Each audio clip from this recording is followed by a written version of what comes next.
Good morning. It is Thursday, February the 5th. Welcome into the Kevin Karius Show here on Sports 1440, coming to you live from inside the Stingray Studios in West Edmonton Mall. And what a night. We're heading into the final night of NHL action this evening. NBA trades continue to come across the wire fast and furious. The Toronto Raptors even getting in on the action heading into tomorrow's deadline. And the Edmonton Oilers whimper into the Olympic break of the schedule with a third consecutive loss, this one at the hands of rival Calgary Flames down the highway. Thank you very much for tuning into the program this morning. Brandon Douglas sitting in for Kevin today and tomorrow as we round out the week. KK will be back on Monday. And however you are listening to the show today, we do appreciate it. If you're watching us online at YouTube, Sports 1440 AM is the name of our channel. We appreciate it. You can drop a subscription and a like while you're tuning in. You can also watch us on Facebook, X, Instagram, even over on Twitch, if that tickles your fancy. And if you're strictly on the audio side of things, no worries. Plenty of options there for you as well. The traditional AM dial is always a great choice. You can stream us online, sports1440.ca, the iHeartRadio app, TuneIn, and even Radio Player Canada. If you do miss any portion of the show, you can always catch up via podcast, Apple, Spotify, Google, Amazon, you name it. If it has podcasts, we are likely on there. Just search the Kevin Karius Show. You can subscribe on there as well. Also select the auto download feature. They'll be waiting for you in your library. You never have to miss a second of the show. Yeah, it was a pretty wild day in the NHL yesterday across the landscape with games last night. Some teams winning streaks extended, others snapped. But Artemi Panarin has himself a new home, landing in Los Angeles with the Kings and an extension to go with it. A lot of eyebrows raised at the price paid by the LA Kings for a player of this quality. Liam Greentree and a draft pick, all that the Rangers recoup from this asset. Panarin, of course, in the final year of his lucrative contract, and still one of the more efficient point producers in the entirety of the NHL. But I'm sure most people in our market listening in focused last night on the Oilers game, hoping that we could see a little bit more positive momentum heading into the break from a team that has constantly left you wanting more. And that was more of the same last night. They lose to the Flames 4-3 to go into this break on a 3-game losing streak, which just so happens to come on the tail of what was their first 3-game win streak of the season. Our text line, 1-833-401-1440. You can let us know your thoughts on any of the number of things that have occurred over the past 24-odd hours, whether it be the Oilers and where your thoughts are with them. What's the state of this team? Where are you at? Are you still in the mindset that you look at them and say they're a piece or two of addition away from actually rounding into form? Or are you starting to sour a little bit and say, man, this team, why waste the assets? Why bother? Because you're not going to compete with the likes of the Minnesota Wild, the Colorado Avalanche, or even the Dallas Stars. I'm curious, genuinely curious. Would love to hear from Oilers Nation and those that have been tuning into the games on a day-to-day basis. One more time, 1-833-401-1440 is how you can get a hold of us. If you want to give us a call, we'll happily field that as well. Before we start diving into the Oilers game, I would be remiss if I didn't at least mention and bring up, of course, the situation around Gavin McKenna down at Penn State. So I'm going to stick strictly to the facts at this point of time. There's been lots of buzz and rumors and unconfirmed witness accounts of what actually happened. But the gist of it being that Gavin McKenna has been charged with aggravated assault by police in State College, Pennsylvania. Also charged with misdemeanor simple assault, disorderly conduct, engaging in fighting, and harassment. This goes back to January 31st, which was the evening of a game at the Beaver Dome, the outdoor game that Penn State played. And the reports are that some of the team was out at a local spot, one of the most well-documented spots for Penn State college bars, with their families as well in attendance. And comments were made by another individual, and McKenna responded with, essentially what I just listed out. The charges, breaking his jaw is what is listed in it.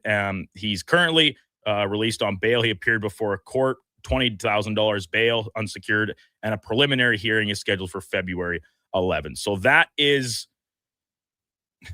the X's and O's of it. Now, the serious part of this is that aggravated assault is the most serious charge of the assault variety in Pennsylvania that you can have levied against you. Can come with up to 20 years in prison if everything that he has been charged with were to stick. Now, that's a lot. Granted, do we often see things like this go all the way to the finish line? No, in my understanding, not really. Not at this level. So it's 100% in wait and see mode for me. As I said, if you want to dive into the Instagram comments, the reply tweets, and everything else about what people say happened, and if this is justified, if it was warranted, I'll leave that to you. For the time being, I'm just going to sit back. I'm not a lawyer. I'm not a legal expert. Far from it, as a matter of fact. And so as a result, I'm apart from reporting on it, I'm going to kind of keep my nose out of it for the time being. That's a personal choice by me until more facts are available to us, as apart from just somebody saying in a tweet, oh, I was there, I saw it all go down. Credited and credible witness accounts. At that point, I will start to maybe formulate a little bit more of an opinion. But we can stick, at least for the time being, with the Edmonton Oilers and the state of this team. A lot to unpack from last night. A couple things that jump out to me. The penalty kill continues to struggle, and for some reason, the team continues to want to take penalties. And largely unforced penalties. Laziness starts to come into a sense because it's just not being aware of what's going on around you. A borderline indifference at times to your responsibilities and your assignments, obviously most predominantly on the defensive side of the puck. And it's funny because we talked coming into this week about our players looking ahead to this Olympic break. And for a couple of them, Connor and Leon in particular, Josh Szymanski, of course, as well, the idea of like the glory and opportunity of Olympics looming in their eyes. For everyone else, a break, a holiday, time with your family, time on the beach, whatever they're choosing to do with it. Does that come into play? We talked about it yesterday with Schlemmer. Of course it does. But I'll be honest, when you watch the games against the Leafs and the Flames, I see a team that is out there still giving it all. And the fact that you're playing against two rivals, the Leafs, of course, you only play them a couple times a year, but it does seem to have a little bit more jam in recent seasons with the Matthews, McDavid debates and et cetera. And then you're in province, most heated rival down the highway. No, Josh, not heated rivalry, heated rival. Flames pun intentionally worked in there. They brought it. You could see it. Ty Emberson, really spirited fight last night. I thought he was engaged almost all night long, physically, trying to lay hits, taking hits. It was two really entertaining games to watch back and forth. Now, most of the time when you talk about back and forth hockey games, it is at the dismay of a coach and coaching staff because it means you're playing pretty loose. And that is once again what we saw for the most of 60 minutes last night for the Edmonton Oilers, losing at the hands of the Calgary Flames. The Flames, a team that most have pegged as having a better chance of winning the number one overall pick than they do, of course, of challenging for a playoff spot this season. Disappointing for sure for Edmonton. We can welcome in and say good morning to our man on the ones and twos, Donovan Paulson, on the other side of the board. Another late shift for Donnie P here, working post-game coverage with Andrew Walker. Right back in here, perfectly on time for 7 bells today. And a little bit of reprieve for Donovan moving forward, as no pre or post-game work for 3 weeks, Donnie. What are you going to do with all your free time? Well, watch a bleep ton of the Olympics, number one. Number two, we are just, you know what, I'm going to show up to, I'm thinking I'm going to show up to a couple of these Walker skates. And, and you're going to maybe see me out there. But other than those two objectives, I don't have a lot all planned out here on the schedule. I'm going to maybe catch up on the odd show, maybe catch up on some random stuff. But I'm excited. I've I don't think I've ever been this excited for the Olympics in my life. How old would have you been in 2014? Math. I would have been 12 years ago, Donovan. How old are you now? Minus 12. I know, but buddy, we're a little slow this morning with That's the whole fair. All right, I'll cut you some turnaround. slack. I'll cut you slack. Yeah, I would have been 11. 11. That's crazy. So listen, when you're at that age, at least for me, you were never more in love with the game. That, like, in terms of a purely fan standpoint, you have your favorite players, you know all the stats and stuff. But with that being said, the Olympics in 2014 were across the world. Time zones played a factor. I don't know if 11-year-old Donovan Paulson was getting up at 3 a.m. to watch an Olympic gold medal game, or if he was maybe waiting for the replay later that day. I won't speak for you. But right now, as an actual adult, and no offense, no real obligations to abide by, with no pre or post game work for the foreseeable future, you can really lean into this and essentially just have a rumspringa, all based around watching Olympic action, all hours of the night, all hours of the day. Yeah, well, the reason I say this is the one I'm most looking forward to is because 11-year-old Donovan Paulson was sitting there watching the Olympics, was sitting there watching Team Canada kind of mollywop their way through a tournament. True. And he was thinking, oh man, this is just going to be great. We get to watch this every 4 years. The NHL is still going to be in the Olympics, yada, yada, yada. And then you hear that the NHL is not going to be back in the Olympics for the years to come. And that's why I didn't know. And I didn't think, like, I mean, your 11-year-old brain, you just think that, you know, everything's going to be the same time and time again. And it's just the hype now for me is different, right? Mm-hmm. Because I was so used to that and I didn't think that was ever going to get taken away from us, but it got taken away. And now I get to dream of the possibility of Nathan McKinnon, Sidney Crosby, and Macklin Celebrini as a line. And that just does it get you a makes little your mouth water. Get you a little riled up, Donovan? Oh, buddy, it's a partial chub. Oh boy, gee, whoa, we are turning it loose here at 7:50 in the morning. Donovan is hot and bothered by the thought of Macklin Celebrini, Nate McKinnon, and Sidney Crosby all skating on the same line. It's unbelievable. I'm excited too. Don't be misguided. I'm as excited as anybody, maybe except Donovan, who is apparently more excited than the rest of us. Listen, the Oilers last night, Donovan, it feels weird saying it after I said the exact same thing yesterday about the Leafs, but you got to give credit to the Flames. You knew what they were going to bring. It's all they can bring. They work. They play within what is like their system, how they want to do it. And you get the backup goalie. Credit to Devin Cooley. He was excellent. Maybe save the third goal. But at the same time, this is a roster in the Flames that is so lacking in overall talent and skill compared to what the Oilers possess. It borders on the unbelievable that you've lost to them 3 times this season. The only thing you can say about this Flames team is how hard they work. Like they worked their tails off last night, and you could really see the difference in one team wanted to win. I think the Oilers wanted to win. The Flames felt desperate to win. They felt like they wanted to go into the Olympic break with a great feeling in their mind. They wanted to feel because they know some of their guys aren't going to be coming back, right? Whether that's just immediately after the Olympic break, whether that's a couple weeks down the road. They know that some of these guys are going to be on their merry ways to different cities, and then they know that this is probably one of the last times they're going to hang out with some of these guys. So I felt the Flames were desperate. I felt that the Oilers, I mean, the themes that we talked about really for the last couple of weeks have really continued to irk their ugly heads. So rear their ugly heads, sorry. I'm just looking at a team right now that the rush defense is appalling.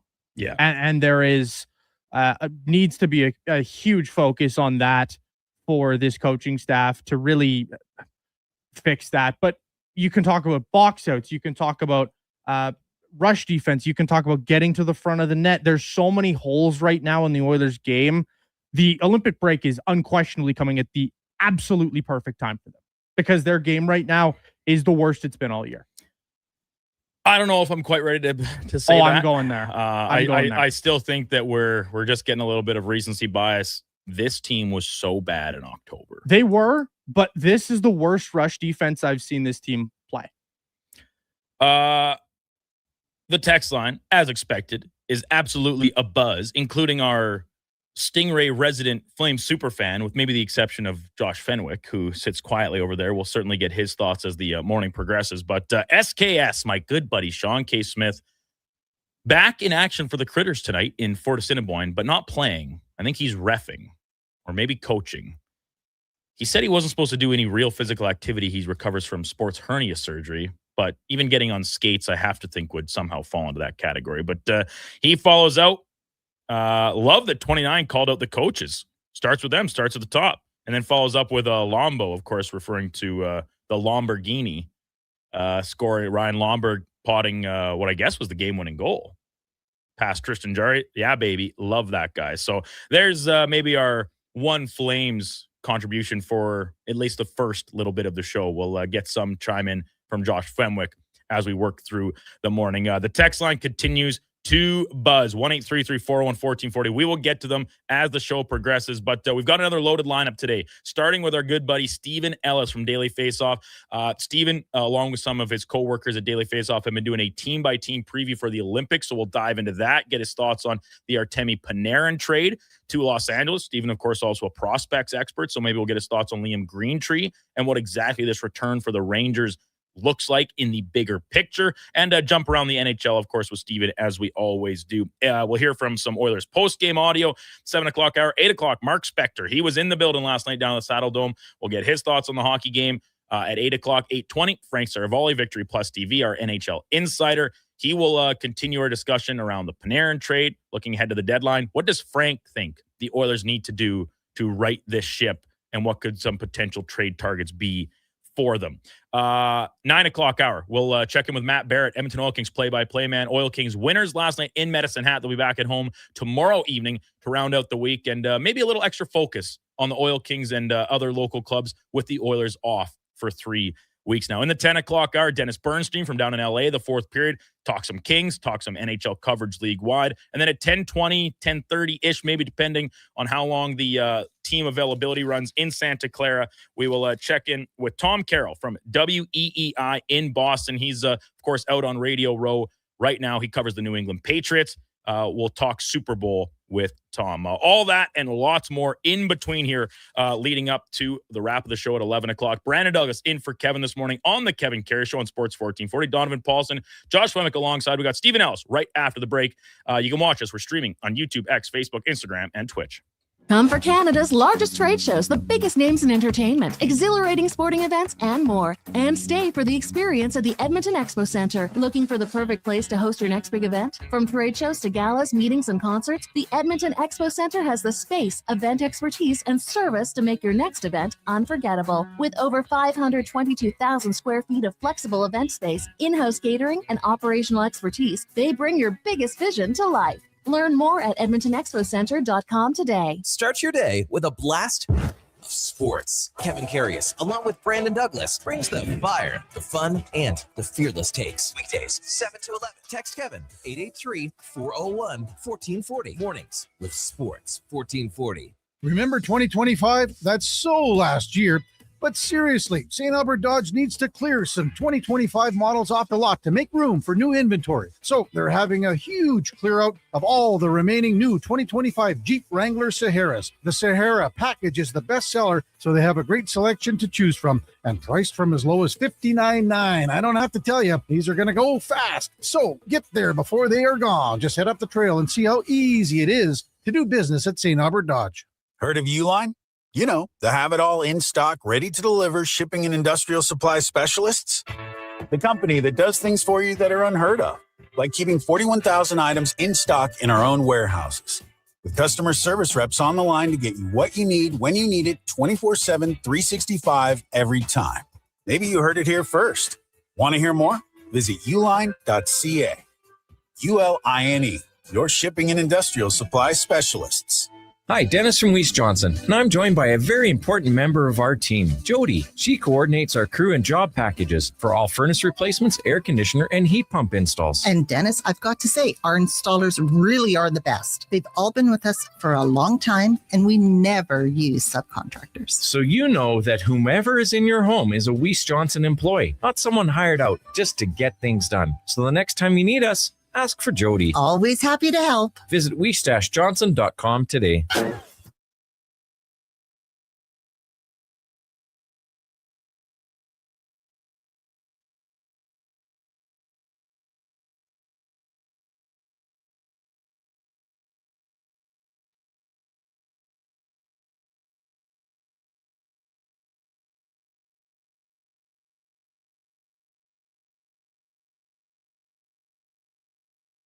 Just in time for the morning skate.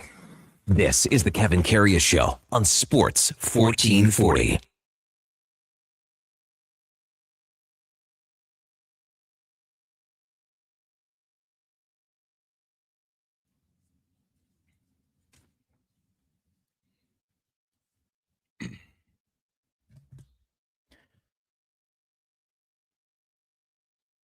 Welcome back. 7:21 in Edmonton. It's Kevin Karius Show on Sports 1440. Brandon Douglas sitting in for Kevin this week. KK back Monday to recap the Super Bowl, dive full headlong into the Olympics as the women's side of the hockey tournament getting underway today. Canada's game unfortunately postponed due to Team Finland, a illness running through the entire team. So they're going to be unable to play. And it has, as I said, been postponed for later in the tournament. We're going to talk some Olympics as well as NHL action with our buddy Stephen Ellis from Daily Faceoff as part of our Puck Report brought to you by Fountain Tire. At Fountain Tire, we can meet all your car needs and more with our digital vehicle report. We don't just tell you what your car needs, we show you. Book your appointment at fountaintire.com today. Stephen, good morning. Welcome back into the program. Appreciate you taking some time this morning.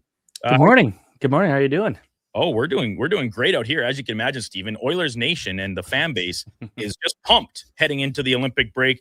I was over across the hall at one of our sister stations doing a little hit, fill it in for KK this morning. And I basically had to say, like, hey, for Oilers fans, just think you don't have to watch the Oilers for 3 weeks now. And instead you just get to immerse yourself in the Olympics. We got the Oil Kings, we got the Golden Bears and Pandas here in the city. So there's lots to distract everyone from what's currently going on with the Edmonton Oilers. But I mean, hey, you get a view from a little bit of a further away perspective. What do you make of this Oilers team right now before we get into some other stuff, Stephen? Well, like Dreisaitl's talking about how everyone needs to be better. It's like, well, yeah, no, I agree. And then you're going to go play for Germany, which is going to be a difficult time at the Olympics. So have fun with that. Yeah, obviously the good thing is like they're still only 2 points out of the Pacific lead here, right? With Vegas at 66 points. So it's a bit of a rough stretch right now, that 3-game losing streak, but this is going to be a situation where like, is this maybe the most interesting playoff battles that we've ever seen in this format? Like in both conferences, it's going to come down probably to the final day. So, if Edmonton just gets a reset, they'll figure it out. Justin Jari just needs to figure out how to remember how to make saves again. And once you're done there, I think they'll be fine. And just I'm going to be talking about Jari when we have Spec on later, and your old buddy Frank Saravalli, kind of continuing to break down what's wrong with this Oilers team. But Stephen, hey, you're a part-time goalie yourself. When you make a comment like Jari did last week, kind of calling out your teammates to an extent and say, hey, we're giving up too many grade A chances, and every time that they're coming down the ice, I'm being asked to make a 10-bell style save. But then you follow that up your next time out with letting in at least a couple that, you as an NHL goalie are supposed to stop. But where do you stand on that kind of dynamic between holding teammates accountable, but then also standing on your own business and taking care of your end of the line? Like, I get it. I want to blame my defenseman for every single mistake all the time. So I understand, but at the same time, you got to be able to back that up. And I think when we've seen from Tristan Jarry the last couple of years, that is a hard guy. It's tough for him to be able to back it up. When he's hot, he's great. And we know that, like, we saw how good he was in Pittsburgh to start the year. Yeah, like the save percentage maybe wasn't spectacular, but the advanced analytics were really good. And he just hasn't looked like that since going to Edmonton. And then you see Stuart Skinner going on. Like Pittsburgh is a team where you look at that group on defense, and they should not No. be that great on defense. Like, with all due respect, some of those guys out there are playing more than they probably would on any other team. But then look at Edmonton. It's like, okay, well, you don't have as big of an excuse. I know defense has been an issue on and off for the Oilers the last couple of years, but yeah, like, could he get some better support in front of him? Absolutely. But Tristan Jarry is just not the guy to go out there and call out his teammates, because he's not Ilya Sorokin. He's not Andrei Vasilevsky. He can't go out there and just get a 42 save shutout the next night. Like, he's got to go out there and make some more saves. Stephen Ellis, Daily Faceoff with us here on the Kevin Karius Show on Sports 1440. Brandon Douglas in for Kevin this morning and the rest of the week as well. So, Stephen, the rest of the league, we saw a big domino fall yesterday, as it did seem like most expected to happen before the roster freeze, and it did kind of come in just under the wire, as Artemi Panarin does have himself a new home in LA playing for the Kings. A lot of the eyebrows getting raised at this is in the return for what the Rangers were able to recoup. Do you see this as a matter of the Rangers' hand being forced a little bit because of course, the no movement, no trade clause, and Panarin essentially getting to choose his destination? Yeah, like, basically most trades you see involving a star player just will not bring you the right value. And I think when you look at a guy like Liam Greentree, you could look at the fact his numbers have not been great this year and say, like, oh, like, that's a little concerning. And you see his scouting report. He's not a good skater, and he has not been a good skater for his whole career. I think with him, though, you're still looking at a guy who, watching a lot of winter games this year, he doesn't have his line mate that he had last year, Ilya Protas, who's in the Washington Capitals system. And I think when you look at that, that's definitely going to limit his offense. But at the same time, I think he's gotten a little bit better defensively. I think he's a more all-around player. And if you were going to get any prospect in that system, it was Liam Greentree, unless you got a goalie like maybe Carter George or something like that. Right. But I think the way that worked out was probably about as best as you could probably get. I don't think they make that trade yesterday if there was a real chance of there being a better deal. I know the one idea I saw float around that kind of makes sense was the Rangers could have maybe leaked, like, oh, like, this is maybe the return that could happen. And then all of a sudden that kind of puts the pressure on that, for that fan base, on that team, in this case, LA, to maybe say, like, okay, well, go make this deal happen. And if it doesn't happen, or things fall apart and the price goes up, then they look bad. But overall, I think that was just, Panarin wasn't going to come back. They were going to lose him for nothing in free agency. If they didn't trade him, at least they went out there and got a solid prospect out of it. So that's kind of the way I'm looking at it. It's like, it's as good as it probably was going to be. And Stephen, you're as in touch with the prospect and the draft analysis as anybody that I've had the chance to chat with over the years. And like, by your estimation, Greentree is the best guy that was available for the Kings to give up, or for the Rangers, I guess, to get in this deal as they look a little bit towards the future. Yeah, like, he's a guy that just loves having the puck on his stick. He's got an outstanding shot, great playmaker. Like, he's all offense all the time. And in the right situation, I think he's going to look really good. I always am a little worried when it comes to player development when involving the New York Rangers. It feels like every top prospect that's kind of gone through the system has not figured out. But to be fair, Los Angeles was kind of that team right before that. Like, there was a point where, like, 2019, 2020, we're looking at LA, like, this team, if they don't win a Stanley Cup in 5 years, it's going to be shocking with how much young talent, and then most of that talent is gone now at this point. Right. So I think in general, like, you're kind of looking at this and saying, yeah, that's a good return. That's a good player to have. You're still going to need to go out there and figure a couple things out on his skating, but that is something they can work on. He almost made the LA Kings out of training camp. Like that, he was very close. I believe he was like the last cut the team made. So I know he's very impressive in that standpoint. He didn't play much of the World Juniors. He played like 4 minutes in the first 2 games and barely anything in the third game he played. But I think in general, you're looking at that and saying, yeah, in that role, he was probably going to be a fourth line player, and that's not his style. He's a guy that fits in your top 6, and some players are just built to be certain roles, and he could do that, but you need to give him the right support situation here, and you got to give him the right development, or else you're gonna have another Brendan Ottman, who very similar kind of profile heading into his NHL career. Stephen Ellis from the Daily Faceoff, our guest here on the Kevin Karius Show. So, Stephen, moving forward, the Kings, they get some very much desperately needed scoring punch to their roster, because even at this stage of Panarin's career, he can still bring that, and it comes with a pretty, pricey extension for just a couple of years, granted. Does this move the needle for the Kings? Does this push them enough in the right direction here that they've been lingering around? They obviously continue to lock it down defensively. The goaltending's been rock solid for them most of the year. Is this enough do you think, to kind of push them into the point where, should they, maybe meet the Oilers in the first round again, could they actually get past them this time? I think this is the best the LA Kings have probably now looked in a while, and getting a guy like Panarin, like, they're a much better team right now than they were 24 hours ago. Right. I think with them, though, it's still like Anze Kopitar is going to be retiring at the end of the summer or end of the season. And it's kind of crazy. They finally got him the scoring help he needs at this point in his career. It feels like it's been a while since they won the Stanley Cup. But I think for me, it's still always with this team is going to be, can their defense hold up? And I wouldn't be surprised if they went out there and tried to acquire some extra blue liners. Like a guy like Logan Stanley out of Winnipeg would probably be a really good fit. We'll have to see. But this is a team where I saw one joke. It's like, oh, the LA Kings signed Cody Ceci so that someone like Artemi Panarin would see another star and want to play there. But yeah. I love that. So, I think they're definitely a team that I would not want to mess with right now. They're still 3 points out of a playoff spot, but I think we kind of know how this works. Like, they've played fewer games than Edmonton. They played fewer games than basically everyone ahead of them right now. They've got some leeway here. They haven't been very good recently. I think they're like 4-2-4. They've been playing a lot of overtime games, but if their goaltending can hold it up and their defense can just clean it up a little bit, I think they're going to be fine.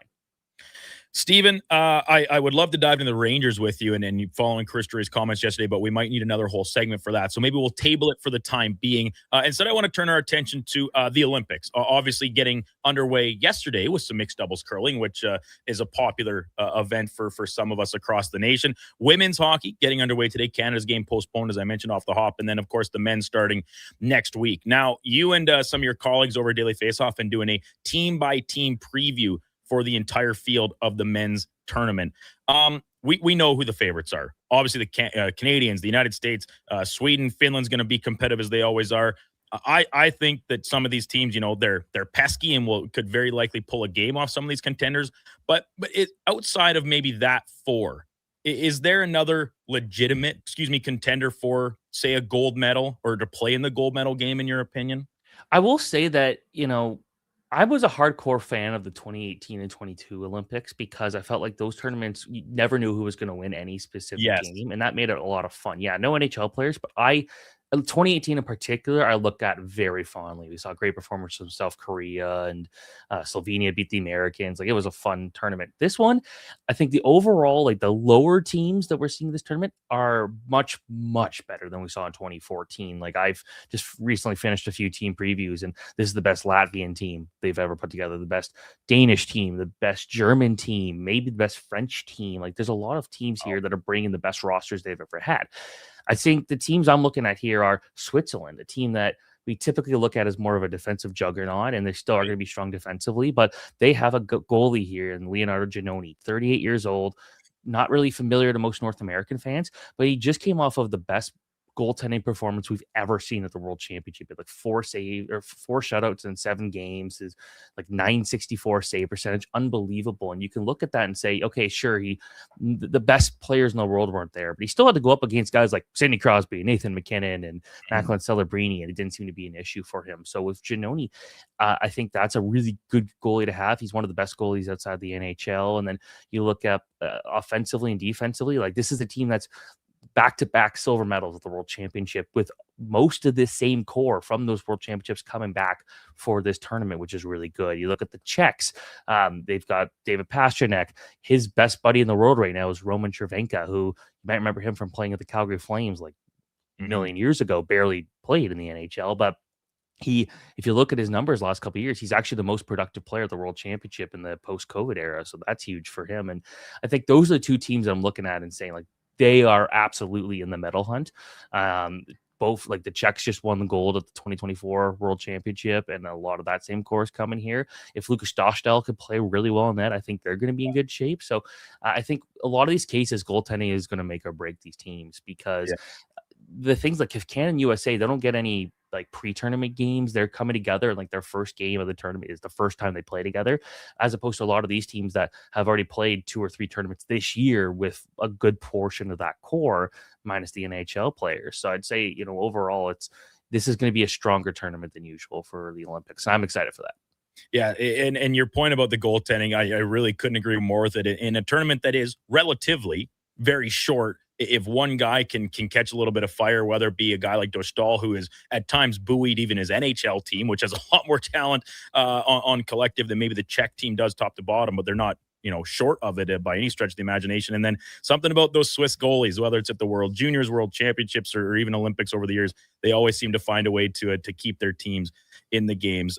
Steven, do you have a pick? I mean, obviously, we're all rooting for the Maple Leaf and for Canada, but do you think they have the collection of players necessary to bring home a gold medal from Italy? I do. I 100% do. And I think with just the one thing, I know you're looking at all the potential players, like a power play line of McCanning, Crosby, and McDavid sounds exciting. I just want to see Celebrini and Crosby again together. Like going back to the World Championship, I don't know if I've seen a player understand how to play as effectively with Crosby in his entire career than watching Celebrini play with them. Like those two guys, so similar in their play style, and they work so well together. You can get those two together, it's going to be so scary. And I'm not as concerned about the goaltending as a lot of other people are, because you look at Jordan Binnington at the Four Nations face-off. I know it's a short tournament, not a ton of teams, but looking at the teams they're going to play against, Switzerland, Czechia, and France, like he's going to have time to figure it out and get ready to go if that is the goalie they're going to go with at number one.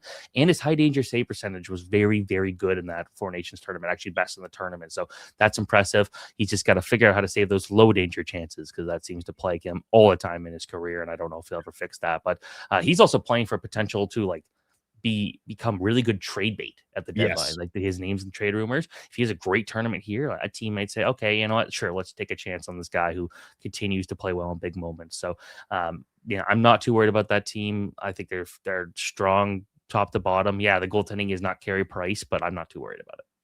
Steven, excellent stuff as always. We'll look forward to catching up again as I'm sure the Olympics progress, and then as we get out of the break into the resumption of the NHL season. Appreciate your time as always. Take care and enjoy all the action we're going to enjoy over the next few weeks. Thanks so much.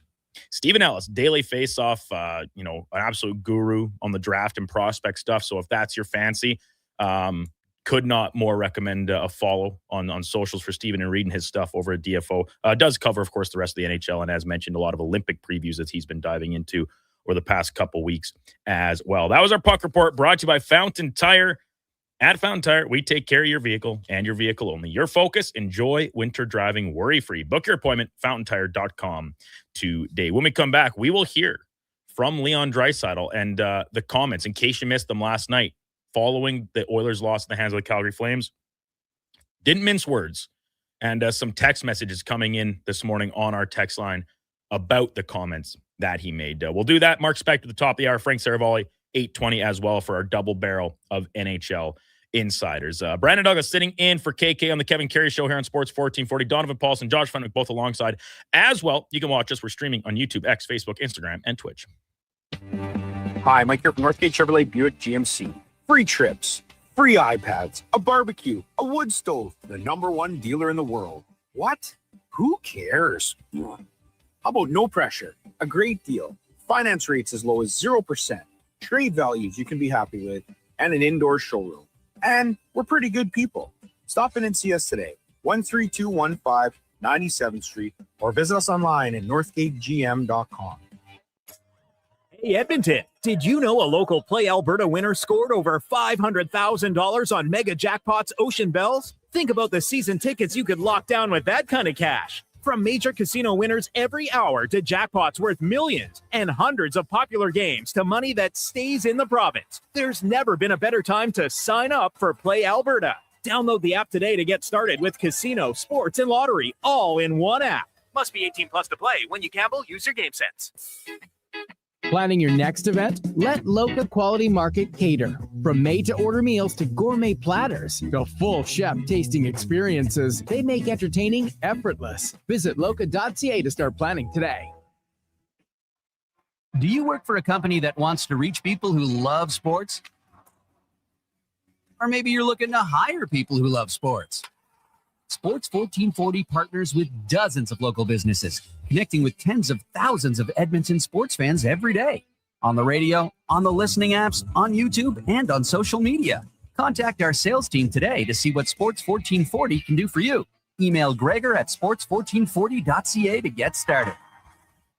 Mr. Reuter gets a colonoscopy. All right, Mr. Reuter, just relax. We're almost finished. Now, what am I looking at on the screen? That's your large intestine. Wow, the pipes of the human body. Incredible. This is just like when we use a camera for sewer inspection, except you probably don't find tree roots. You'd be surprised what we find. You know, once I found a bunch of Hot Wheels. Hey, me too. For a plumber who values healthy pipes, call Mr. Rooter.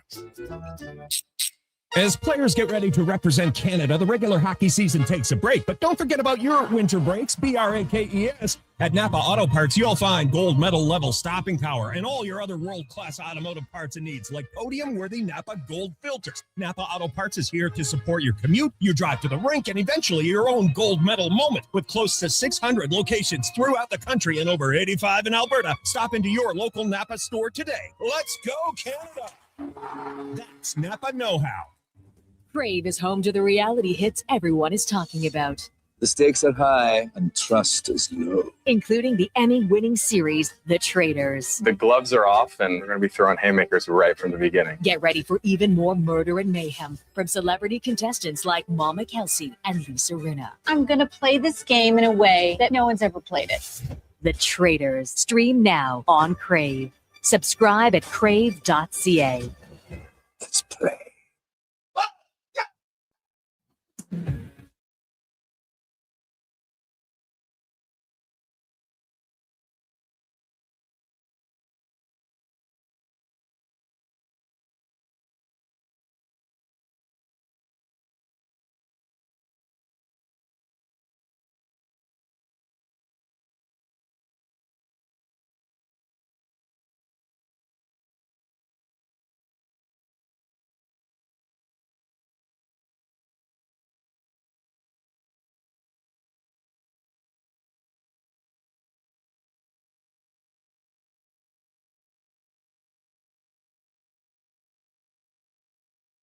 Have your sports curiosity cured with the Kevin Karius Show. This is Sports 1440.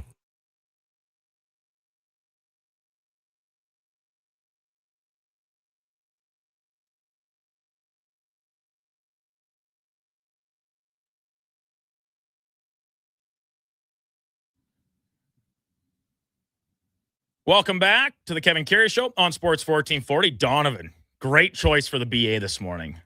That song just bangs. Talk about getting you fired up on a Thursday morning. That will do the trick. Forget your energy drinks, Donovan. Forget my cup of coffee here. All I need is a little Bryan Adams to get me rocking and rolling for the rest of the show. Welcome back to the program. Brandon Douglas in for KK this morning. Donovan Paulson, Josh Wemmick both alongside. 7:43 in Edmonton, and the text line is absolutely buzzing.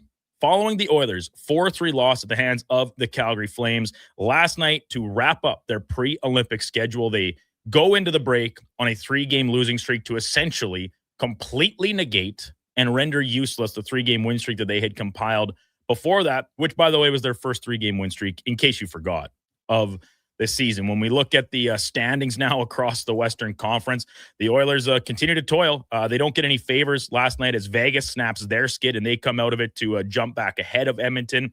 They're 2 points up with 2 games in hand. Seattle right in their rearview mirror with 63 points. The Oilers with 64. Seattle also 2 games in hand. And then you've got Anaheim also at 63 points, 56 games played. Yes, that is 2 games in hand on the Oilers. So certainly reasons to be concerned, reasons to question this team right now following a couple of underwhelming performances against teams that we kind of looked at and said, hey, there's no free spaces on the bingo card in the NHL, but these are teams that the Oilers should beat, but just not playing up to their own standard right now. We'll get to a couple text messages before we hear from Leon Draisaitl and his post-game comments. This one from DS, they can't compete with bottom feeders. What makes anybody think they're going to compete with that upper echelon? Titan goaltending sucks. Defense sucks. Too many turnovers, soft as baby poo. So many issues with the Oilers. They won't be getting far this year. Dallas the Farmer, coaching staff needs to take away playing time from some veteran D-men. Wallman and Nurse were a train wreck. Need to take away some ice time from them. And that's an interesting point to a pause on our text message reading, because I couldn't agree more with the assessment. And it doesn't take a rocket scientist to watch that game last night. On the first goal, the power play goal where, or is it the second, the gridding goal, right? The stretch pass. It's a good pass by Mackenzie Weegar. And I'm not trying to pump my own tires. This isn't a how many at-bats does it take me to get a hit off a MLB pitcher here. I could make that pass. He was so wide open and just completely unregistered by Wallman, who appeared to be living in fantasy land on that play.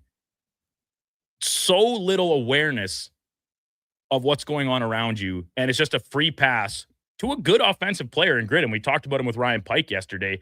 He's, of course, going to go back down to the AHL for the break, but this guy has earned the right to play in the NHL full-time right now. He's having a pretty solid season for this Flames team, showing a lot of promise, if nothing else. So, and then the Connor Zary / Zach Whitecloud goal from the point. Darnell Nurse essentially moves into his own goalie's line of sight in, I guess, sort of an attempt to box out Zary, who is purely diminutive in stature compared to what Darnell Nurse brings to the table from a physical standpoint. And he doesn't even really succeed in doing it. So, those are very specific examples that lead directly to goals against. But when you look at the big picture, it is not pretty right now for that middle pairing of the Oilers defense. Let's hear Leon Draisaitl's comments from last night. He did not mince words, as I said before the break. And we'll get to maybe a few more text messages about what Leon had to say right afterwards. But here's Leon post-game last night following the loss to Calgary. Leon, how did you see that one shake out? And what do you ultimately think was the difference between you and Leon? We're just giving up too many goals. I don't know. Just can't defend. Penalty kill is not great. But there's many things that are part of it. Just not good enough right now. Tristan just sat here and said that he's got to be better. He's got to keep more pucks out of the net, give you guys a chance to win. I guess, what are your thoughts on that? It goes hand in hand. Like we got to defend better. We got to make it easier on him, and then I'm sure he can be a little bit better too. It's a two-way street, but it starts with us in front of him, and then the game becomes a little bit easier for him. But I think there's saves that our goalies need to make at some point. This is a really veteran team that's played a lot of important hockey. You're 58 games or whatever you're into this season, and you're still trying to find your defensive game. Can you, have we hit some critical mass here, do you think, coming into the spring? I mean, yeah, absolutely. Like we're,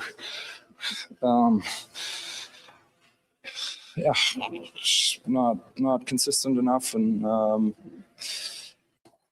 this league's too hard, to just like lollygag through games and try to get winning streaks going. And you need everybody. It starts with coaches, like everybody. Like you're never going to win if you have 4 or 5 guys going, and it starts at the top. We can be better. Our leaders can be better, and we'll take the break and regroup. Do you think that stems from the fact that you guys have had so much success over the last couple of years that maybe? No, we're a different team. We're not the same team. Like, we're not as good right now. We're not even close. Like, we need to understand that. Like, it's time. Obviously, there's a break now, but when we come back, we gotta get going. Leon Draisaitl last night following the Oilers loss down in Calgary to conclude their pre-Olympic schedule. 4-3 the final. The Oilers power play gets back on track at least a little bit with 2 for 4. But the penalty kill continues to struggle, giving up 2 goals on 3 chances. And it's a mix. Just as Leon said, Tristan Jarry needs to be better than he was last night. But at the same time, when you look at some of the gridding goal, it's Wallman, as we just discussed, completely snoozing that gives him a breakaway. And it's a good shot. It's a clean one. We're going to chat with Speck here in a few minutes. He always says breakaway's 50-50. Jarry had already made a breakaway save. So the simple math tells us the next one's a good chance it's going to go in. A little bit tongue-in-cheek when I say that, but it does have some validity.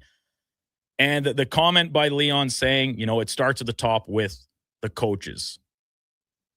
Very telling. And he does not excuse himself in these comments, right? He says the leaders, the top players, it's from the top down that he said the team needs to be better, which is to this text from Kenneth said, do you guys realize how annoying and disingenuous 97 and 29 sound to the rest of the room when they are culprits number 1 and 2 on not doing things needed to win, the easiest things? There were some pretty obvious and egregious turnovers last night. I thought McDavid in particular was guilty of that more than a couple. Now, turnovers are sometimes a two-way street in terms of recipients of pass, giving passes. You know, it's not always singular. But it just speaks to the level that this team as a collective is playing right now, and more importantly, how they aren't playing, how they aren't doing simple things correctly. But Kenneth, I will disagree with you that I don't think, at least in this specific interview with Leon, our buddy Speck doing yeoman's work on the road down there with some good questions, he's not excusing himself. He's trying to hold himself accountable, and at least by my impression of listening to it, he sounds absolutely exasperated. And that is not only about those around him, his teammates, his coaches, line mates, the goalies, whatever. It's about himself too. Now, Leon scores 2 goals last night. One of which, a little beneficial, that the fourth penalty killer is laying 10 feet away down on the ice. That's the guy that is absolutely supposed to be covering him. But the first goal, cheeky little play at the net side, putting it up over Cooley. It's a great goal.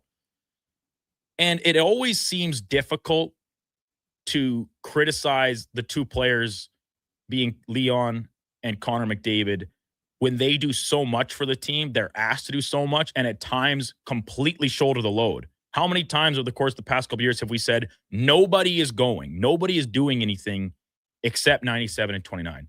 We've said it plenty.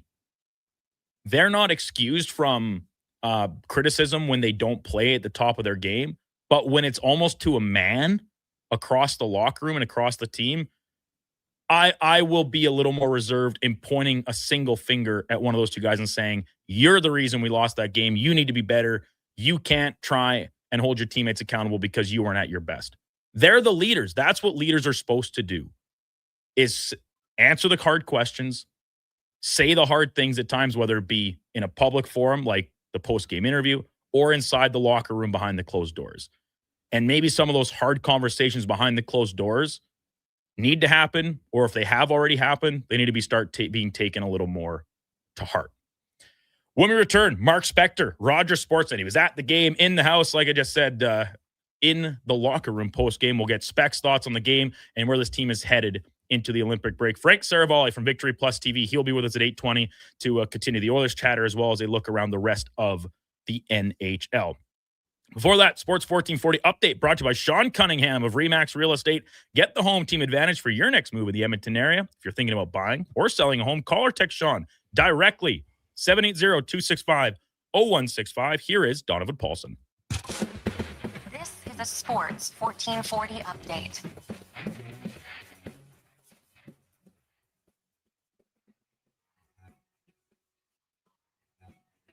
It was game day last night as the Oilers, they fell to the Flames in Calgary 4-3. The Kraken doubled up on the Kings 4-2. The Golden Knights took down the Canucks 5-2. It was the Habs over the Jets 5-1. And the Wild, they advanced past the Preds in a barn burner 6-5 in overtime with a Matt Boldy hat trick.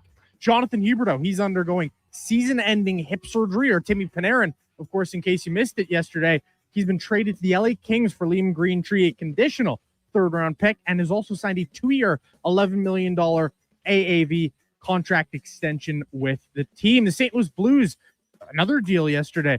They traded Nick Bukestad, former Oiler, to the New Jersey Devils for Thomas Bordeleau and a conditional fourth. MLB signing news: the Tigers have landed starter Framber Valdez on a 3-year, $115 million deal with an opt-out after year 2. Some NBA trade action. The Clippers, Brooklyn Nets, and Toronto Raptors, a multi-team trade, sending Chris Paul to the Raptors, but he will not be required to report to the team, and they could still be discussing a move before Thursday's deadline. And the one other key deal, Anthony Davis.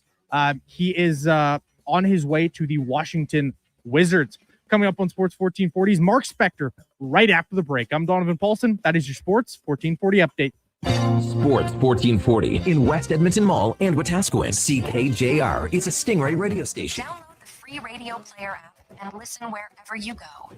Friday night calls for family fun that's second to none, starting with a big party. And tomorrow at Rogers Place, it's Oil Kings mascot Louie's Birthday Bash, presented by Bloom Benefits. Edmonton faces the Moose Jaw Warriors. Local mascots will be in the house for Louie's big day, and every fan in attendance gets a card for their chance to win a fun Louie prize. Plus, score Calmont Kids food combos for $10 or less. The value is lion-sized. Oil Kings, Warriors, Louie's Birthday Bash, 7 p.m. tomorrow. Great seats at Rogers Place start at only $20 at oilkings.ca. Whether you're a craft beer connoisseur or more of a wine aficionado, there's always something new to discover at Sherbrooke Liquor, a unique, family-owned, independent liquor store. The selection, incredible. The non-alcohol section is also very impressive. Sherbrooke Liquor, expert, knowledgeable staff with a passion for unique finds. More than just a liquor store, we're a community. Alberta's best, the one and only Sherbrooke Liquor. Wine, spirits, and oodles of beer. Visit SherbrookeLiquor.com. Business owners, if rising electricity costs are cutting into your profits, there's a smarter way forward. Right now, federal clean technology tax credits can cover 30 to over 50% of the cost of a commercial solar system, delivering an immediate return on your investment. And in Edmonton and Sturgeon County, the Commercial Clean Energy Improvement Program offers long-term financing for up to 20 years, making solar more affordable than ever.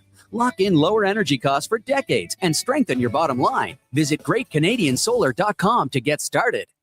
The longest running basketball show in Canada airs every Saturday morning at 10 on Sports 1440. Hoop City with Paul Sir introduces a new generation of basketball talk, and it's right here on Edmonton's home for sports, Sports 1440. Exciting news from St. Albert Dodge. The all-new 2026 Jeep Gladiator Sport packages have arrived. They have a great selection and a bunch of colors to choose from. And if you've checked out the Sport, you know it comes in some fun colors. Rugged capability, practical off-road features, and you can get behind the wheel for as low as $49,900. That's right. Put yourself in a brand new Jeep Gladiator Sport for less than $50,000. What more can you ask for? Time to head up the trail and see how easy it is to do business at St. Albert Dodge. Diablo Boots sells only Canadian-made work and biker boots made by Canada West. No American or boots made in China, so no tariffs. All of Diablo's boots have replaceable soles and heels for longer life. Sizes 6 to 14 Triple E. Buy quality, buy Canadian. And support Canada West and Diablo, the two best names in the boot business. So save on boots by Save On Foods. That's Diablo Boots, 3340 Gateway Boulevard on the east side of Save On Foods. Buy Canadian. They're terrific.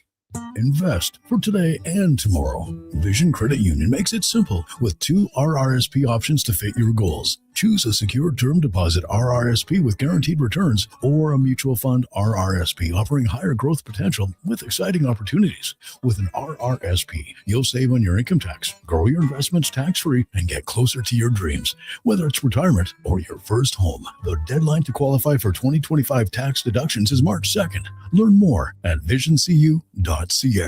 Catch the biggest game on the biggest screens in the city.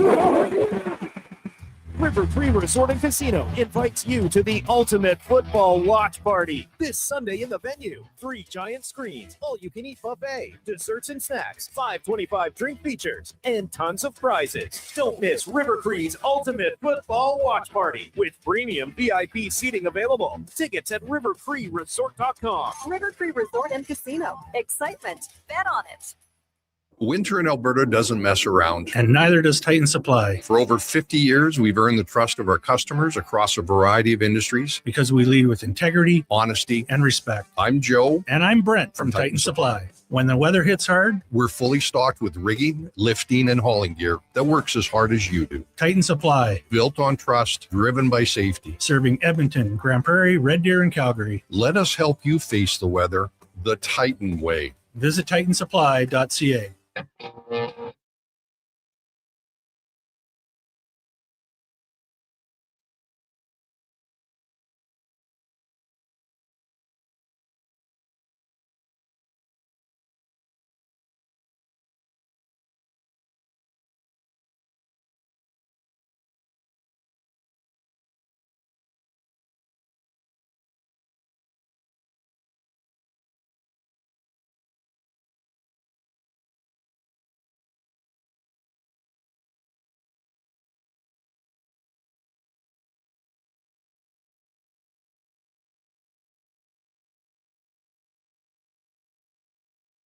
Have your sports curiosity cured with the Kevin Karius Show. This is Sports 1440.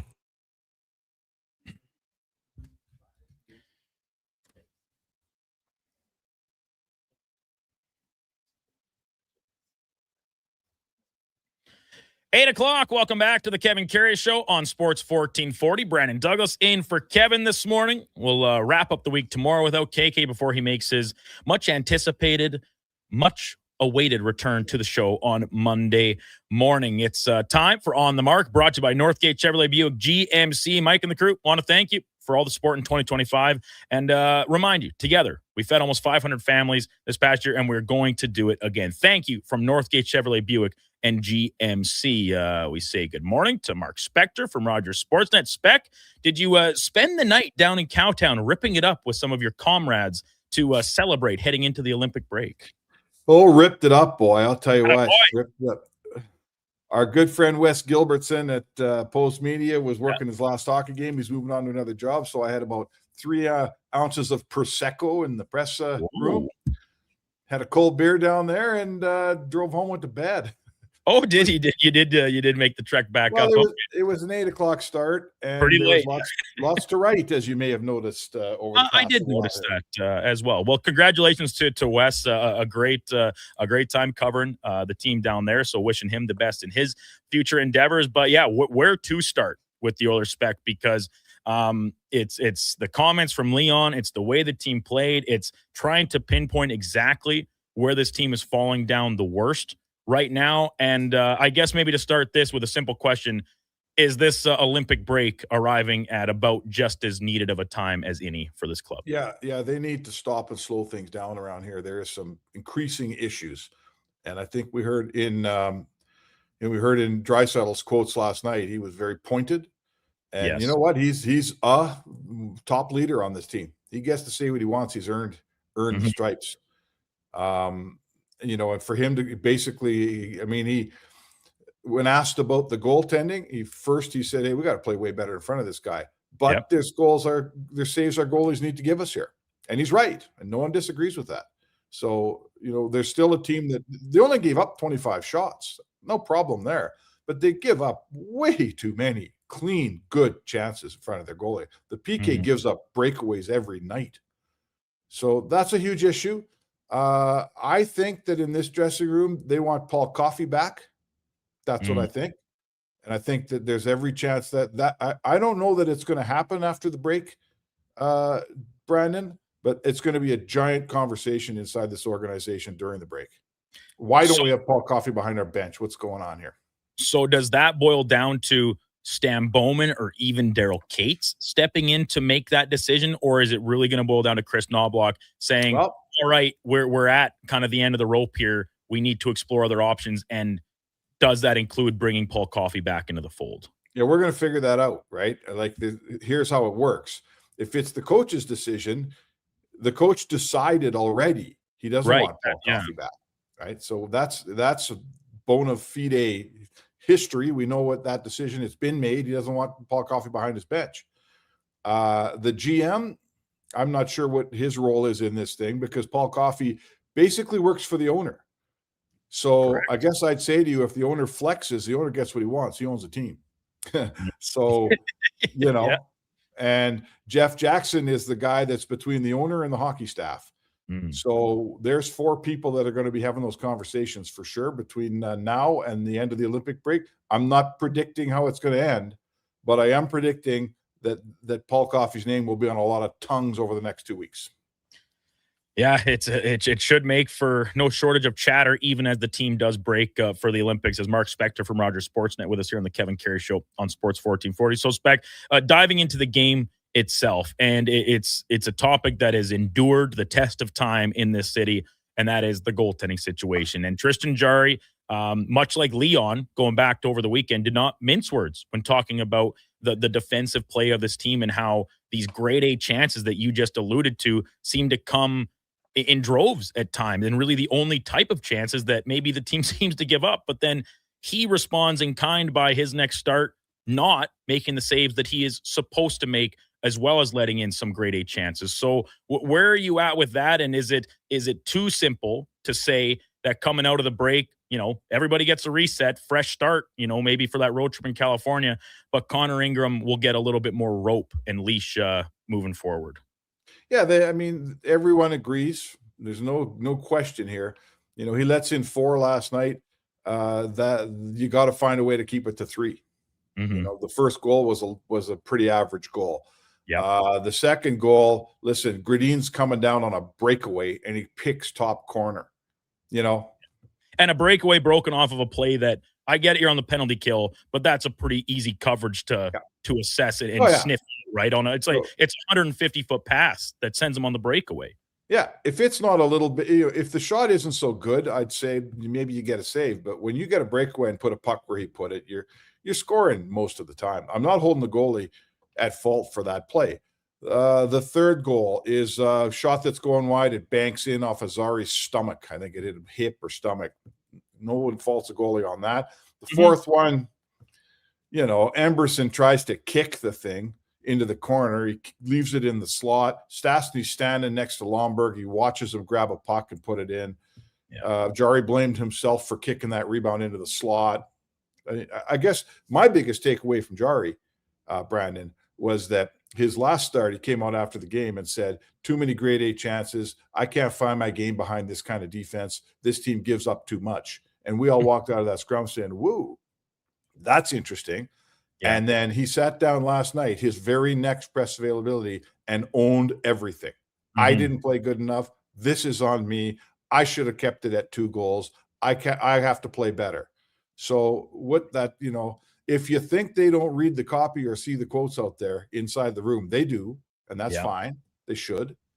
And somebody delivered a mirror to Tristan Jarry's stall, whether they, however that delivery was conducted, it was a different Tristan Jarry when it came to taking responsibility 2 games, after the first time. That's for sure. That was a marked change for me last night. No, and absolutely, obviously so. And when you actually do have to answer that bell, and the question I think from a lot of us was, how would the team respond following those comments by Jari over the weekend? And when you look at these 2 games on collective against the Leafs and the Flames, doesn't seem like it was received at all, really, right? Like they're still playing that kind of more lackadaisical free pass style of defense that does give up these premier chances and indifferent at times to the smallest details of the game. So is it we talk about the coaching staff, the personnel, the system, we can break it all down till we're out of breath spec, but like what really at the most baseline part of this has to change for this team to play better defense? Is it effort? Is it just getting your head screwed on straight? I'm not sure, because it bewilders me at times watching them play. It's not effort, right? You'll never hear me say these guys are just, right. They're not trying. Leon Draisaitl said last night, you can't lollygag your way through a game and just hope it goes your way. So they're not putting in an effort that is commensurate to what their, one of their very best players thinks they should be doing. Like when he uses the word lollygag, he opens the door to a team that obviously has to be more focused. And I'm not going to say try harder, but certainly try smarter. Right. And try more consistently and try on every shift, not just 3 out of 4. Listen, there's everyone in this organization has some responsibility in what's happening here. We're 58 games in. They haven't found their game.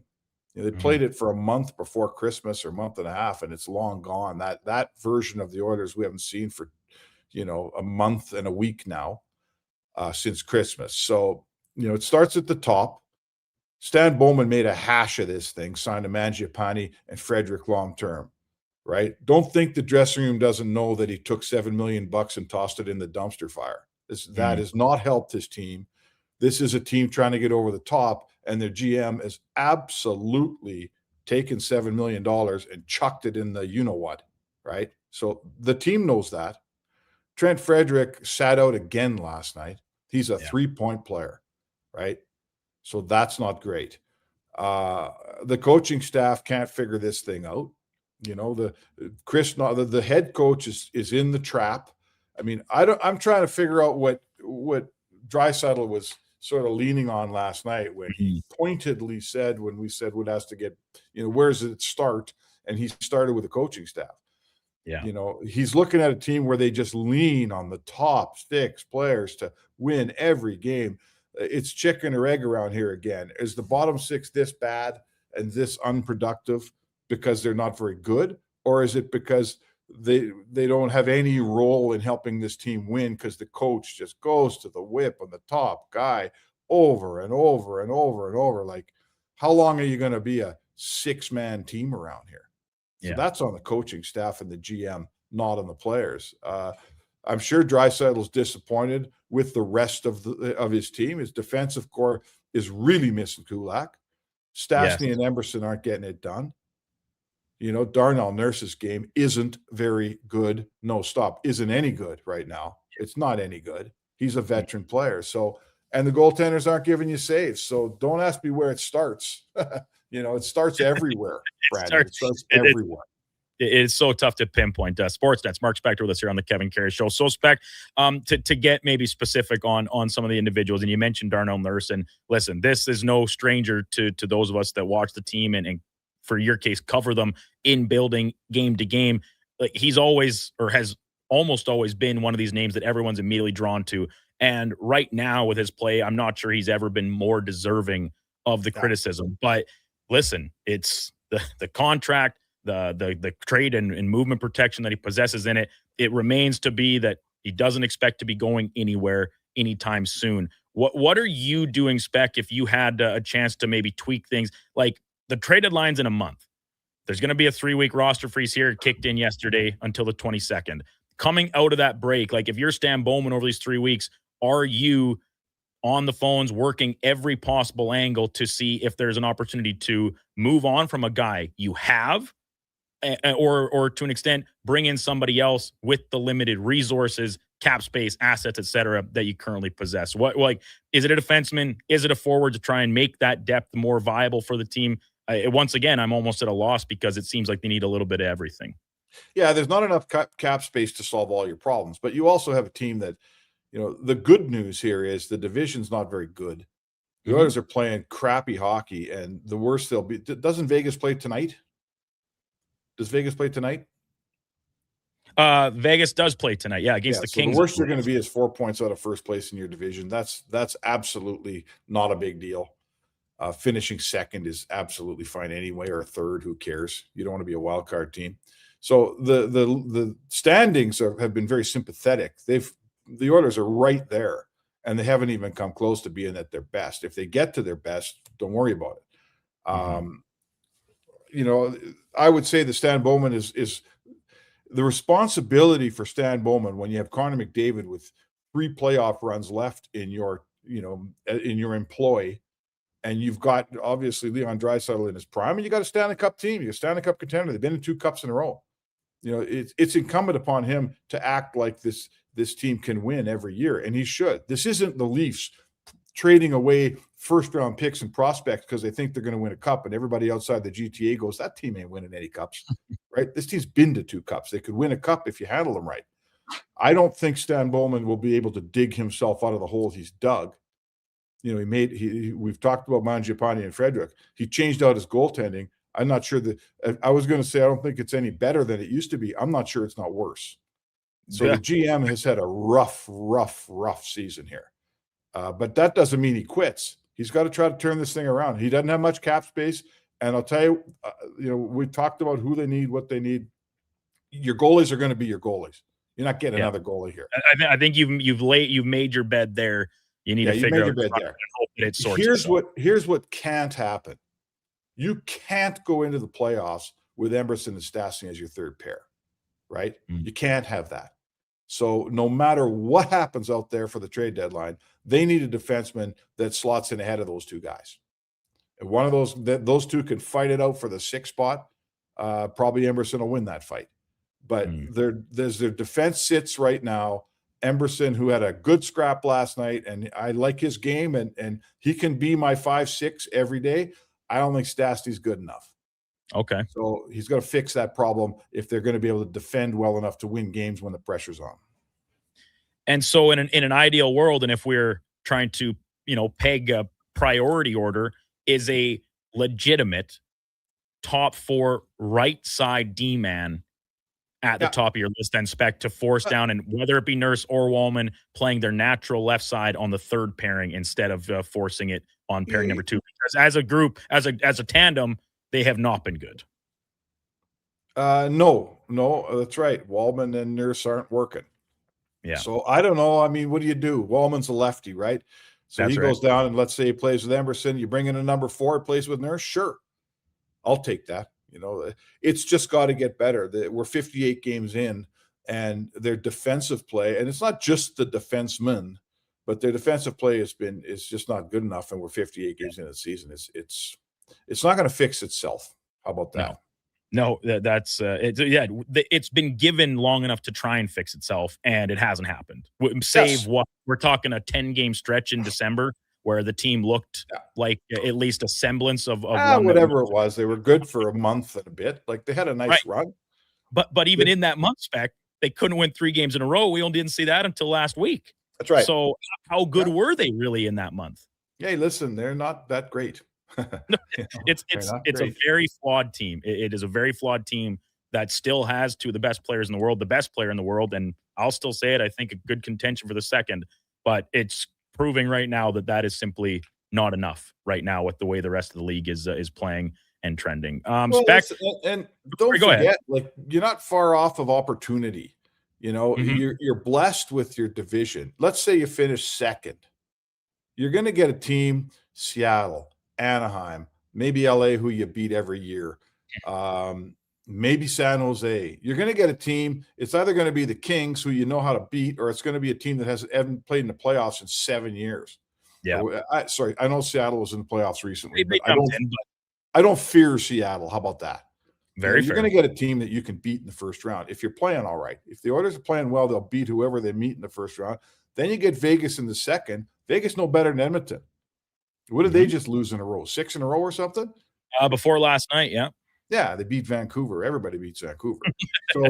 So you're blessed by the fact that everybody around you isn't exactly a juggernaut. Who cares what's going on in the Central? If you get to the third round where you meet a Central Division team, well, obviously you're clicking on all cylinders because you just won 2 playoff rounds. Your confidence is going to be high.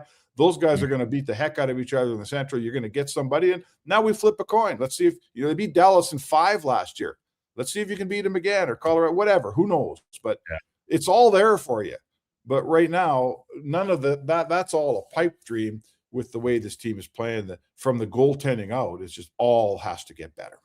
Yeah, and the pipe dream part of it right now, as we head into the break and you look at the standings, may very well be that they can hold on to a Pacific Division playoff spot, as they are only 1 point up on Anaheim for that second wild card place, where all of a sudden you do find yourself in the Central Division bracket for those first 2 rounds instead of the weaker Pacific Division. So it's interesting to spec. Olympics, officially underway. Opening ceremonies tomorrow. Leon going to be the flag bearer for Germany.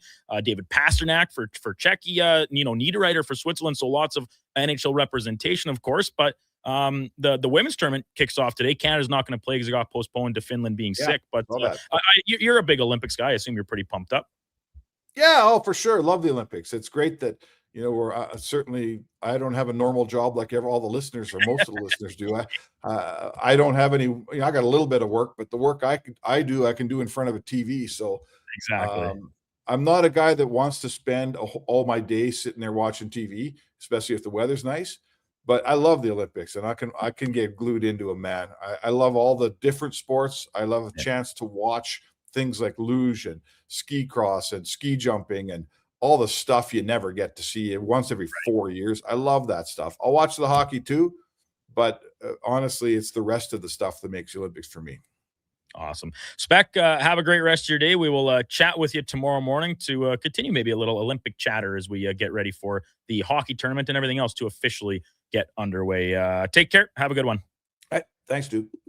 Mark Spector and Rogers Sportsnet on the mark, powered by Northgate Chevrolet Buick GMC. This truck's for you. When we come back, Frank Saravalli, our NHL insider from Victory Plus TV, will hop on to discuss Panarin, the Oilers, the rest of the NHL's trade scene as we head into the freeze, which officially kicked in yesterday afternoon. And our headliner of the day when we return on the Kevin Karius Show on Sports 1440. Brandon Douglas in for Kevin this morning. Josh Van McDonovan Paulson alongside as well. You can watch us. We're streaming on YouTube, X, Facebook, Instagram, and Twitch.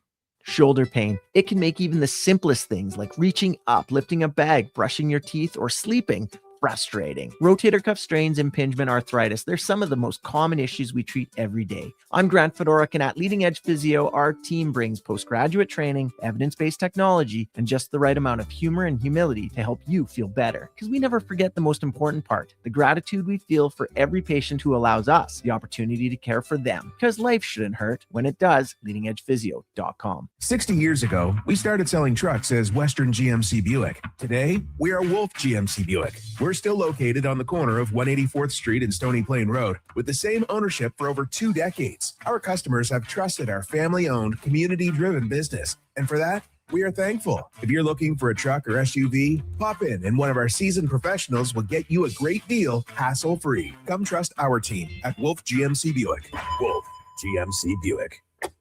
We're making it easy.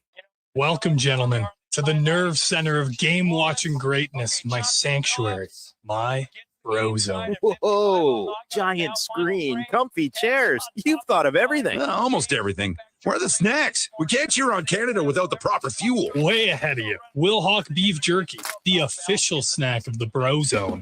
For a truly Canadian snack to cheer on our truly Canadian athletes, you need Will Hawk Beef Jerky, made with Alberta pride, right here in Leduc.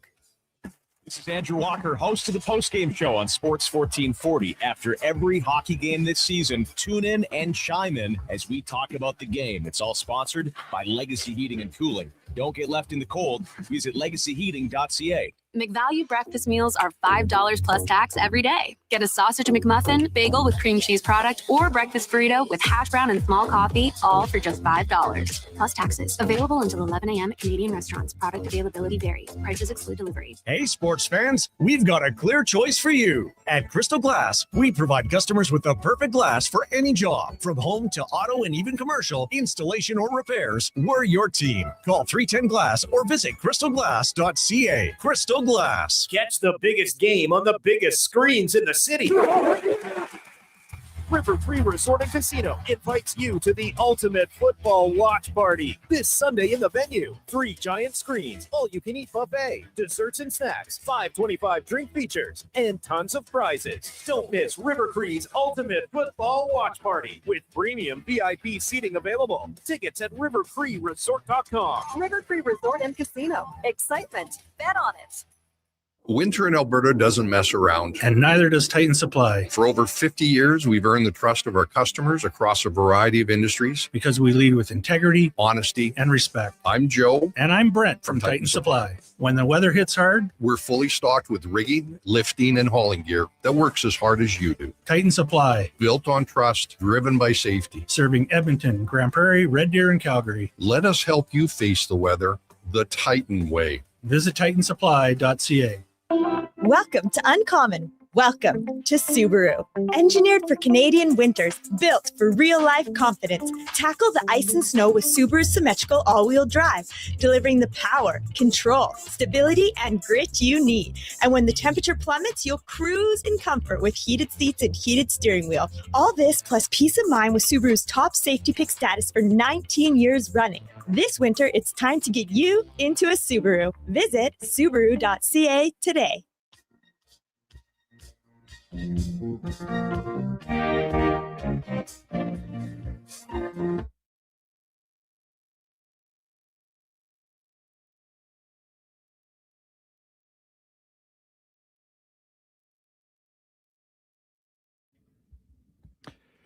Portions of this hour brought to you by Loca Quality Market. Your next dinner is ready with Loca Quality Market's gourmet meals. Choose from over 200 chef-prepared meals. Shop local at loca.ca.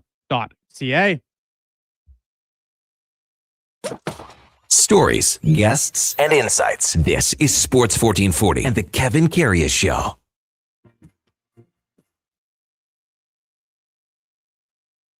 8:24. Welcome back into the Kevin Karius Show on Sports 1440. Brandon Douglas in for Kevin this morning. Donovan Paulson, Josh Femick alongside. You can watch us YouTube, X, Facebook, Instagram, Twitch, all there for you as we continue talking Oilers after last night's loss at the hands of the Calgary Flames. Spin around the rest of the NHL, all rolled in to our headliner of the day. The plumber to call when the toilet mysteriously breaks after your jalapeno pepper popper field game night with the fellas. That's Mr. Rooter. .ca. We welcome in Frank Saravalli from Victory Plus TV. Frank, good morning. You're on the phone with us. Sorry for being a little bit late. We just got into the weeds with Spec. Everybody's all fired up about the Oilers, as I'm sure you can certainly imagine. Yeah, totally understand the lack of consistency, which I think has really plagued this season from start to finish. So Frank, listen, I know you're not watching every Oilers game, especially these God forbidden 8 o'clock local time scheduled puck drops, let alone when they actually get the game going. But man, from what you have been able to catch of this team here, maybe just call it since the new year has rolled over, like you talk about lack of consistency, the defensive struggles. What's really standing out to you about this team right now and what's plaguing them? Really how it feels like a rewind to 6 to 8 years ago. Wow. And what I mean by that is that this team feels so over-reliant on its star players that it feels like we've rewinded back to the end of the Peter Chiarelli days. Wow. And I know that feels like forever ago. Someone probably just choked on their coffee hearing that name. But the Stars have been electric. You can't ask any more of what Connor McDavid has done over the last 2 months. And they've now been somewhat aggressive with their goaltending, changing out completely their tandem. Tristan Jarry, it's early and the position is fickle, but the returns have not been good on that trade. And there aren't a ton of bullets in the chamber for the front office to really play here or use. And so you're almost getting backed into a spot where there's not a lot of help on the way. Yeah. Frank, we just finished talking about it with Spec about, the defensive group and the discussion around Darnell Nurse is seemingly perpetual in this city. But I said, I'm not sure he's earned the criticism any more than he is right now because he is struggling mightily. Him and Jake Woolman have not fleshed out as a second pairing option for this team. Woolman playing the offside a lot of the time. If the Oilers were to dip into the defenseman trade market here once activity resumes February 22nd coming out of the Olympic break, what realistic options are there for a legitimate, and I mean that legitimate right-handed D-man to play in that top four and try and give a little more balance and consistency to what this group brings top to bottom? Honestly, I don't see it. And I believe just in the conversations that I've had that the Oilers haven't really spent a ton of time looking at defense. Yeah. That their thought process has been, will improve organically when the time is right. These guys know how to flip the switch. And I think the danger in that is you just traded one of your best playoff performers in Brett Kulak, who raises his level consistently. And you did it also weakening your goaltending tandem as a whole. I think everyone would feel a lot different right now if the tandem was Jarry and Skinner as opposed to Jarry and Ingram. And so that's a two-part equation. And it becomes, it's also not just an asset thing. It becomes a true salary cap juggle. I mean, Wallman, what was the rush to sign Wallman to the extension? Great question. Well, I mean, what was the impetus to give an 8-year deal to Trent Frederick? They got a little bit over their skis, I think, in terms of their aggression, which sometimes aggression needs to be commended. Teams that jump first and sign players to long-term big money contracts, a lot of times come out ahead. But in this case, it seems like their evaluation process has been a little bit off. And it goes back to last year's trade deadline. I mean, even this summer, Frederick wasn't healthy and we didn't see Frederick be able to perform at a level that was commensurate with expectations. So the thought process, I'm sure, was, well, he'll be healthy to start the year and he'll get back to being an 18 to 20 goal scorer, and this will be a bargain. But what happens if he doesn't? Mm-hmm. What happens if Wallman looks more like the guy that the Detroit Red Wings had to attach a second-round pick to than the guy that immediately came in at the deadline last year and with his skating ability maneuvered the Oilers out of a bunch of trouble in their own end? Yeah. I mean, the thing is, none of the Oilers defensemen are miracle workers. Your partner can't absolve the sins of Darnell Nurse's game, and no one, and not Tristan Jarry, at times can bail this team out from their defensive lapses when Evan Bouchard has a critical turnover or gets walked. Mm-hmm. Like, there is no magic potion for that, and I don't see that coming. There's no cavalry coming, given that they haven't even found a way to get someone to take on Andrew Mangiapane's contract yet. Mm-hmm.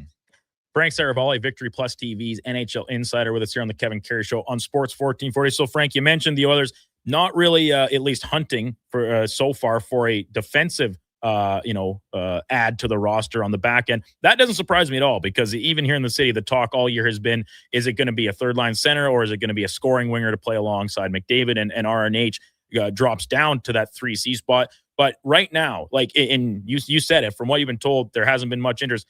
Do you see that changing at all? Because you said they've been given the leeway to try and figure this out organically. Well, we're at the start of February here, and it's going to be the end of February when they get back in action, and that simply has not happened for more than maybe a couple games consecutive at any point this year. I don't know how it could change. Like, could their deadline priority change? I guess, instead of adding a scoring winger with some size, which I believe has been the focus. Like, yes. You're only going to get one shot at this, I think.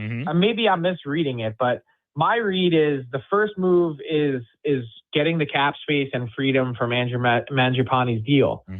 So given that you've now taken a body out of your lineup, unless you have someone coming from Bakersfield, and this is the key emphasis here, that you're actually going to trust and utilize in the correct way, then I don't see an option there. So now you need to replace that player. Okay, how are you going to do that?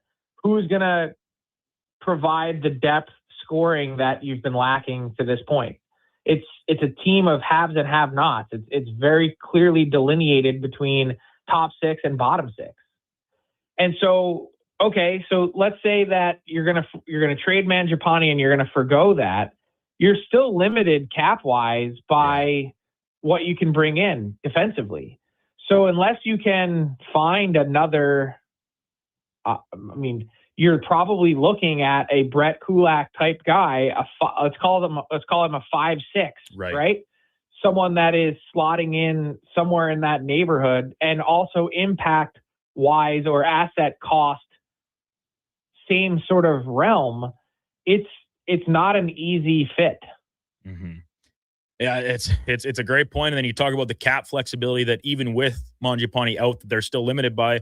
Talk about resources. Like because this team with not an exceptionally good prospect pool, they don't have a first rounder this year. They no mid-round picks this season, no third or fourth rounder next year.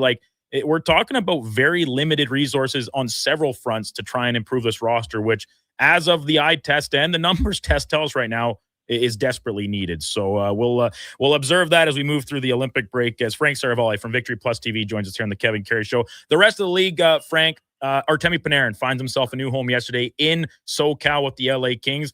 It seems like a great get for LA, and the fact that they improve their scoring punch, what they desperately need, and also the price paid does not jump off the page as a very much of a wow factor.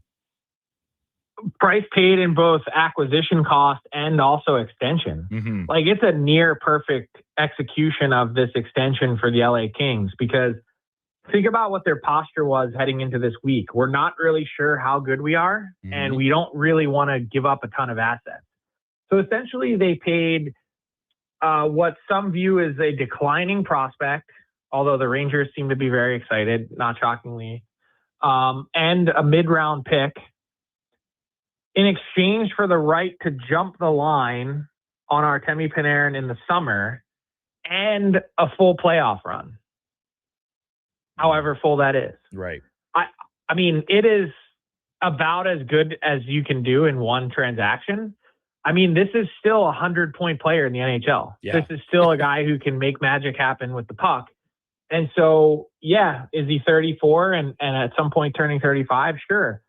But with the Kings probably in a perfect world needing to add a center to the group to effectively replace Anze Kopitar so much as someone can, this is a great stopgap for the middle, like for the meantime of, hey, you've added some legitimate firepower to your team that could help them get into the playoffs. And then who knows what happens once you do.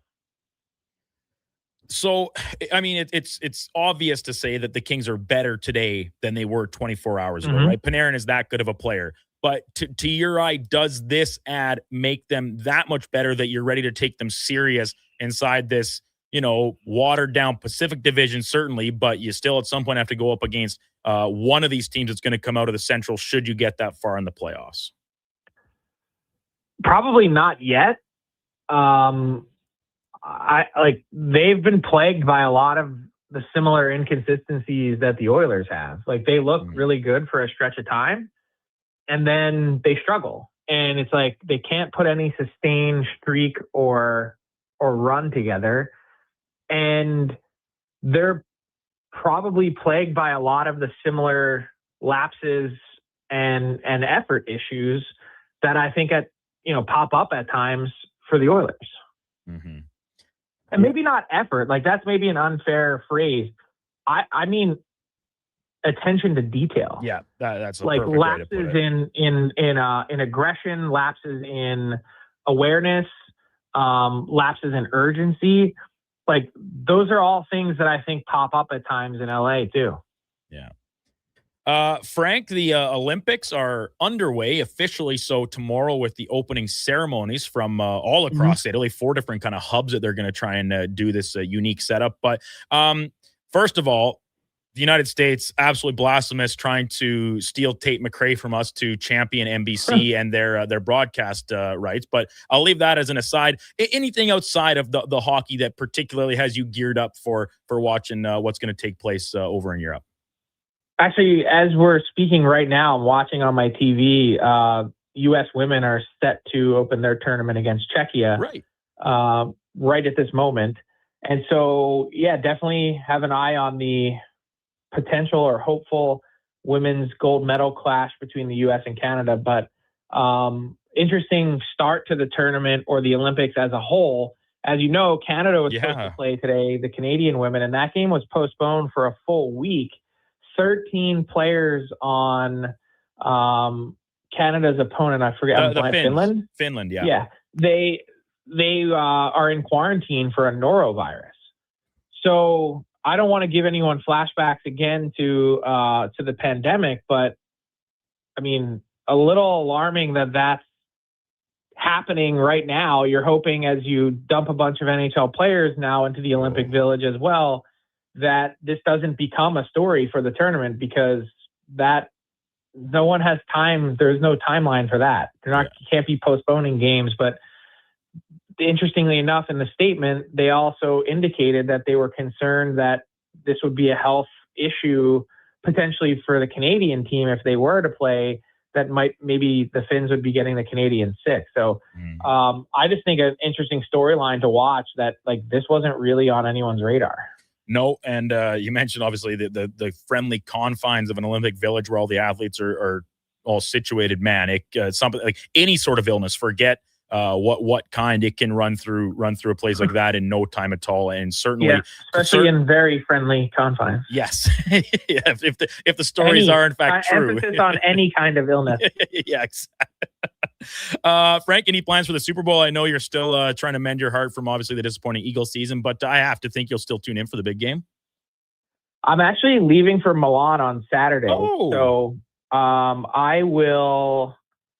I don't know if I'm going to stay up for the game or not. It starts at it'll be like midnight in Italy, won't it? Yeah, just after midnight. Yeah. So I'm hoping My plan for Sunday, I land around 7:30 in the morning. I'm hoping to grind through the day because it's really like 1 a.m. Eastern time.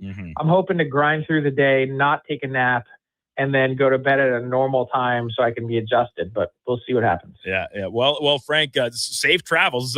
Enjoy the time over there. We'll chat about. Are you still going to be free to hop on with KK when he returns next week at some point or another? Not necessarily, finalizing a time or anything. Yeah, I'm hoping to continue to do my hits. Some will be easier than others, but especially early Tuesday, like for instance, should be good with the tournament having not started yet and just being a practice day. Awesome. Well, we'll sort out the details as we progress. But like I said, safe travels, Frank. Enjoy Italy, and Kev will be back with you next week. Take care. Yeah, sounds good. Have a good one, Brandon. Frank Saravalli, Victory Plus TV, our NHL insider, with some great insight and opinions on the Oilers, the Kings, and what's going to be going down over in Italy. I wasn't aware. I'm sure Frank had told us previously that he was, in fact, heading to Italy, but it had escaped me. I totally forgot. So best of luck to Frank and getting over there to Milan, and we'll look forward to his coverage from boots on the ground. That was our headliner of the day, brought to you by Mr. Reuter Plumbing, the true GOAT of local plumbing. That's MrReuter.ca. When we come back, we'll get back into the text line, 1-833-401-1440. Lots of Oilers opinions, from the coaching to the defensemen to what they should do at the trade deadline. And I do want to take a moment, even if it is just a moment. Listen, Oilers fans, calm yourselves. The NBA trade deadline goes this afternoon, and the Raptors got in on the action yesterday, bolstering their depth a little bit. We'll maybe bring in Josh Fenwick to talk a little hoops with us here on Deadline Thursday to break down some of the bigger deals that we've seen transpire over the past 24 hours. It's the Kevin Karius Show on Sports 1440. Brandon Douglas in for you. Josh Fenwick alongside, keeping us on track with our stream, as well as Donovan Paulson on the ones and twos, making sure we're on time and on track. We're back right after the break. You can watch us. We're streaming on YouTube, X, Facebook, Instagram, and Twitch. Need a new ride for road trips, errands, or just life on the go? Go Auto offers a massive selection with over 15,000 new and used vehicles to choose from. With over 70 locations across Western Canada, finding your next ride has never been easier. Whether it's a roomy SUV for the family, a sleek car for the open road, or a rugged truck for your weekend adventures, you'll find it here at a price you'll love. Explore thousands of vehicles today at goauto.ca. Come for Canada's largest trade shows, the biggest names in entertainment, exhilarating sporting events, and more. And stay for the experience at the Edmonton Expo Centre. Looking for the perfect place to host your next big event? From trade shows to galas,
The Kevin Karius Show, breaking down Edmonton's favorite teams, even though his favorite Junior A hockey team is the Yorkton Terriers. Thanks for checking in with Sports 1440.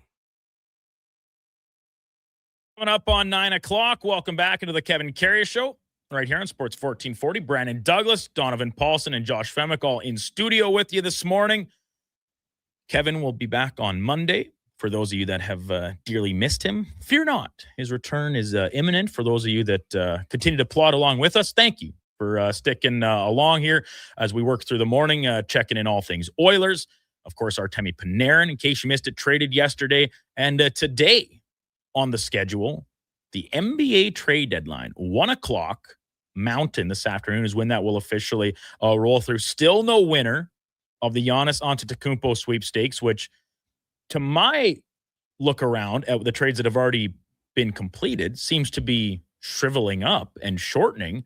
But in a conversation earlier this morning with Josh Fenwick, our morning show resident hoop head, you think not, Josh? You still think that any of these teams that have already made moves continue to leave themselves open to the possibility of bringing in Giannis? Yeah, I still think there are some contenders out there.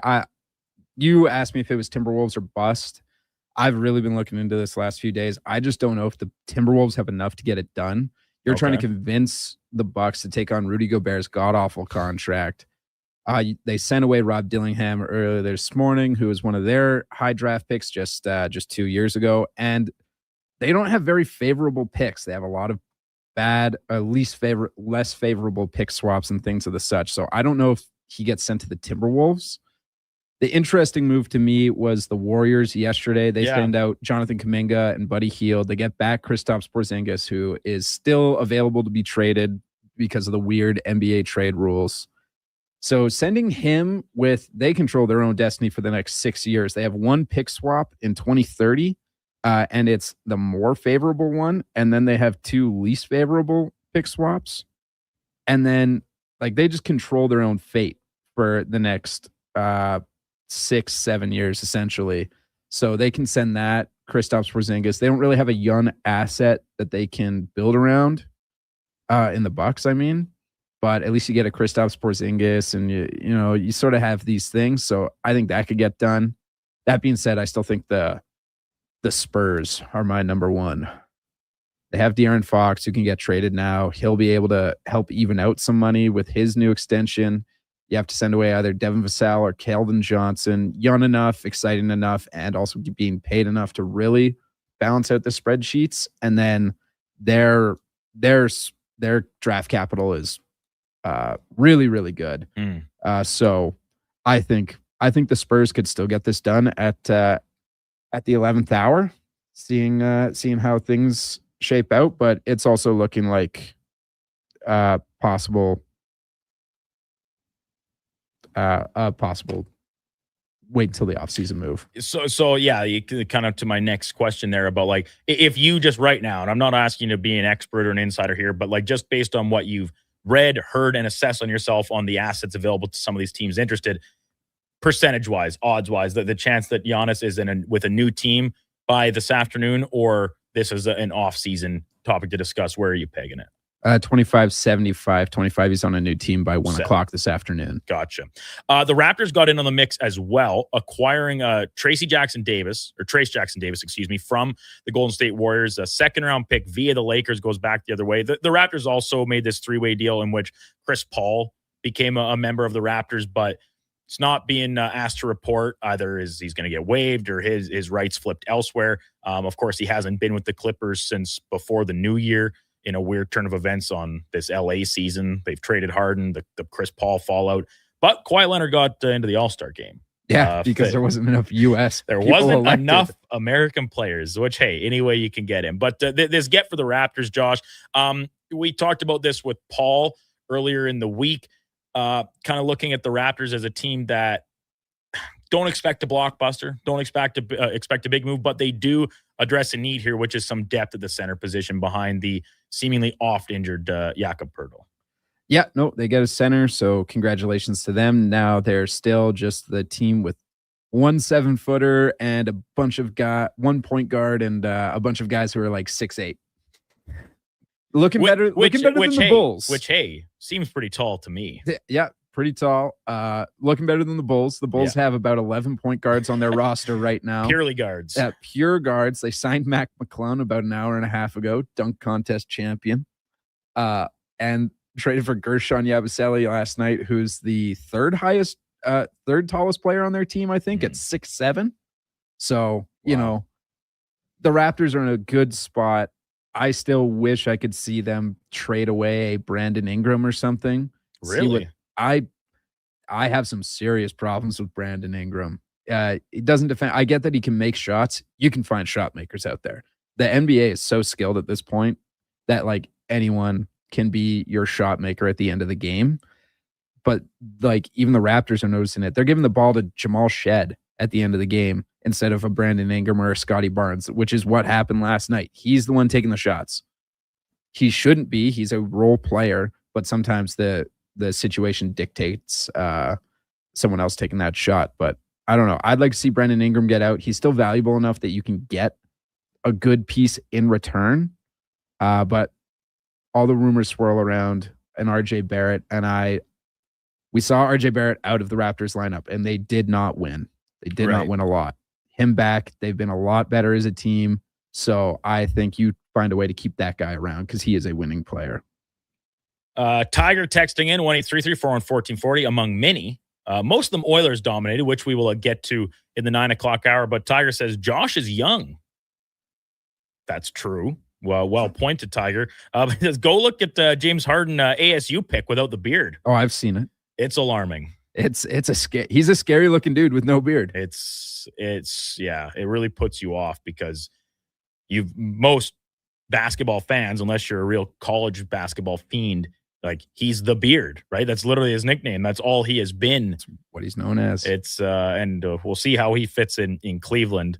Trying to give them a little more offensive jam here, trying to take advantage of this wide open Eastern Conference. Top of the hour, Matt Barrett, play-by-play man for the Edmonton Oil Kings, will join us as we turn our attention to some local junior hockey. Oilers off for 3 weeks, so why not hone in on what some other local teams do it? Golden Bears hockey is at home with the Drake this weekend, and the Oil Kings, after winning last night in Medicine Hat, will return to Rogers Place tomorrow. We'll dive into that with Matt Barrett. We'll go in or out at 9:40 with Donovan and Josh. And then in the 10 o'clock hour, we'll have Dennis Bernstream from the fourth period situated down in LA. We'll get Dennis's thoughts on the acquisition of Artemi Panarin, as well as Dennis's thoughts on league-wide happenings heading into the Olympic break. And then at 10:20, might be pushed to 10:30, 10:40 or so. Tom Carroll from WEEI in Boston covers the Patriots.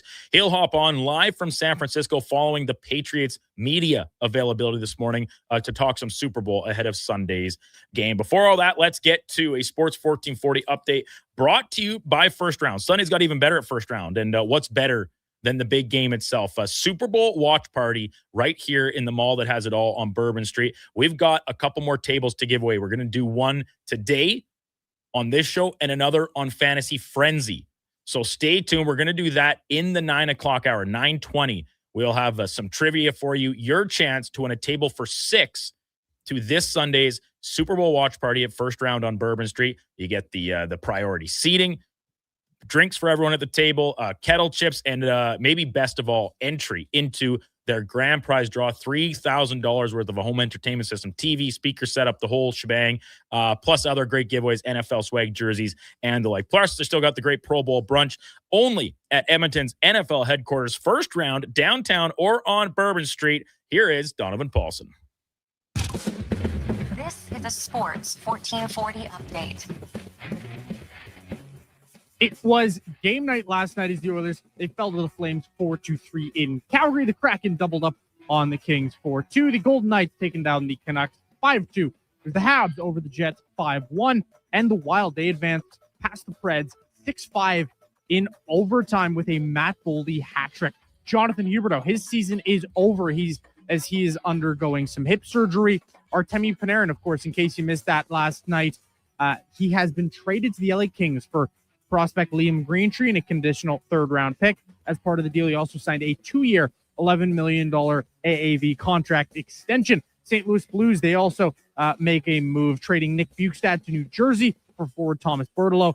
Portillo, and a 4th-round pick. MLB signing news: the Tigers, they landed starter Framber Valdez on a 3-year, $115 million deal with an opt-out after year 2. The Dallas Mavericks, they traded 10-time All-Star Anthony Davis to the Washington Wizards. Coming up right after the break, we've got Matt Barrett. I'm Donovan Paulson. That is your Sports 1440 update. This is Sports 1440, a Stingray radio station broadcasting on Treaty 6 territory. Download the free iHeartRadio app and listen to CKJR wherever you go. Wing Wednesday at First Round. Whether you're coming for the first round, the last round, or a few rounds in between, they've got you covered with half-price wings every Wednesday night. Half-price wings. Over 35 delicious flavors like Cajun salt and pepper, maple bacon, and Inferno wings, now half price every Wednesday night. Wash them down with a cold pint of Canadian or Coors Light for only $5.75. Half price Wing Wednesdays at First Round in West Ed and now downtown. First Round, burgers, beer, sports. There's a lot of great seasons in Alberta. Hockey season, harvest season, the winter season, and the even more winter season. But GS Construction is already preparing for our next great season, because while the city slows down, we plan ahead. Projects, people, and pipelines. Everything starts taking shape for another strong year underground. We're also getting ready for our next hiring season in March. We want new people who want to build something that lasts. For more on us and to apply, visit gsconstruction.ca. Friday night calls for family fun that's second to none, starting with a big party. And tomorrow at Rogers Place, it's Oil Kings mascot Louie's birthday bash, presented by Bloom Benefits. Edmonton faces the Moose Jaw Warriors. Local mascots will be in the house for Louie's big day, and every fan in attendance gets a card for their chance to win a fun Louie prize. Plus, score Calmont Kids food combos for $10 or less. The value is lion-sized. Oil Kings, Warriors, Louie's birthday bash, 7 p.m. tomorrow. Great seats at Rogers Place start at only $20 at oilkings.ca. From the first face-off to the final whistle, Sports 1440 is your home for hockey talk. with live coverage. Expert analysis and pre- and post-game shows. We bring you Closer to the game. Tune in 24/7. Only on Sports 1440. Edmonton Sports Station. This year, instead of a short winter getaway from the cold, what if you took a permanent winter getaway from your hair loss? Hi, I'm Dr. Vance Elliott, inviting you to come plan your winter transformation. I've helped thousands of Edmonton men and women get their hair and their confidence back. Many of them preferred the winter. Cooler temperatures are great for recovery, and winter hats can keep everything discreet. Trips are nice, but this winter, choose to invest in your vessel. Book a free consultation today at drvanceelliott.com. Crave is home to the reality hits everyone is talking about, The stakes are high and trust is low. including the Emmy-winning series, The Traitors. The gloves are off, and we're going to be throwing haymakers right from the beginning. Get ready for even more murder and mayhem from celebrity contestants like Mama Kelsey and Lisa Rinna. I'm going to play this game in a way that no one's ever played it. The Traitors. Stream now on Crave. Subscribe at crave.ca. Let's play.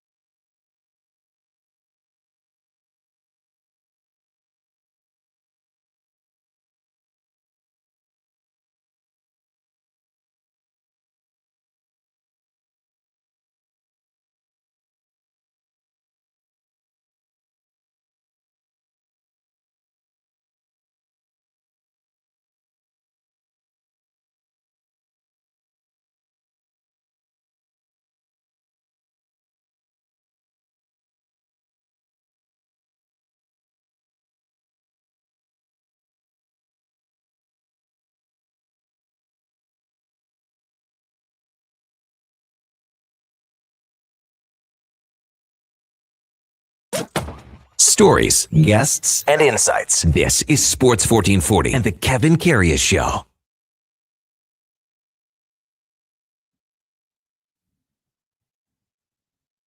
Welcome back into the Kevin Karius Show on Sports 1440. Brandon Douglas in for Kevin this morning. Will be so again tomorrow. KK back on Monday.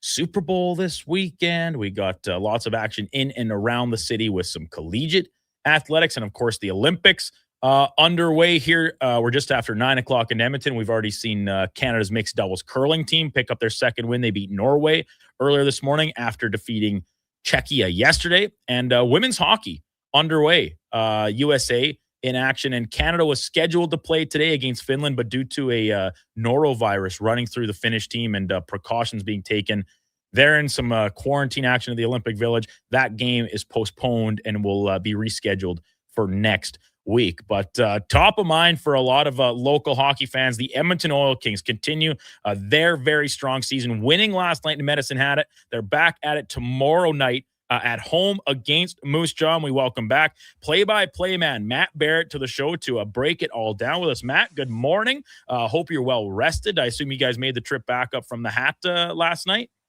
Yes, we did. So an early morning today. It was an early morning, I guess, return to Edmonton. But yeah, it helps when you get the 2 points coming back. Absolutely. So Matt, the Oil Kings now, after last night's win, there's 3 points behind Medicine Hat, so a pivotal 4-point swing in that contest. Third overall in the Eastern Conference. Since we last chatted with you, we're talking this past month or so coming out of the World Juniors. The team obviously gets reinforcements in Ethan McKenzie and Max Kerm returning to the lineup. But what have you made of the Oil Kings here so far in the new year as they continue to plow their way through this schedule, headed towards what is hopefully another playoff appearance this spring? Yeah, they've had to go through a little bit of adversity, and I think that's one thing they've kind of learned through the last maybe 3 weeks or so, is that they've had guys in and out of their lineup, and it's given the staff an opportunity to swap out a few guys, try a few different combinations on the power play, or try a few different forward lines that they may have not been wanting to try beforehand, but now they have to just out of necessity. And last night was kind of just a big show of that they've been able to get through that adversity and kind of battle through. And it was a playoff atmosphere last night, and they managed to get the victory in what was a hard-fought game, a really complete effort last night, especially with basically their top two centers that were out last night. So it's kind of been that the last 3 weeks, is just trying to weather the storm, get points when you can, and they've been able to do that for the most part, going 8-4, 0-1 in January. Yeah. I think at the end of the month, I don't think they were too happy with maybe how they played overall. But when you go 8-4-1 in a month, you're pretty happy anyway. Injury wise, health wise, Matt, how is the team looking on aggregate here in the meantime as they head into this February portion of their schedule? Getting better. That's the positive, is guys are slowly coming back, which is good to see. You see a lot more day-to-days on the injury report than week-to-weeks, which is probably more of a positive than a negative. So it was good to see Adam Yeko get back in the lineup last night. So hopefully a few more guys coming back here in the next few games. Now, Matt, when I look down at some of the stat columns and things that this team poses, obviously second in the Central Division, but mentioned just previously, behind the Tigers in that front, as well as obviously overall in the conference. But the penalty kill for the Oil Kings, it is the best in the Eastern Conference. What about that particular unit? It lends itself to being such a weapon for this team, being a man down.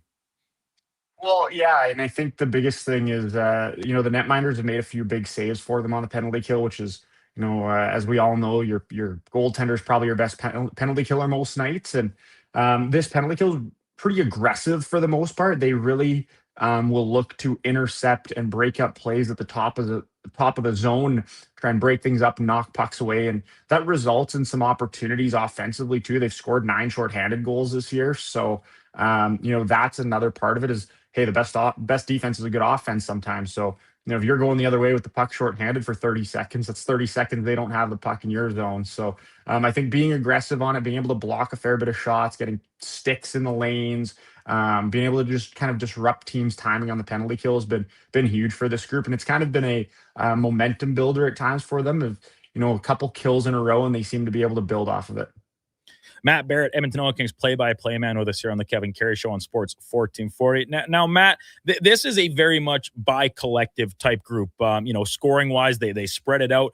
They are, of course, led by the combination of Lukas Sauchin and Miroslav Holinka. But when you look at it, the ability to roll out a 4-line unit, 6 D-men, kind of one after the other, how important has that been in your eyes to this team's success, that, first-year head coach Jason Smith can really rely on a bunch of different players in this lineup, but it's not just top-heavy?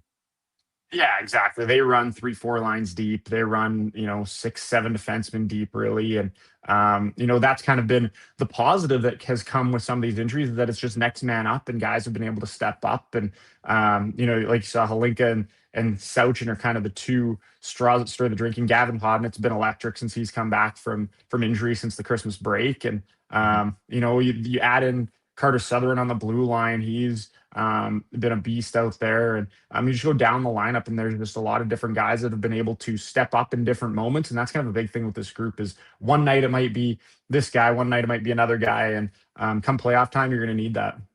And you mentioned Carter Sutherland there. He's third on the team in scoring, came over from Portland just ahead of the deadline.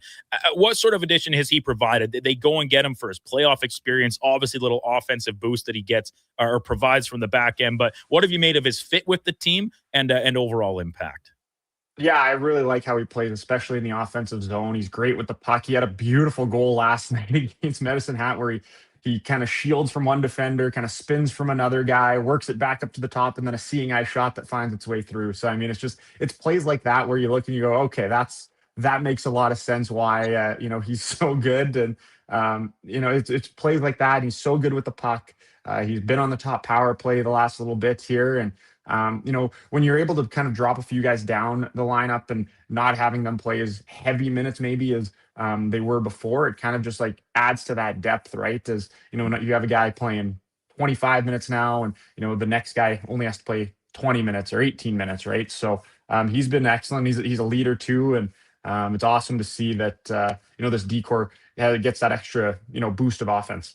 Absolutely. Edmonton Oil Kings play-by-play man Matt Barrett with us here on the Kevin Karius Show. Brandon Douglas in for Kevin this morning. So tomorrow night, the Moose Jaw Warriors are in town. Now, the Warriors, when you look at the standings, right, there's obviously a pretty sizable gap, but they're still duking it out for one of those final Eastern Conference wild card or playoff spots, I should say. What do you make of the Warriors coming to town, and what sort of challenges might they pose to this Oil Kings group on home ice? Yeah, they can score. Like they can get hot and score goals kind of in quick succession. So you've kind of got to be careful. They've got guys that'll maybe sometimes, stretch the zone and kind of get behind your defense. So you have to be, wary of that. And, it's a team you can't sleep on, right? And this is going to be a big contest tomorrow night. And, Moose Jaw is not a team to take lightly because if you let them kind of in a game for a little bit, they're going to jump on you and they're going to score quickly. Kind of what happened, a week ago in Moose Jaw is, right. The Oil Kings kind of spotted them 3 goals and they made it a game late in the hockey game and ended up 7-5. So, but you can't give a team a 3-goal lead through, a period and a little bit. So you just have to be, prepared and ready to play. And Matt, after tomorrow, obviously that kind of kicks off, let's call it Olympic break schedule for the Oil Kings, where the Oilers won't be playing. And it's a nice run with some home contests for the Oil Kings. They'll welcome in Everett next week, a home and home with Calgary. And then Lethbridge is here before the Oil Kings head out on the road to Regina and Brandon towards the end of the month.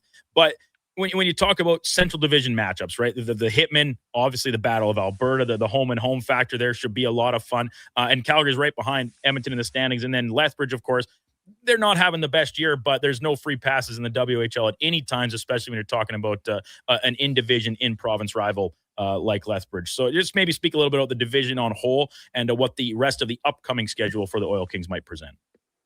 Yeah, lots of head-to-heads against Calgary in the final bit of the season. I think 3 of the last 4 games for the Oil Kings are against Calgary too. So, I mean, like those two teams they don't like each other. It's going to be feisty come the end of the season.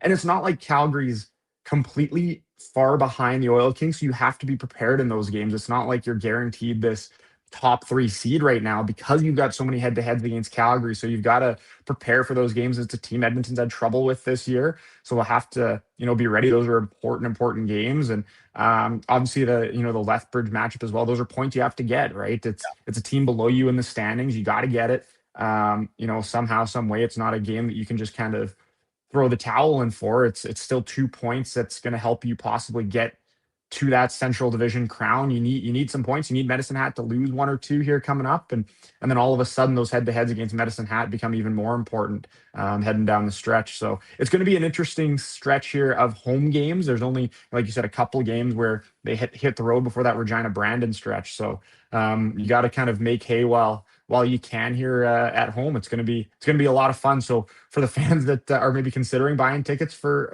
some games coming up, this is the time to do it. It's going to be a lot of fun. Absolutely. As Matt Barrett, Edmonton Oil Kings play-by-play man, guesting with us here on the Kevin Karius Show. And you mentioned, of course, these several head-to-head matches with the Hitmen. Currently 10 points behind the Oil Kings, but just as last night's game was so imperative for the Kings to win over the Tigers, it's a 4-point swing. Man, when you have that many games, a 10-point gap can shrivel up in very, very short order. So yeah, these games against the Hitmen cannot be taken lightly, and a little bit extra jam should make for great entertainment for those that do make their way down to Rogers Place to take in as many of them as they can.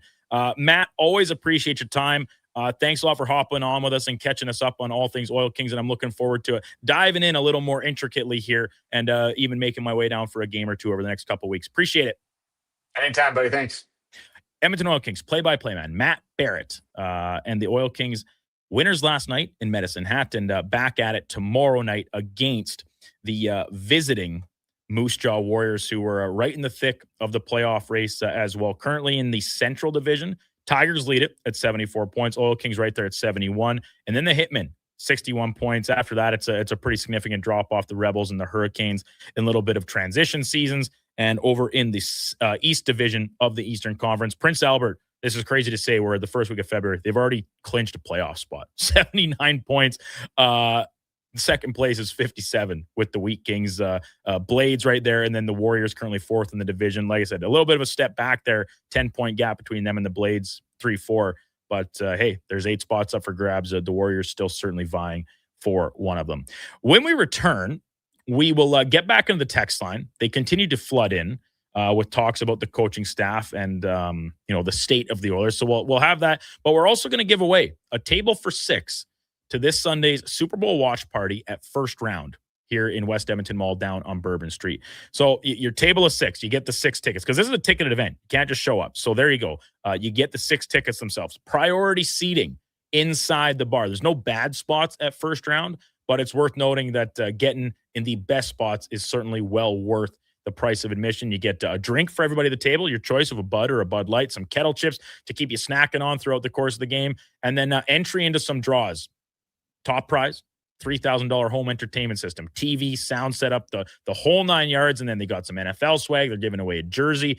So lots to get excited for on top of, the actual football game that's going to be getting played that you can enjoy with all the great food, drinks, and environment that they have down at First Round. We're going to have a question. I'm leaving it up to Donovan and Josh to decide what that question will be when we return. And we'll put all the correct answers on the wheel. We'll spin it and pick ourselves a champion. We're going to give away another pass, the exact same package on Fantasy Frenzy today. So definitely get your name in this time. Chance to win. But if you are not lucky enough to get your spot on the wheel, or maybe you don't know the answer to the trivia, I don't know.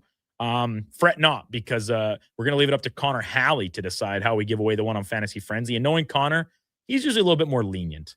He likes to keep it easy. No skill testing questions, more so just answers. Participation. That might just be Connor getting soft in his fatherhood, perhaps. He's giving stuff away a little more loosely. But that's when we return. We'll talk a little Super Bowl in the mix with that as well. 9:40, we'll go in or out with Donovan. We'll get Josh in the mix on that. 10 o'clock, Dennis Bernstein from down in LA in the fourth period will hop on with us. And then 10:20, we'll talk more Super Bowl with Tom Carroll. He's in Santa Clara. The media availability for the Patriots is underway as we speak. And supposed to wrap up around 10:15 our time. Might run a little long, so we'll see when we get to Tom. But he will guest with us to tee up things on Sunday from a Patriots perspective. All that, plenty in between still to come here. It's the Kevin Karius Show on Sports 1440. You can listen to us on the AM dial, streaming, YouTube, X, Facebook, Instagram, video-wise, and plenty of other options as well. We're back right after the break with some quality contesting for a Super Bowl watch party.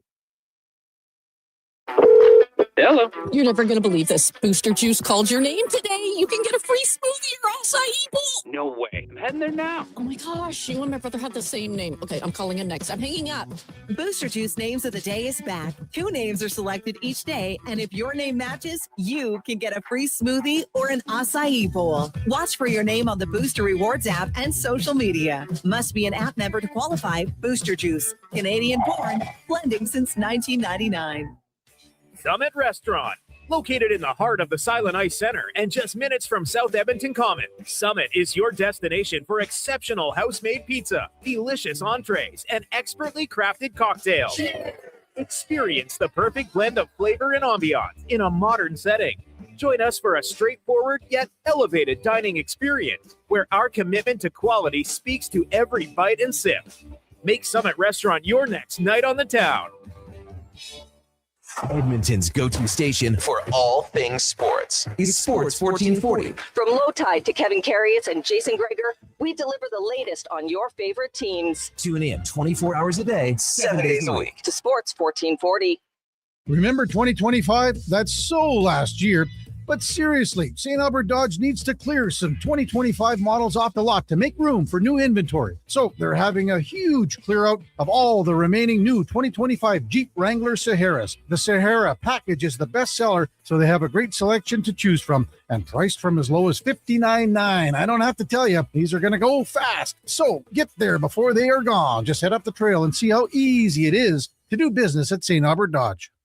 These days, it's all about who you know. And that's why it's the perfect time to save at the Bricks Friends and Family Sale. Upgrade your living room in time for the big game and score free delivery on TVs over 50 inches, like a Samsung 85-inch 4K Smart TV for just $9.99. And save up to $1,200 off sofas and sectionals. And mix and match and save up to $1,000 off 2 or more major appliances. Some exclusions apply. Check out the Brick in Edmonton South Common, West Edmonton Mall, North Side on 137th, and downtown near the Ice District.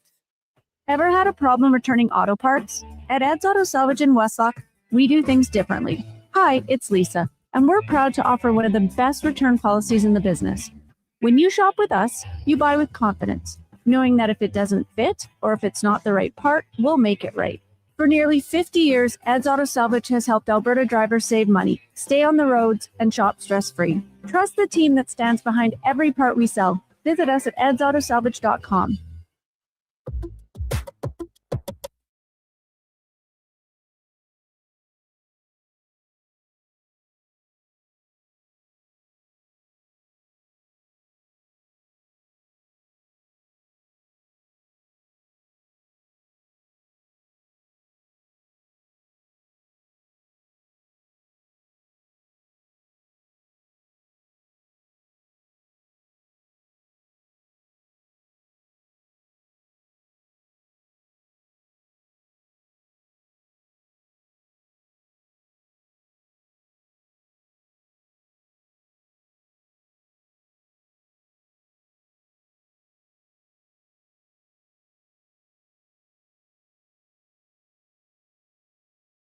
Sports 1440. All sports, all day. On YouTube, Facebook, and X. Thanks for listening to Edmonton's sports leader.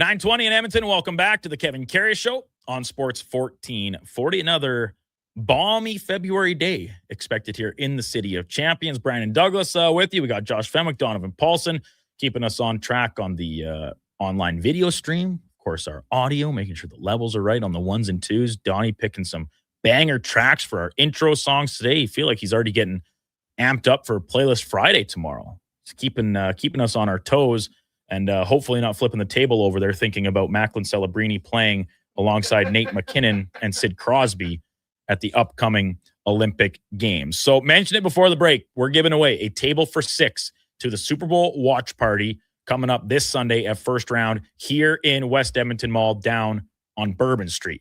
So if you are interested in this package, which I'll run it down one more time.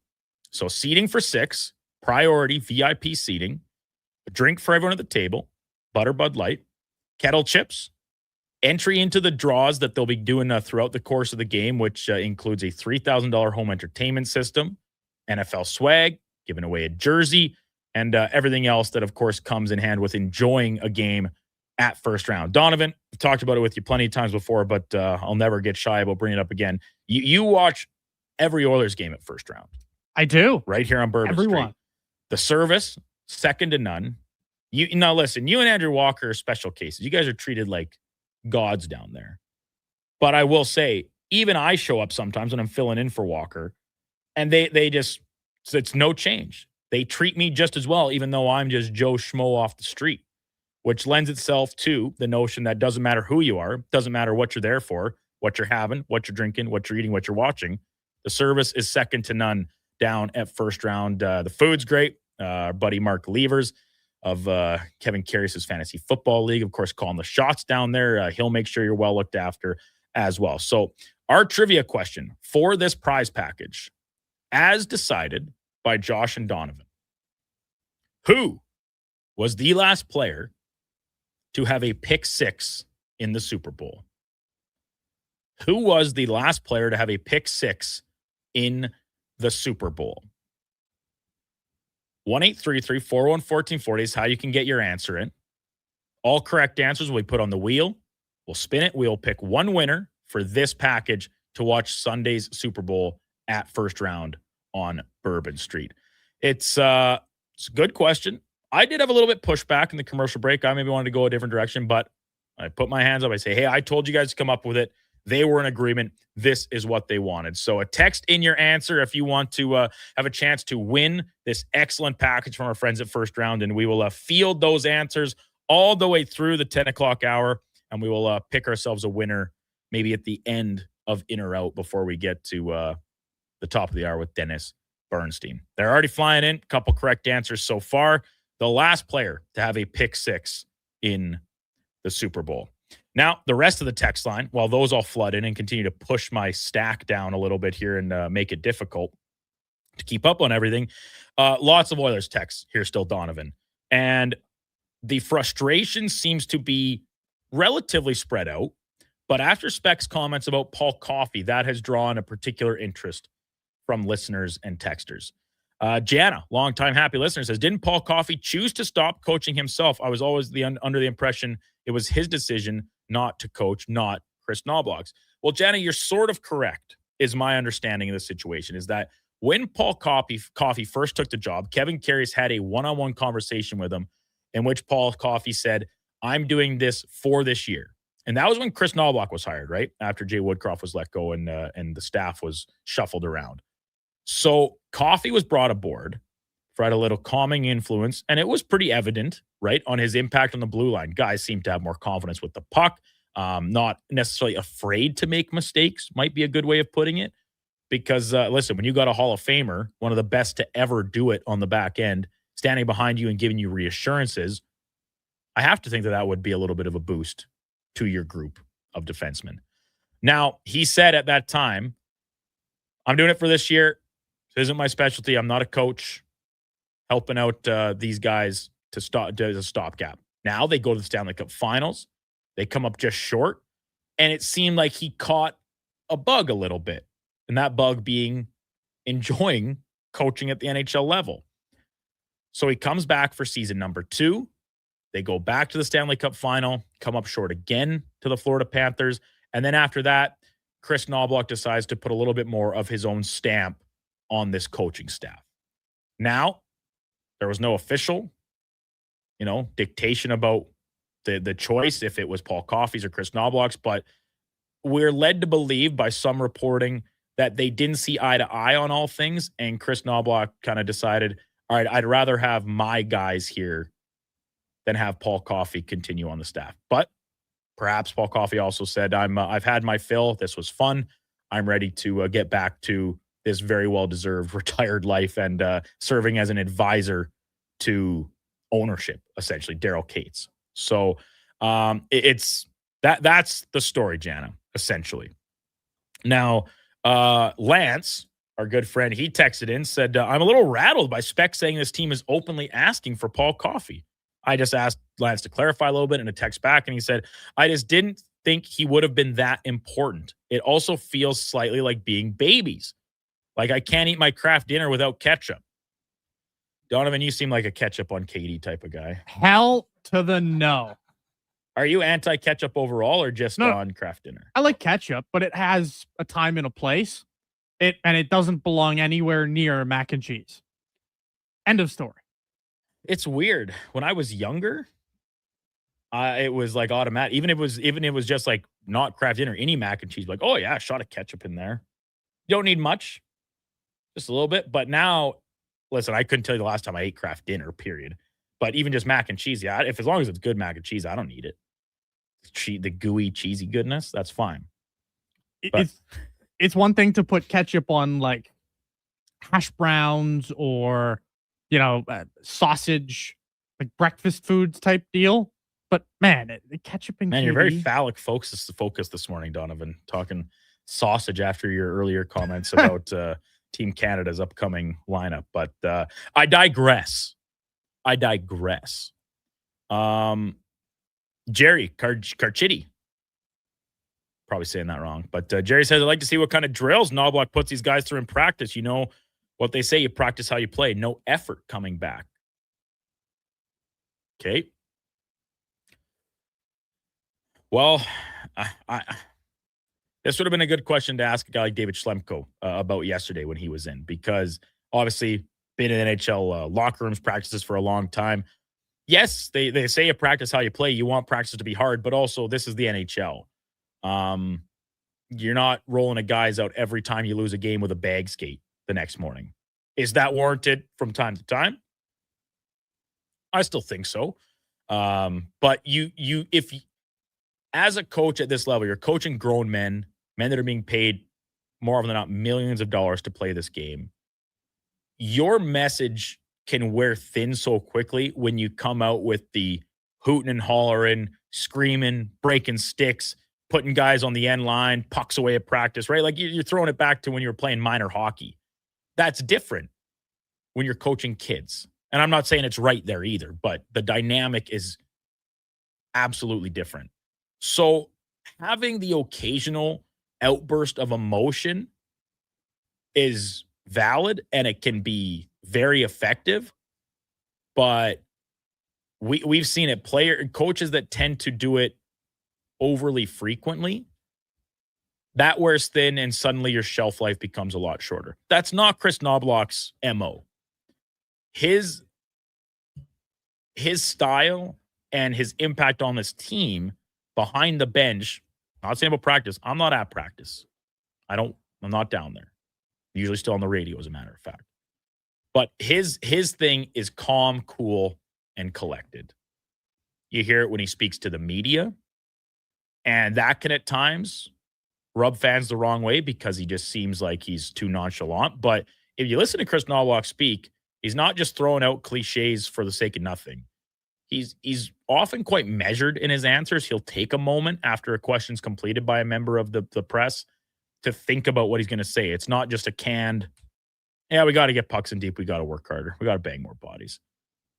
Now, he'll still say that because guess what? That's the game of hockey. Like it or not, cliche or not, it's relevant. Now, you would absolutely like a little more insight at times and say, okay, but what specifically? Why is this not happening? Why are you not paying attention to the details of the game, which seems to be a major issue, especially defensively for this group right now?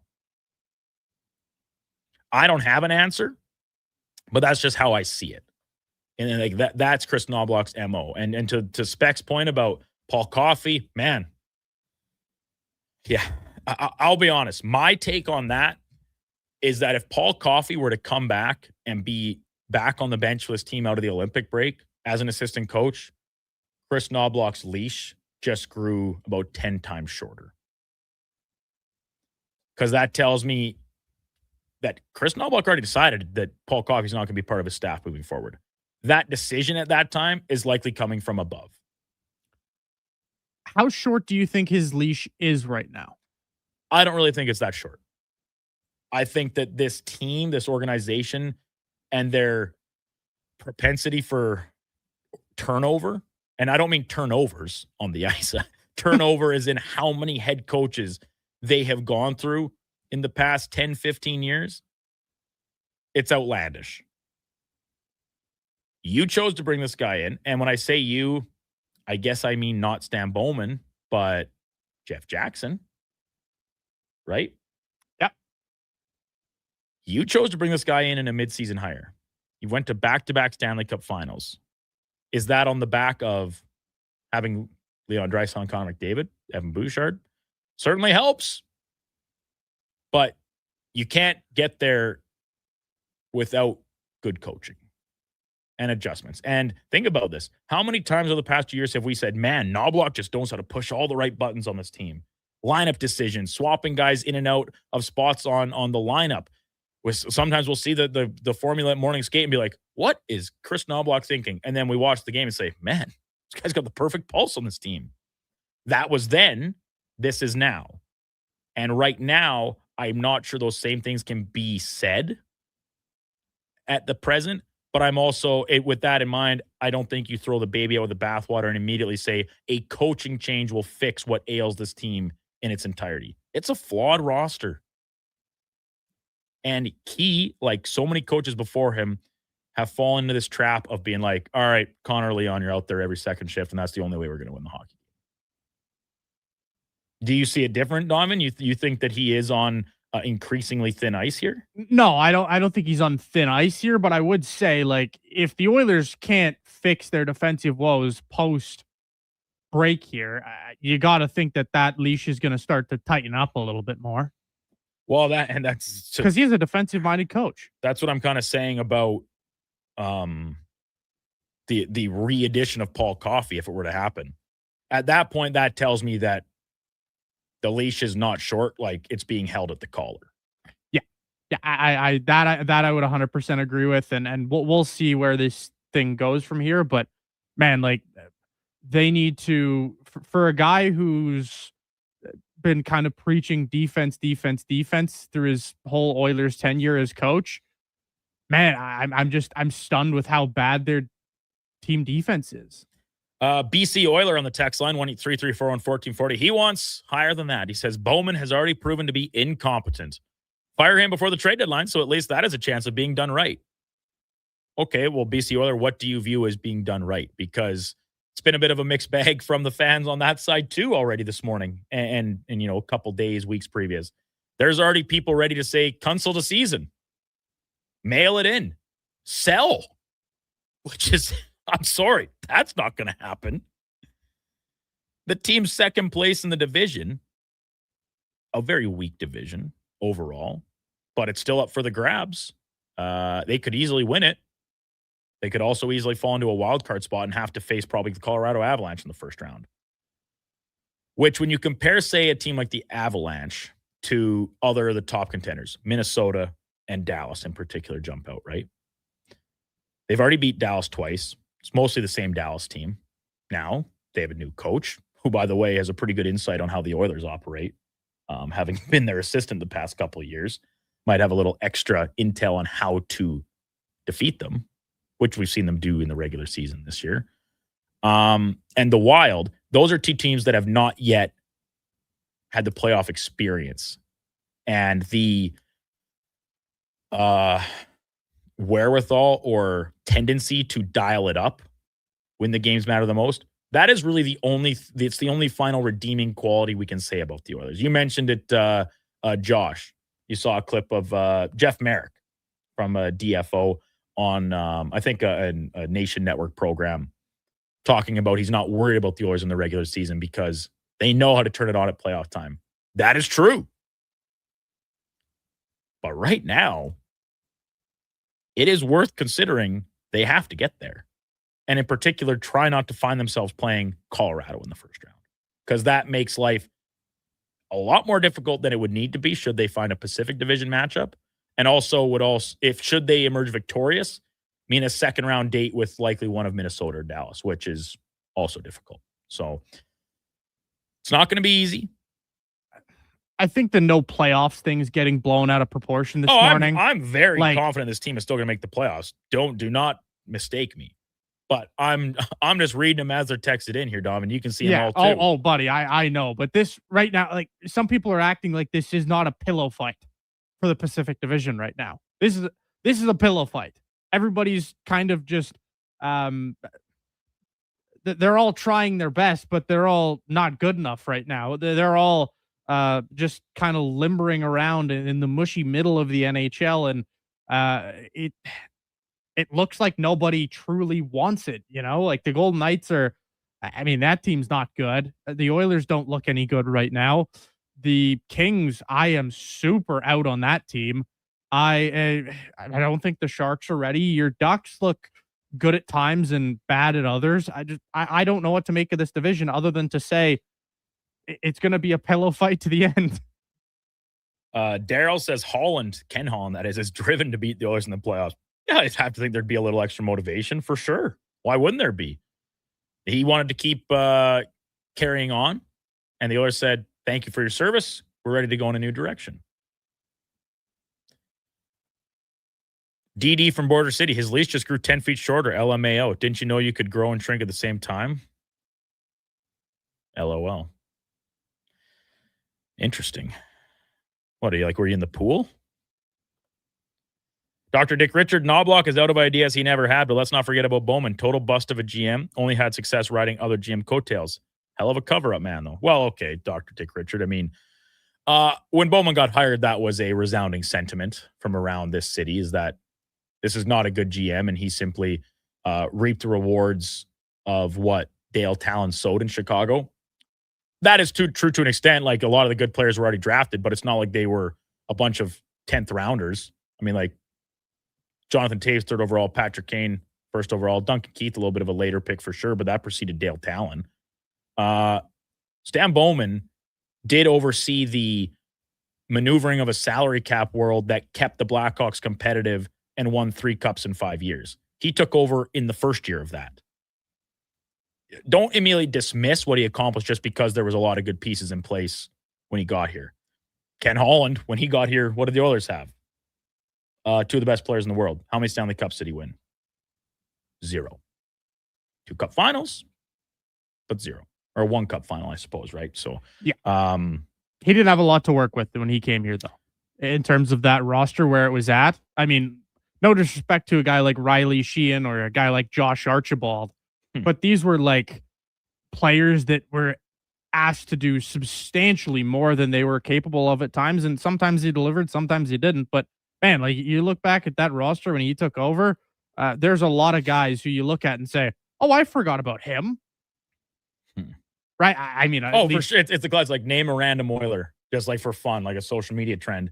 And you can just pull it up and go down the list of what people reply or comment. And you're like, oh man, I did forget that guy played for the Oilers. Exactly. Right? I forgot that guy was in the NHL, but that roster he inherited, it had the talent up top, but it didn't have a lot in the mushy middle. The one thing I will say about Stan Bowman, if you were to give him a criticism from his time in Chicago, I don't know if you could say he's the best talent evaluator based on some of the trade histories that he has. Oh, like, listen, I'm not saying Stan Bowman is without fault here.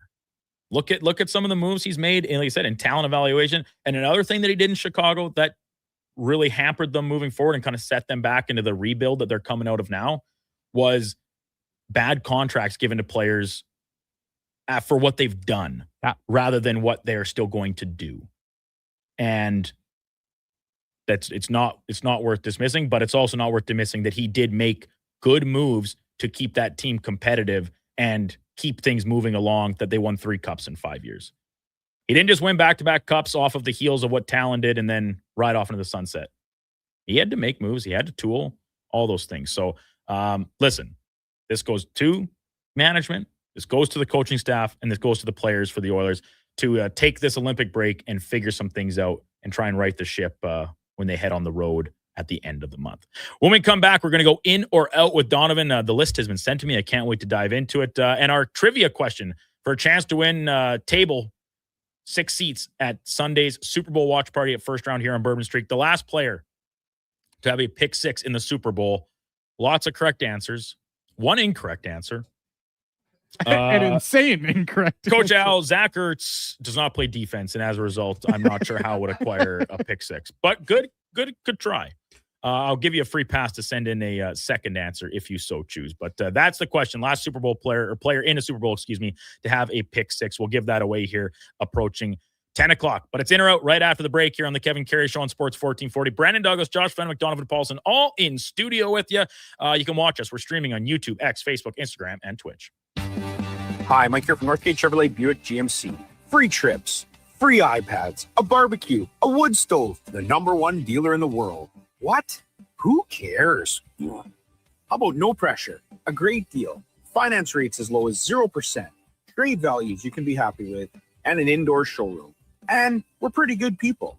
Stop in and see us today, 13215 97th Street, or visit us online at northgategm.com. Weekly NFL giveaways, break specials, huge screen TVs. The hits keep coming at First Round, Edmonton's NFL headquarters. Watch NFL football at First Round, and you could win a trip to your favorite NFL city for a regular season game next season. Catch NFL action Thursday nights, all day Sunday, starting with the Pro Bowl brunch from 10:30 to 2. Then Monday night with half-price boneless wings after 6 p.m. First Round, burgers, beer, sports. Downtown and Bourbon Street, West Edmonton Mall. Sometimes you think about what you're going to do in the day. Go to work, pick up the kids from school, make supper. But at GS Construction, we think a little differently. Winter is our season to think, to plan, and to improve. We study, we innovate, we train. So when the thaw comes, we're ready to dig, build, and deliver even better, which means we need people like you. If you're thinking about joining the team at GS Construction, now's the time to do it. To apply and to see how we think, visit gsconstruction.ca. Andrew Walker, host of the postgame show on Sports 1440. After every hockey game this season, tune in and chime in as we talk about the game. It's all sponsored by Legacy Heating and Cooling. Don't get left in the cold. Visit legacyheating.ca. The job won't wait. Why should you? At AWS Welding Supplies and Repairs, conveniently located in Nisku, we've got everything you need to get it done. From product sales to servicing and calibrating machines, we're your one-stop shop. We're a proud, locally owned and operated business, committed to serving our community with a proven track record of customer service. Don't let a broken tool slow you down. We offer fast repairs and free same-day delivery of in-stock items to Leduc, Nisku, and South Edmonton. AWS Welding. We make it happen. Invest for today and tomorrow. Vision Credit Union makes it simple with 2 RRSP options to fit your goals. Choose a secure term deposit RRSP with guaranteed returns or a mutual fund RRSP offering higher growth potential with exciting opportunities. With an RRSP, you'll save on your income tax, grow your investments tax-free, and get closer to your dreams, whether it's retirement or your first home. The deadline to qualify for 2025 tax deductions is March 2nd. Learn more at visioncu.ca. Whoa, I gotta put some money on the game tonight. We hit our monthly budget. Whoa, how did you get in here? I'm you, the responsible you. We're right. We'll play another time.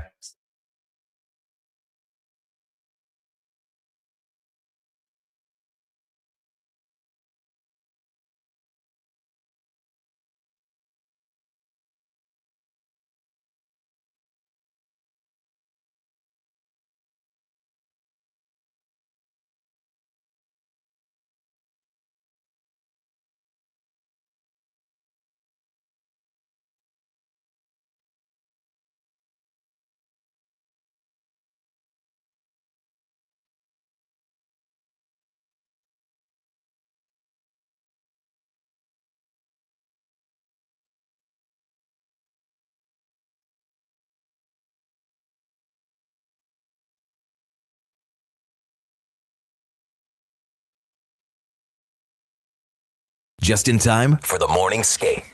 This is the Kevin Karius Show on Sports 1440.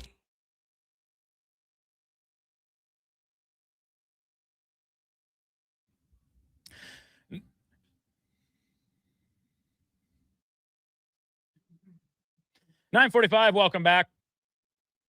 Kevin Karius Show. Sports 1440, Brandon Douglas in for Kevin, Josh Fenwick, Donovan Paulson, both alongside. Our text line, 1-833-401-1440. Always love to get the texters in on our in or out topics, which we'll get to in a moment. We have officially a second incorrect answer for our trivia. Master Yoda, James Harrison is incorrect. Fair. That's actually at least a defensive player, unlike our previous wrong answer, which was a tight end. So the question was, who is the last player in the Super Bowl to have a pick six? We'll keep fielding questions on that before the top of the hour here. Spinning the wheel and giving away that table for six.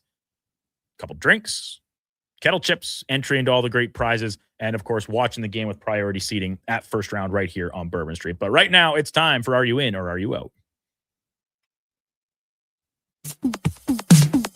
Okay, you know what? Moving too fast. Bottom line, are you in or you out? In or out of what? No time for questions, just action. In or out? Well, then I'm out. I'm sorry, Jet. Actually, you're already in. Are you in or are you out? On Sports 1440. I thought you would go, I'm in, Bob. We would have had a really cool moment, but you kind of ruined the whole thing.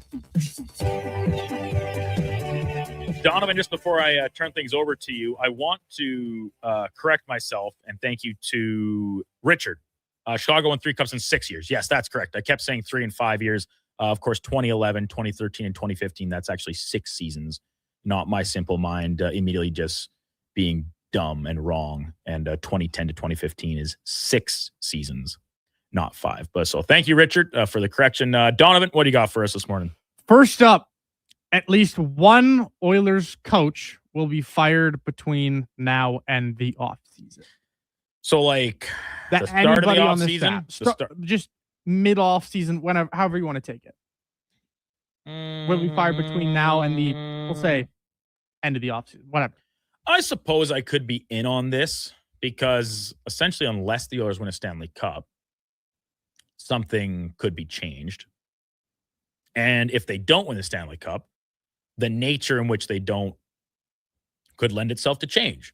So if we're just playing simply an odds game here, the odds tell us they will not win the Stanley Cup.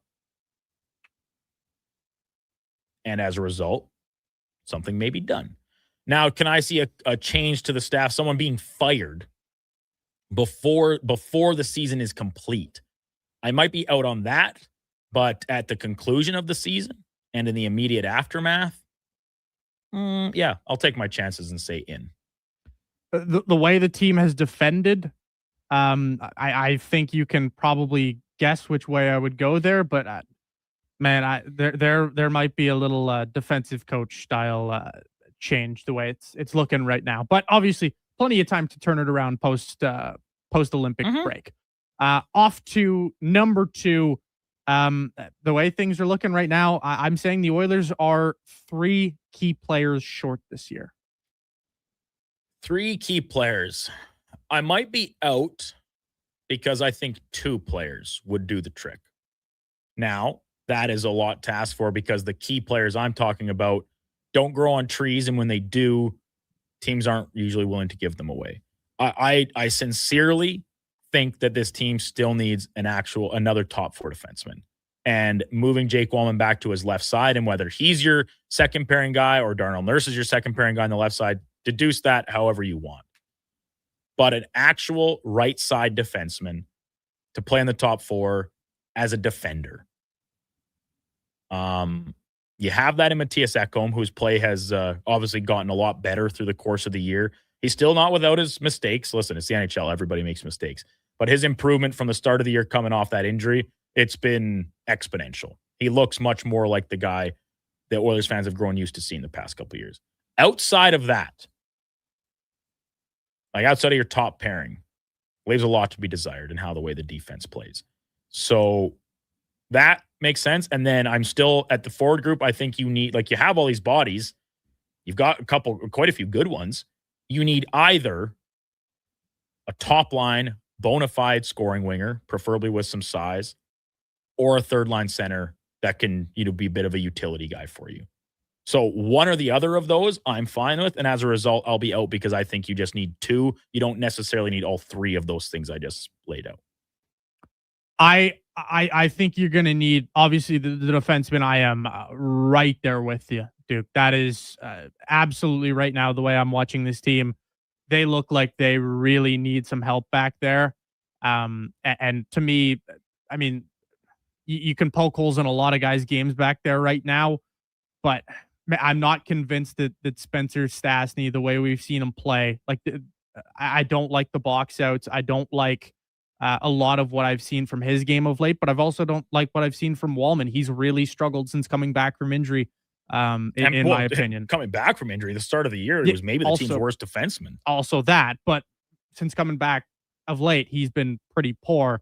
I think they need that. I think they, assuming that you keep Nuge up there, you need a third line center. And then to me, you need another third line winger. Like you need a complete third line overhaul. To me, you look at the teams that win Stanley Cups, they have a great third line. Every team that wins the Stanley Cup has a dynamic third line. You definitely need more than two lines. Exactly, right? So to me, the fourth line's irrelevant. If you're picking apart a guy like Curtis Lazar or whoever's going to play on that fourth line, that's irrelevant. Those guys are going to play 7 minutes. We've seen this from unless you're Matthias Janmark, which you play a lot of penalty kill, and up until recently, I've had a lot of success in that role. But for Janmark to play that, man, I know Gregor talked about this the other day too. Like Janmark playing as much as he does, you need more than just what he's currently bringing. Yes. So it's either reduce his ice time or replace or you need more out of him, and that's you as a coach can control one of those things.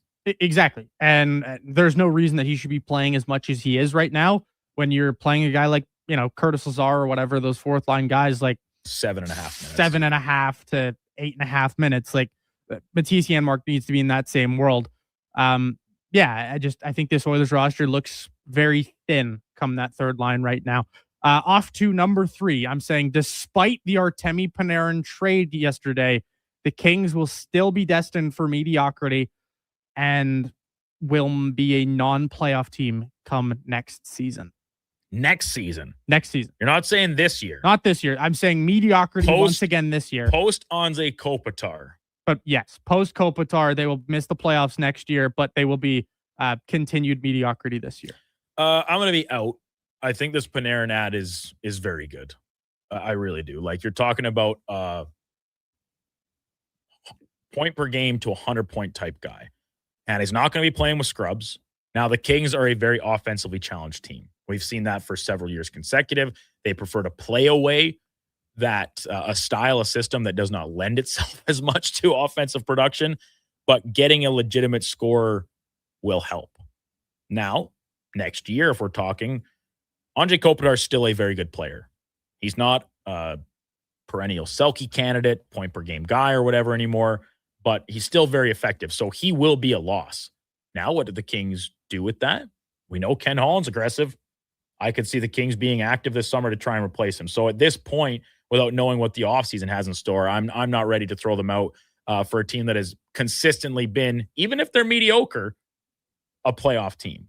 So I'll be out on that because I could easily still see them making the playoffs next year. I just look at the way that this division is trending. Anaheim clearly trending up. You know that.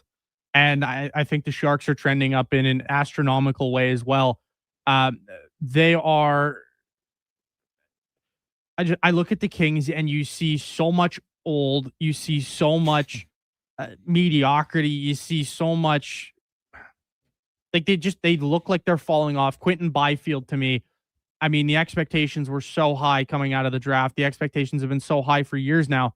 And I just watched a guy who's underwhelming. He's a ghost at times. He can be the best player on the ice, but he can also just vanish into thin air. I'm not a Byfield guy. He's shown me a lot less than I expected from him. I don't see the number one center for the future in Byfield. I don't see the spine of this team for the future is non-existent to me. Byfield's a number 2 centerman. I don't like the way that this team's trending in the future. Could be wrong, and I might be a year or two early on their playoff demise, but they just scream another rebuild to me going forward. Off to number 4 with Chris Paul not reporting to the Raptors lineup of Raps not reporting to camp includes the likes of Alfonso Mourning and BJ Armstrong, but the best player after their prime to ever don a Raptors jersey is undoubtedly Hakeem Olajuwon? So this question came from Josh Fenwick. Yes. And I believe it's Alfonso morning. Alfonso. But hey, Don, that's okay. Did I spell Alfonso in there? No. No, you spelled Alonzo, but I don't You're know how I dyslexic. read. Okay. I read okay. it as Alfonso. Reading's hard. My problem with this question is they never don the jersey. This is true. So I was initially, I had The best Raptor to never wear the jersey. initially the thing for the question was the best player to ever be a part of the Raptors organization. Now that leaves things very up to interpretation, as a Kyle Lowry could make his way into this conversation. I was more looking at the guys who just were a part of the organization and like wait a minute. what their careers were beforehand. Back it up a second. Sure. How could you say Kyle Lowry is a part of this conversation? Well, because he's a very, very great Raptor. Now, that being said, he's nowhere close to Hakeem Olajuwon. Yeah, but the genesis of this question is members of the Raptors that didn't actually play for them. I'm aware. Kyle Lowry's like maybe the GOAT Raptor. Kyle Lowry is the greatest what are Raptor we of all talking time. about here? I just told you. See, it leaves it up open for interpretation. Is All what right, I meant. listen. The best player to ever be a part of the Raptors organization ever, based on their entire career, not how long they were with the Raptors. Oh, I'm so saying the it's fact Hakeem the Olajuwon. fact they never played is Doesn't irrelevant. matter. Part of the organization. Chris Paul, he was a part of the organization for 20 minutes. It was a great 20 minutes. It was a great 20 well, yeah, minutes. I mean, Hakeem Olajuwon. I mean, come on, of course. Then it's like he's right up there for one of the best to ever play the game. The Raptors' closest they've had to that is Vince Carter, Tracy McGrady, Kawhi Leonard. I love Kawhi Leonard. Do not put him in the greatest conversation. You got to play more than half the season for your career to be in that mix. Greatest player to ever be a part of the organization. He might be the best player. Absolutely hit the peak. He might be the best player to wear a Raptors jersey. No, that's still Hakeem Olajuwon. Because Hakeem Olajuwon never wore the jersey. He did, actually, for an entire season. But he never played? He sure did. Oh, then what? I thought, okay, this question is worded about as poorly as your question to Paul Sir on the show last week. They're talking about not reporting to the Raptors lineup of Raps, not reporting to camp. It includes the likes of these players, but the best player after their prime to ever don a Raptors jersey. So why even mention Alonzo Mourning and BJ Armstrong? What's the relevance there? Okay. This question sucks. This question sucks. I'm sorry. But I'm in. But it sucks. Sorry. That's I'm okay. sorry. That's okay. What do we got to wrap up here, Donovan? What we have to wrap up is on this day, unfortunately 5 years ago, Oscar winner and good Canadian kid, Christopher Plummer, he passed away tragically. He is still the best Canadian actor we've ever had. Okay, Christopher Plummer. I'll be honest. I'm not a cinephile. At just reading his name, I would not be able to tell you something he was in. Sound of Music. So Sound of Music is something I've never seen, but very convenient for our next guest because Dennis Bernstein, a huge Sound of Music fan. Well, maybe ask him about this. So just purely because of the fact that I'm, this guy's not my wheelhouse, I'll be out and I'll go with, I think I have to say Mike Myers. Apparently not a very nice guy, and a lot of people don't like working with him, but you can't argue with the results. So I'll say Myers. I mean, the list of comedic actors that have come to Canada are absolutely tremendous. Steve Martin. Martin Short Canadian? No? John Candy. So I think Martin Short is Canadian. I'm pretty sure Martin Short's Canadian. Hey, in a modern sense, we're talking Ryan Reynolds. Once again, you don't have to necessarily like everything he's in, but the collection of works is beyond impressive. So, with all due respect to Christopher Plummer, I will be out. The only guy that cuts it close to me is Ryan Gosling. But there you go, another great one. Christopher Plummer is the Canadian GOAT. Are we including actresses in this? Yeah. Rachel McAdams. Rachel McAdams is great, but Canadian sweetheart. Christopher Plummer's he's the Canadian GOAT for actors to me. Okay, I'll take Josh, your word. What do you think? I'll take your word for it. Yeah, I agree. I like Rachel McAdams though. Great pick, great actress. He played Leo Tolstoy, The Last Station. Now that's something I could watch. Christopher Plummer has been in everything. Hey, I'm looking at it right now. It's a long list, but once again, this is on me, not on the question or on Christopher Plummer, obviously, that I said I'm not a huge movie guy, never have been. So I need to familiarize myself with more of his works, and maybe we can revisit this next year when Kevin takes his next Mexican vacation. So great stuff, Donovan. Josh, not so much. Dennis Bernstein will be with us after the break. Talk Kings, talk NHL action as we head into the Olympic break. Before that, let's get to a Sports 1440 update brought to you by Riverside Honda, 59 years and counting, a St. Albert and surrounding areas premier Honda and Can-Am dealer. It's your dream. Ride it at Riverside, riversidehonda.com. Here is Donovan Paulson. This is a Sports 1440 update.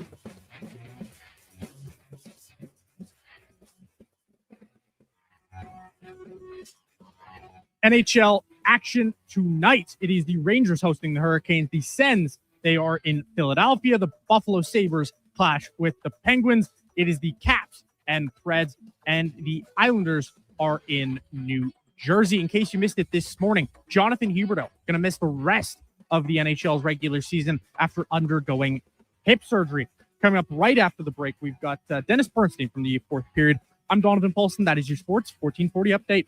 Sports 1440, Stingray radio station. CKJR broadcasts from West Edmonton Mall and Wetaskiwin. Download the free Stingray music app and listen wherever you go. The future of female hockey is here. It's season 2 of the Female Super League, the first ever female-only independent hockey division in Western Canada, with teams from British Columbia, Alberta, Saskatchewan, and Manitoba. Featuring 16U, 14U, and 12U divisions, the FSL brings showcase weekends packed with thrilling games, and our 14U and 16U have been pioneering the advanced body checking rule, empowering young players. The Female Super League, where the best in female hockey takes center ice. Details at femalesuperleague.com.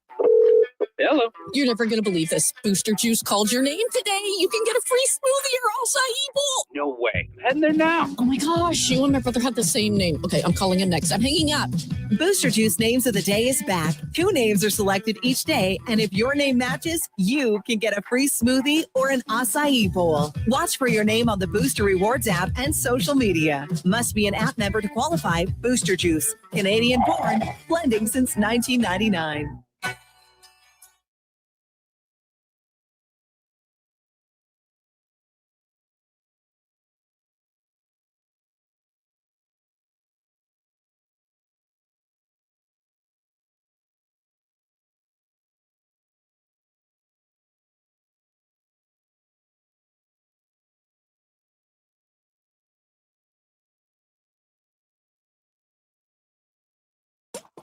Stories, guests, and insights. This is Sports 1440 and the Kevin Karius Show. Just after 10 o'clock, welcome back to the Kevin Karius Show on Sports 1440, live from the Stingray Studios in West Edmonton Mall. And you can text us, 1-833-401-1440. Lots of them coming in about the in or out topics today. And we'll actually start right there with our next guest in the game of the day, brought to you by St. Albert Dodge. Clear out on remaining new 2025 Jeep Wrangler Sahara package. It's the best seller. Great selection to pick from, starting at $59.9. Expecting them to go fast, so come in soon before they're gone. StAlbertDodge.com. And that game of the day is tonight's tilt between the Kings and Vegas Golden Knights, sandwiched around the Oilers inside that Pacific Division. And we welcome back Dennis Bernstein from the fourth period from down in SoCal. Dennis, good morning. Thanks for carving out a little bit of time for us. Appreciate it, as always. Brendan, always great being with Sports 1440 with the Greg to talk some puck. And certainly, I'm sure we'll talk about it. A certain individual who will not play tonight, but certainly on the back end of the Olympic break, Tammy Panarin will be debuting in Los Angeles. Oh, very exciting times for the Kings organization. Off a great deal.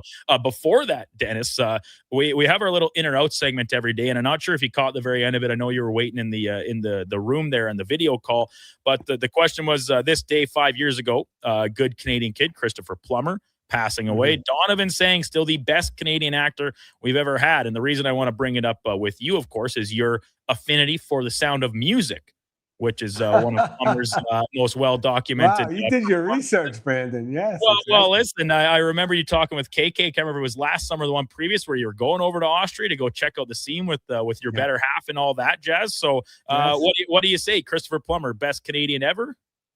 What about the guy who owns Wrexham? Isn't he Canadian? Ryan Reynolds, that's right. Yeah, he's pretty good. And I'm a Wrexham. I actually went to Wrexham twice.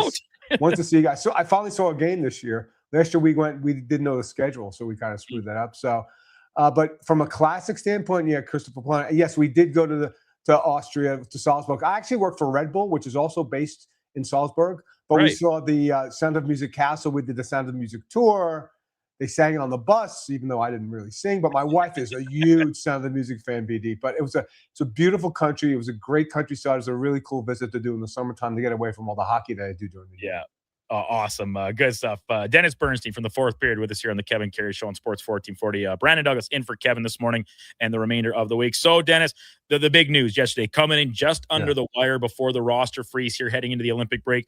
The Kings take the prize. Artemi Panarin, the big fish in the pond of this year's UFA pool. They get him from the Rangers. They don't give up a couple of draft picks with some conditions on them. And Kings' top prospect, Liam Greentree, which certainly has some value. But then almost maybe as importantly, this extension that Panarin signs a couple of years. The cap hit obviously still pretty steep at $11 million. But overarching, what do you make of this deal for the Kings to get in the top prize on the market this year? They fleeced Chris Drury. He was playing checkers. Kenny was playing chess. What a move. Basically, Brendan, they traded him in this season for Phil Deneau's cap hit because there was retention as well. Right? They didn't touch a first-round pick. Greentree is their the other kid, Sihar, who I think plays for Czechia, is debatably the other one. But Greentree had a great junior year last season. He kind of flattened out this season. So there's some people that think that he's the second best prospect. And a couple additional conditional picks for this player that changed the dynamic. And they've been trying to do this by committee. What he does, he brings unpredictability to this offense. Because the Kings, they always control play. They do. They're really good at controlling play, but they can't finish. And this unpredictability that he'll bring to the team certainly changes the dynamic here in Los Angeles. That's why they went and got him. 2 years at 34 years of age. And remember, you talk about age, but I'm saying elite players don't age like grinders do. Like if you're a grinder at 30, 31, you're out. This guy, remember, he came in the league later. I think he came in at 25. It's a master stroke by the team. Now, I'll say this, Brandon, it does change the math for this team, but they still have to do more. They're still soft at center, certainly next season as well. But this is a game changer. It makes this team far more dangerous. So the Edmontons and the Vegases and the Colorados and Dallas, they have to pay more attention because he creates matchup problems for this organization that they've never had before. Look, if it's Edmonton Oilers and Kings round 5, right? It's not like, okay, you lose the matchup against Connor McDavid, but there's no counterpunch. Now the Kings have a counterpunch. Like now they have to defend this guy and whoever he plays with when Connor's not on the ice. So it certainly upgrades this team. Do I think it's a clear-cut Stanley Cup contender? Would I put them in the conversation with Dallas or Colorado or Tampa? Not yet, but it certainly makes them a much more dangerous team in the playoffs, assuming they make them, because right now they're on the outside looking in, and that's one of the reasons they got him, Brandon. Yeah. The fourth period is Dennis Bernstein with us here on the Kevin Karius Show on Sports 1440. So you mentioned the center depth of this team, Dennis, and we know it's the last season of Andrei Kopitar, Hall of Famer, one of the best Euros to ever play. It's going to be tough to adapt to a world for the LA Kings without him in their lineup. But when you look around the rest of this season approaching the trade deadline on March 6th, do you see them addressing that in the short term, or is that an off-season agenda moving forward without Kopitar for Ken Holland and company? I talked to a couple of people off the record about that. I just don't think there's enough out there to make a trade in season, right? Like the guy would be Vinny Trocheck. But do the math, Brendan. If they made a trade with the Rangers, wouldn't you want to put Trocheck in the deal and make it a bigger deal? So I'm assuming that maybe Trocheck, and it's not about, I know this is narrative. Nobody wants to play in LA. Here's the narrative that's more correct. Nobody wants to play on the West Coast. They don't want to uproot their families. So it's not just LA, it's Anaheim, it's San Jose, it's Seattle, it's Vancouver. Some players don't want to move cross country. I don't see it. Now, on the offseason, we're having a different conversation, Brendan, because does Utah re-sign Nick Schmaltz? What happens with Robert Thomas? What happens with Elias Pettersson? Right? What happens with a guy like Charlie Coyle? You would think Charlie Coyle would be a nice fit. But last time I checked, nobody's trading. He's not trading anybody out of Columbus right now. Woodell, right? They're on a really hot run.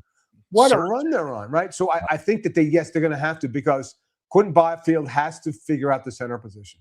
And maybe he's better off on the wing. Like it may get to that extent because here's the challenge with Quentin talking to other people that really know the game really, really well. The elite centers like Connor, Mike Leon, they see 2-3 plays ahead, 2-3 moves ahead. Quentin, he's so focused on the puck, he's so puck centric that he only focuses on that. So he doesn't have the ability to see the vision to make the play to a Kempe or to a Fiala. He hasn't grasped that, and I'm not sure that's innate or something that could be taught. So maybe his destiny is on the left wing. So yes, once Kopitar leaves, there's certainly a need for a 2C. And if Quentin Barfield is going to play center, but Brendan, if he only creates at 50 points a season, they're going to need a 1C. Yeah. There's options out there in the market. And what Kenny has proven, and you people in Edmonton know as well, he's not afraid to take a big swing. Yeah. So could Pedersen land here? Yep. Could Thomas land here? Yep. But you know what, Kings fans, get ready to say goodbye to your prospects. They're probably a couple of first-round picks because they're going for it now. This is a signal they're going for it now. This is not a theoretical build. They're going for it now. Are they there yet? No, there's still more work to do. But you're right. The thing that they have to shore up is the center position. And so in talking about if they were to make moves here in the short term, or if it is in fact tabled till the offseason, are there any other roster players that you could see being used as trade chits the other way, whether it be for financial reasons? They actually do have quite a bit of cap flexibility, especially with this salary held back on Panarin. But is there guys that you could see maybe going back the other way should a deal take place here? Well, Brendan, I think the only way you would do that is if you needed to move a bad contract because, look, I love Warren Fogle. He's a really good guy. I got to know him this season. He's got 6 goals. Right? Trevor Moore hasn't been the guy as well. So those would be 2 players. But, Brendan, you're not going to get back value for those 2 players the way they're performing. You're just not. It's not the case. So the only player I see of value that you would trade to get a center would have been, and he was in the conversation in the Panarin trade, would be Alex Ferrier, who's 24 years old. He's got 2 more years at 4.1. He's a 20-goal scorer, more than likely. And he's controllable at the end of his contract. But then you're subtracting to add. So are you going to incrementally, are you making this team that much better? No, you want to hold on to that player and add to it. So the only way I see doing is using futures. Right? The Seahawk kid is the other prospect maybe. I just don't see it happening in this season. Maybe something falls into their lap between now and March 6th trade deadline. I think that fans have to be patient because the big swing was taken right now. Yeah. You're going to have to supplement this team. I think that, and if Alex Turcotte is healthy, you still have Kopitar, Byfield, Turcotte, and Sammy Helenius, who's doing a really good job as the 4C.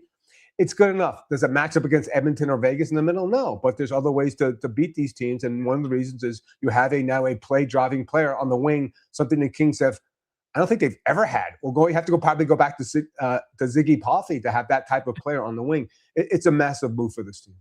It certainly is. You talk about a big swing. That you can't take a bigger one in terms of what was available, readily available on the market. As we're talking LA Kings with Dennis Bernstein from the 4th period. So really quickly before we touch on a few other things around the rest of the league here, Dennis, we know Kopitar's done. It's the end of his contract. It's announced. It's a farewell tour. But they do have a couple other pending UFAs of note and one RFA on the back end at Brandt Clarke. So between Corey Perry, Andrei Kuzmenko, and Brandt Clarke, has there been any talk of extensions in place for any of these players? And I think primarily focused, obviously, on the 2 younger of these guys, Kuzmenko and Clarke. Yeah, I think Kuzmenko still has to prove himself in the playoffs. If he has a big playoff, then maybe you bring him down. And you can shuttle him down the lineup because he's a left winger, and Panarin's now your left wing 1. So it gives you better depth.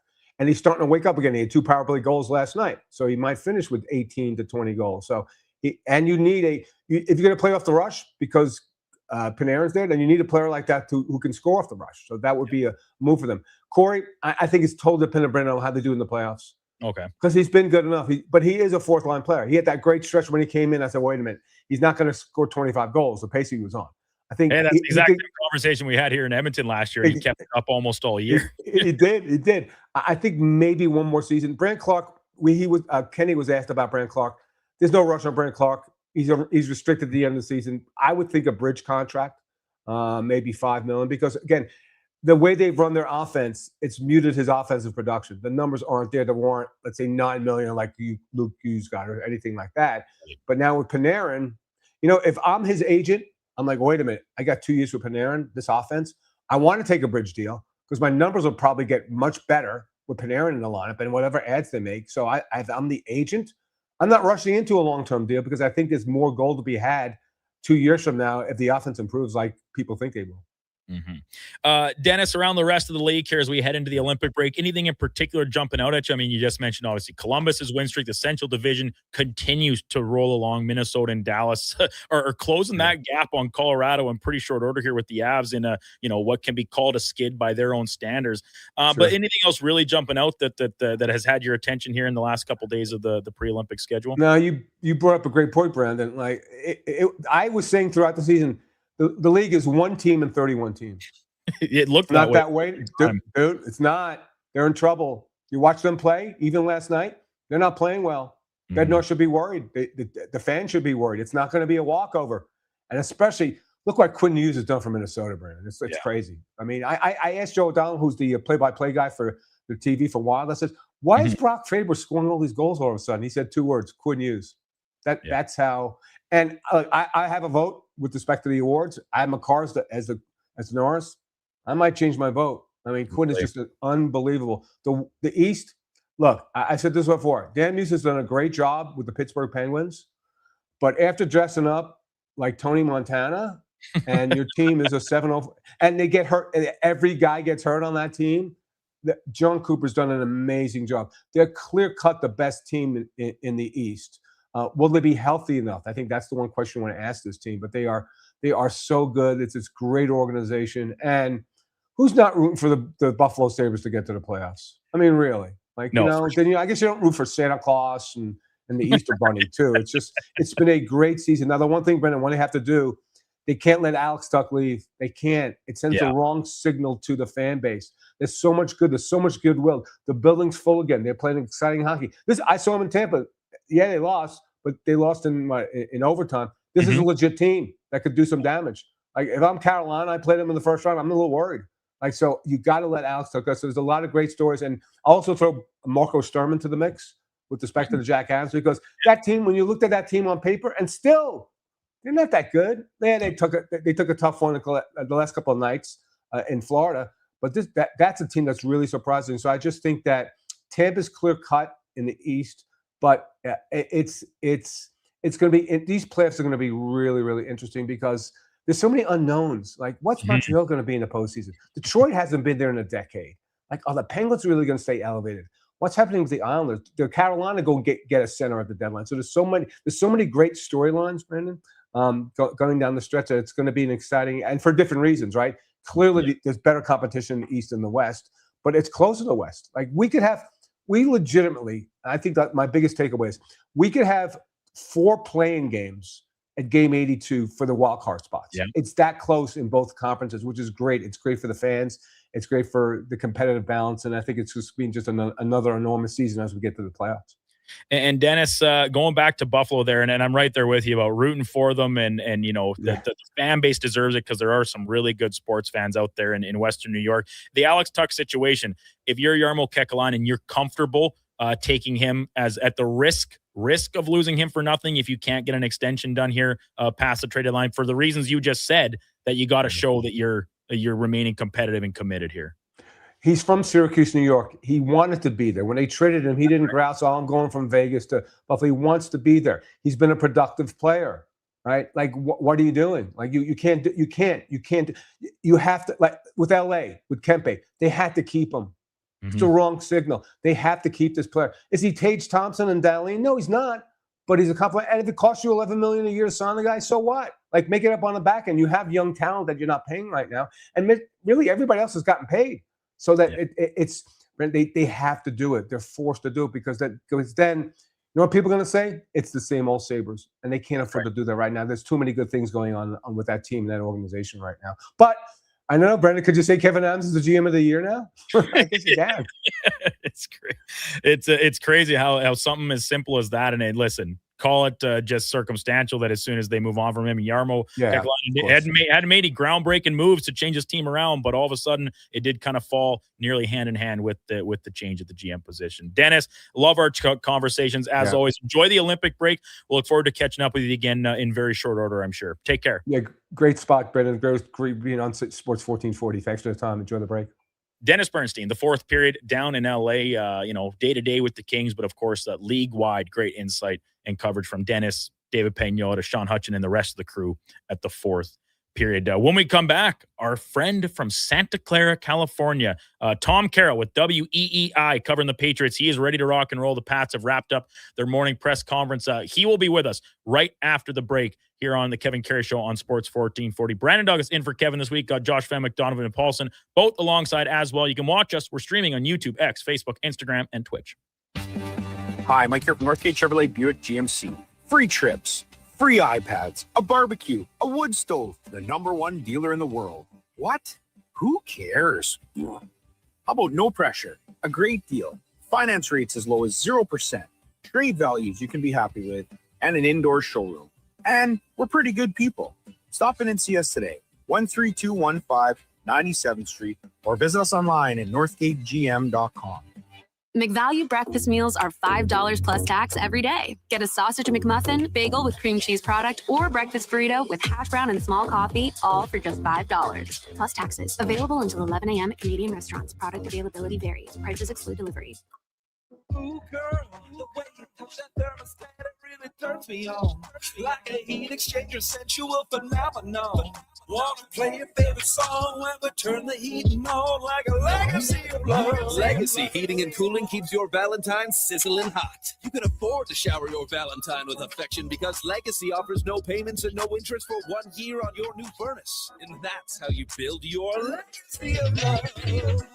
Legacy Heating and Cooling. This hockey season, before every game, check out the pregame show with Andrew Walker on Sports 1440. It's brought to you by Titan Supply, your only source for rigging, lifting, and hauling products. Visit titansupply.ca. Whoa, I gotta put some money on the game tonight. We hit our monthly budget. Whoa, how did you get in here? I'm you, the responsible you. We're right. We'll play another time. Sounds more like us. If you gamble, use your game sense. Visit GameSenseAB.ca. Legacy Heating and Cooling is the #1 furnace replacement company for lovers. Because the best aphrodisiac is no payments and no interest for 1 year on your new furnace from Legacy. So forget about the oysters, baby. If you really want to check the H, we can be a thermal couple, baby. Give me your sweet loving legacy. Heat things up with no payments and no interest for 1 year on your new furnace from Legacy Heating and Cooling.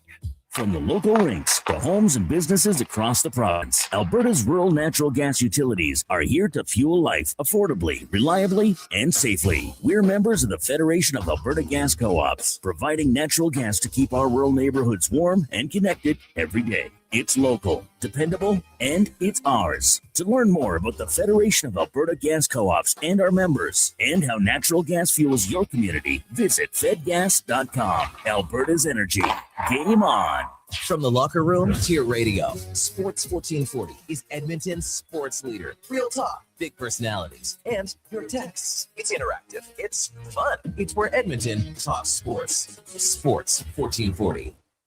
Diablo Boots sells only Canadian-made work and biker boots made by Canada West. No American or boots made in China, so no tariffs. All of Diablo's boots have replaceable soles and heels for longer life. Sizes 6 to 14 Triple E. Buy quality, buy Canadian. And support Canada West and Diablo, the two best names in the boot business. So say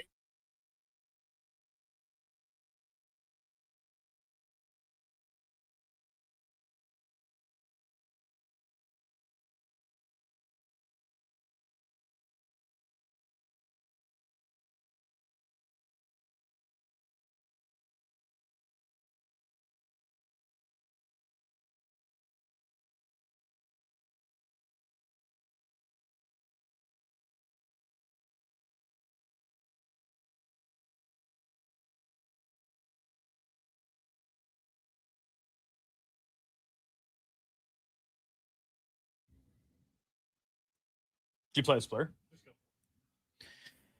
10:25. Welcome back into the Kevin Karius Show on Sports 1440. Brandon Douglas in for Kevin this morning, and going to get to our next and final guest of the morning in very short order because he's got a shuttle to catch to continue his coverage of Super Bowl 60 down in Santa Clara. Tom Carroll from WEEI covering the New England Patriots out of Boston. Tom, good morning. Thanks a lot for taking a little bit of time with us. Appreciate it.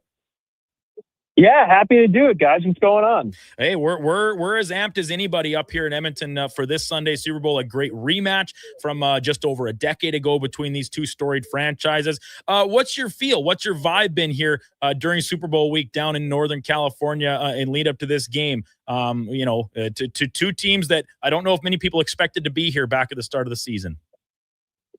Yeah, I would say almost nobody anticipated this matchup. And I would say that if you had a futures ticket out where you had the Super Bowl matchup being Seahawks and Patriots, you'd be a pretty rich man, I probably think. could sell that back to the sports book right now for quite a pretty penny. So, yeah, I think that the vibe here is sort of pro Seahawks. I mean, you hear all of the analysts on Radio Row talk about which teams they're leaning towards, and almost everybody's picking the Seahawks here.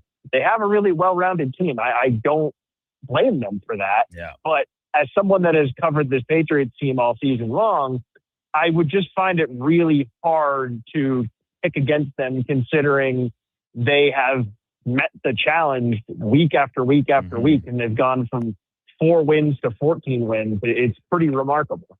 So, Tom, do you think, like, this Patriots organization, I mean, they're no stranger to success and winning, of course, from the Brady and Belichick era. But even going back, it seemed like, the league had it out for them with some things that they laid down. Does this organization under Robert Kraft still relish that opportunity to be doubted by people, experts, pundits, media members, or whatever across the league? Are you getting that vibe from your conversations with some of the players this week?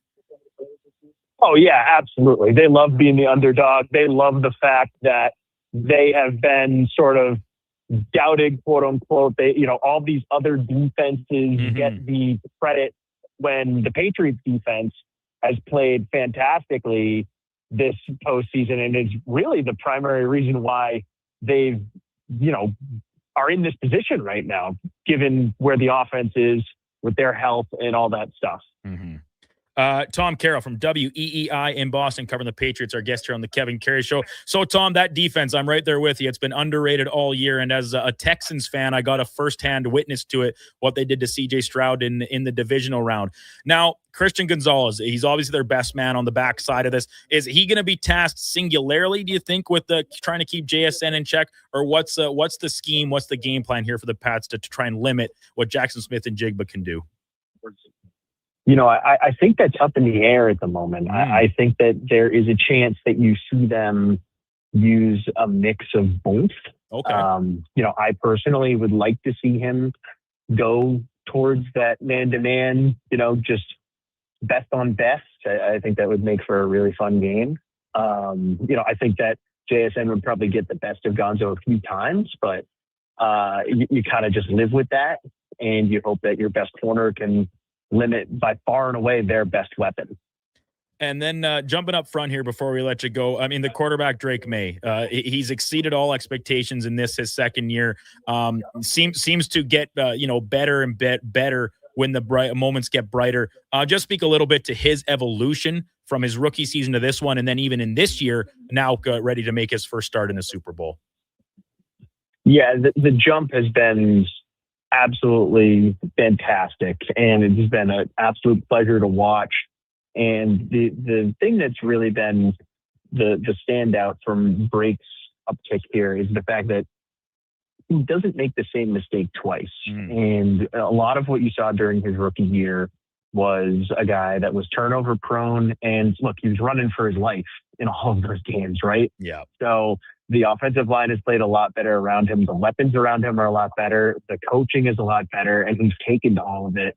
And week after week after week, he has continued to improve. And, of late, obviously dealing with injuries, bad weather, but they've done just enough every game. And that's another sort of tool in your tool belt that not every player has, right? Like, even when you don't have a good game, you still throw 3 touchdowns and beat the Texans, right? Yeah. So it's been a real pleasure to watch this guy in year 2 here. And, he's on the precipice of something really, really special. So, we're in for history on Sunday, regardless, whether it's Sam Darnold or Drake May winning the Super Bowl. It's again, goes back to the beginning of our conversation here. It's all pretty wild.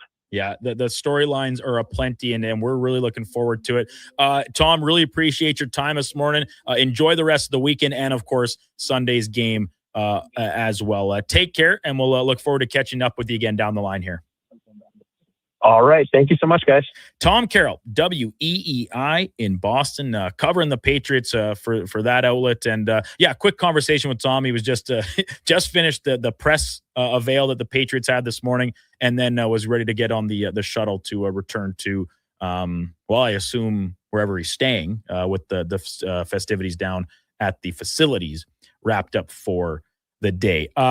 We have a winner, Donovan, for our contest today, giving away a table for 6. So it's 6 tickets, essentially, for the first round's Super Bowl watch party on Sunday, right here in the mall that has it all, down on Bourbon Street. You get drink for each person at the table, a butter, a Bud Light, some kettle chips, enter into all their great prize draws, $3,000 entertainment system, NFL swag, a jersey, all that jazz. The question was, who was the last player to have a pick 6 in the Super Bowl? And a lot of correct answers. And you didn't have to look back very far, as it was, in fact, just last year, that Cooper DeJean picked off Patrick Mahomes, took it to the house in what ended up being a bit of a rout for the Eagles. And Jalen Hurts' first championship as a Super Bowl championship as a quarterback. Nick Sirianni as the head coach. That was a very good Eagles team. And much to the chagrin of Low Tide, Frank Saravalli, our intern Mackenzie, not quite the same feelings this year. But hey, they've got a new offensive coordinator, got some new people in place, hoping that they can turn things around here down in Philly. But Mike was our winner. One of many. Spun the wheel there in that last commercial break because we were struggling to get caught up on time to make sure we get all of our guests in this morning. So congrats to Mike. We'll get your information passed along to the folks over at First Round, and you are in line to enjoy the Super Bowl with all the great environment, food, drinks, and the rest at First Round here in West Edmonton Mall. Priority seating as well. The best seats in the house for our winners of this contest. We're going to give away another package. The same thing. Everything I just listed out up for grabs again during Fantasy Frenzy today. I was thinking about saving it for tomorrow on the show, but then I thought, man, people got to get their Super Bowl plans in line, right? You got to know what you're doing for the big game. I don't want to leave that for too last minute. So we'll make sure we give that away here during Fantasy Frenzy, which is coming up, of course, at 11 o'clock. Fellas, you guys picked this question because of one reason and one reason only. You liked the answer to it. Exactly. You guys love Cooper DeJean because he is an exciting white. And him and who's the other guy in the Eagles secondary? Kenneth Gainwell. No, what? No, Kenneth Gainwell. I know. He's on the Stillers. Blankenship. Blankenship. Yeah, a lot of fun. It seems like they really enjoy themselves down in Philly. And hey, credit to Cooper DeJean. He was one of the best DBs in the league this year. Pro Bowler, because that means something. Oh, it means a ton, Donovan. Hey, I'll say this. We did not even touch on this yesterday. The Pro Bowl was on Tuesday night, by the way. It was. The NFC won, I think. I wouldn't know. On a last or end of game interception, perhaps. I know Joe Burrow threw the interception. Somebody picked him off, et cetera, et cetera. The highlight of it for me in the very limited coverage of the Pro Bowl games that I took in was Micah Parsons recovering from knee surgery, rolling around on like a little rascal scooter across the field, and vintage like Shaq at the All-Star game with the camcorder out, taking the video of Vince Carter's dunk. Micah Parsons taking a long video of the lineup of NFL cheerleaders. Good for a laugh. Everyone's enjoying themselves. Hey, we all know the Pro Bowl's a joke. They should can it. They should axe it. They should figure out something else to celebrate the quote-unquote all-stars of the season for the NFL, because this certainly ain't it. But at the same time, it's a good commendation. A lot of players there certainly deserve the recognition, even if others are kind of throw-ins just to round out the roster, a la Shooter Sanders. So I heard the skills competition part of it Okay. wasn't even televised. No, it wasn't. Absolutely, it was not. Because I think they did it last year, and they're like, nobody watches this, and all we did was take flack because of how dumb it was. I never pay any attention to it. Josh's mic is on. I never pay any attention to it whatsoever because it's just a joke. Yeah. But looking after on Twitter and realizing, oh my God, the skills competition wasn't even, televised, that part of it. And that was just. Do we even know what the what was the skills competition? No, not a clue. Not a clue. Is it just like a combine essentially? Sort of, kind of, but like I the only reason I even knew it happened was because the NFL posted some random clips of it after the fact, and weird choice of they really need to rework that whole ordeal because man, even Justin Fields got asked to be in the Pro Bowl, and he's like, "Nah, that ain't for me." No, that ain't for me. I respect declining because I don't know if it was because of how horrible the event is or just the fact of how embarrassing it would be to have to go there and be around the greats in the game after the season that he had. But man, like what an embarrassing event, what an embarrassment. But hey, man, to get back to Cooper DeJean, stud. We love that guy. Did miss this yesterday as well as, it's Super Bowl week. So that's kind of where a lot of the attention is focused. But there was another vacant role filled on a coaching staff as the New York Jets, fresh off an abysmal season, frankly, not a lot to be optimistic about in that organization. They liked the hire of Aaron Glenn originally after his success as the DC in Detroit, enjoyed a miserable season. He's a defensive coach. He fired his defensive coordinator, and they went the entire year without an interception. Frankly, tough to do.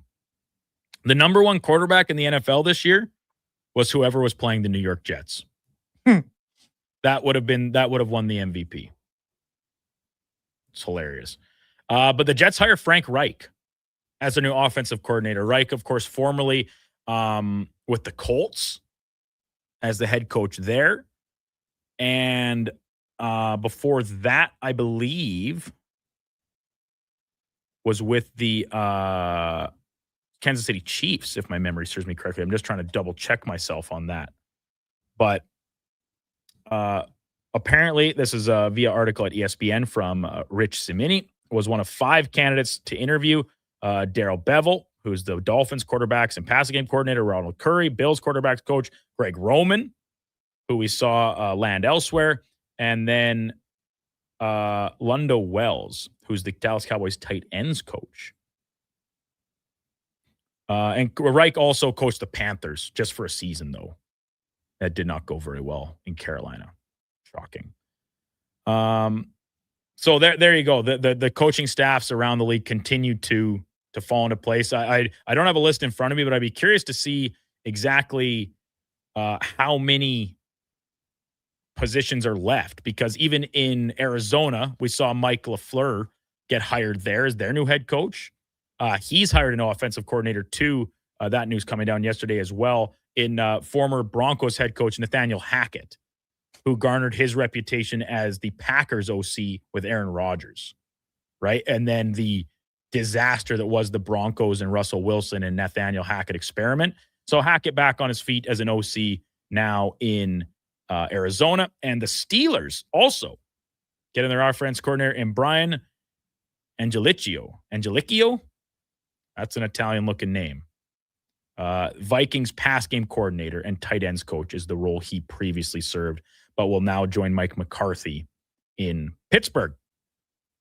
When we come back, we will wrap up the program, let you know what's coming up on the station for the rest of the day, and maybe try and catch up a little bit on what's happening at the Olympics right now. Opening ceremonies tomorrow from Italy, but mixed doubles curling already underway. There was some qualifications for ski events, I think the Big Air, and then women's hockey underway. USA in action as we speak, as a matter of fact. So we'll catch you up on all that. Also dip back into the text line, 1-833-401-1440. All to come here right after the break on the Kevin Karius Show on Sports 1440. Brandon Douglas in for Kevin this morning. We got Josh Fenwick. We got Donovan Paulson. We got ourselves a boot stomping good time. You can watch us along We're streaming YouTube, X, Facebook, Instagram, and Twitch. Exciting news from St. Albert Dodge. The all-new 2026 Jeep Gladiator Sport packages have arrived. They have a great selection and a bunch of colors to choose from. And if you've checked out the Sport, you know it comes in some fun colors. Rugged capability, practical off-road features, and you can get behind the wheel for as low as $49,900. That's right. Put yourself in a brand new Jeep Gladiator Sport for less than $50,000. What more can you ask for? Time to head up the trail and see how easy it is to do business at St. Albert Dodge. This is Andrew Walker, host of the postgame show on Sports 1440. After every hockey game this season, tune in and chime in as we talk about the game. It's all sponsored by Legacy Heating and Cooling. Don't get left in the cold. Visit legacyheating.ca. Made for some rough roads, but it means trails are now packed and ready for action. Don't miss out on riding adventures this winter with a Ski-Doo from Riverside Honda and Ski-Doo. Work or play with new 2026 Generation 5 models with class-leading design and power. And right now, take advantage of 5.99% financing OAC. Only at Riverside Honda and Ski-Doo. 15 Inglewood Drive in St. Albert. And always at riversidehonda.com. Shop local, shop Canadian. From the local rinks to homes and businesses across the province, Alberta's rural natural gas utilities are here to fuel life affordably, reliably, and safely. We're members of the Federation of Alberta Gas Co-op, providing natural gas to keep our rural neighborhoods warm and connected every day. It's local, dependable, and it's ours. To learn more about the Federation of Alberta Gas Co-ops and our members, and how natural gas fuels your community, visit fedgas.com. Alberta's energy. Game on. Whoa, I gotta put some money on the game tonight. We hit our monthly budget. Whoa, how did you get in here? I'm you, the responsible you. We're right. We'll play another time. Sounds more like us. If you gamble, use your game sense. Visit GameSenseAB.ca.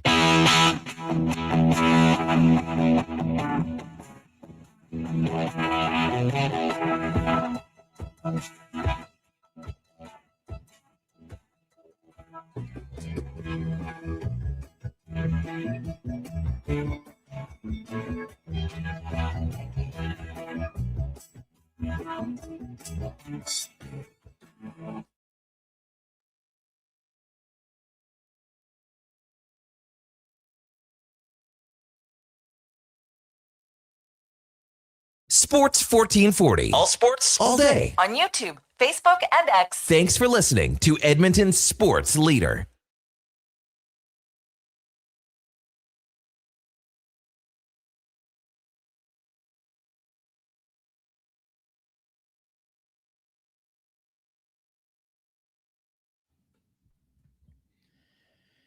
Home stretch of the Kevin Karius Show.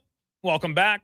Sports 1440. We're at 1042 in the capital region. Donovan, that's a great track. You've been on fire with the tunes this morning. Full credit. Thank you. Full credit. What song is that? I don't even think I know it. That is by the Doobie Brothers. The Doobie Brothers. Doobie. Speaking of Doobie Brothers, we had a text in after In or Out telling Josh to quit getting smoked up before work, following his question about Hakeem Olajuwon and his storied Raptors tenure.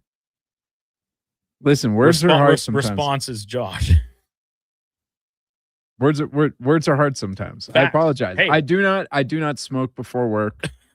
I do not smoke. He saves that for ever after work. I don't smoke ever. Every once in a while, Just I'll an enjoy a edibles nice guy? little edible. Oh, but who doesn't? Just to on a nice Saturday night where I'm not doing anything. It's the for my next day. glaucoma. Yeah, exactly. But You're just more of a beers guy. I'm more of a sit down and have a beer guy. It's pretty chill. Hey. And I don't have any of those before work either. Depends, because there's some times where you're out pretty late, and by the time you're done drinking, it could technically qualify as before work. So Friday nights going into the Saturday morning, that definitely can count. During the week, any beers you have after 12:30, sure, a.m. Okay. Those count as before work beers. Because if you're approaching last call on a work night, I couldn't tell you when the last time I did that was. That's good. Yeah, I can tell you when it was for me. Tuesday night. Legend. Tropics had a late one, 10:30 start at Mill Woods. So think about it, not off the ice until midnight. A couple beers in the room. Rinky finally kicks us out. one more in the parking lot. Yep.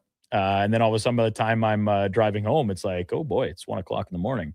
And I still have a third period of an Oilers game to watch. You tell me that. And I was like, I was in bed before 10. Good for you. I was asleep. Wait, the early Oilers game, it would have been over by then. Yeah.